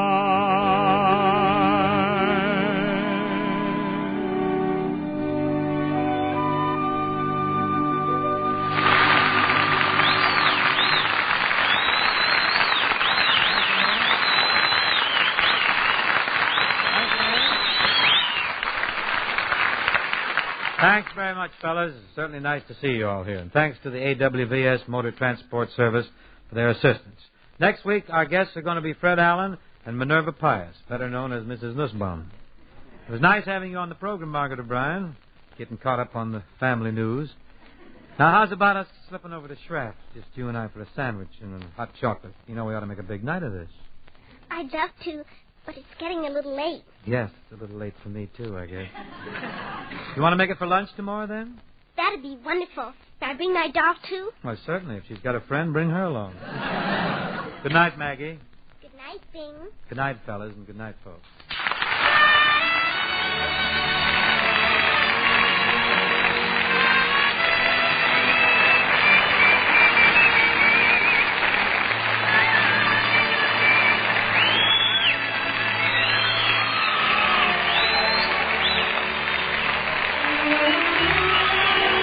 This program is produced and transcribed in New York by Bill Morrow and Murdo McKenzie. Tune in to Philco Radio Time next week and hear John Scott Trotter and his orchestra and Bing's guests, Fred Allen, Minerva Pius, and Connie Boswell. Margaret O'Brien appeared by arrangement with Metro-Goldwyn-Mayer, producers of the Technicolor musical Fiesta, starring Esther Williams, Akeem Tamiroff, and Sid Charisse. And remember, only Philco makes the 1201. It's the newest invention in radio from Philco, the leader.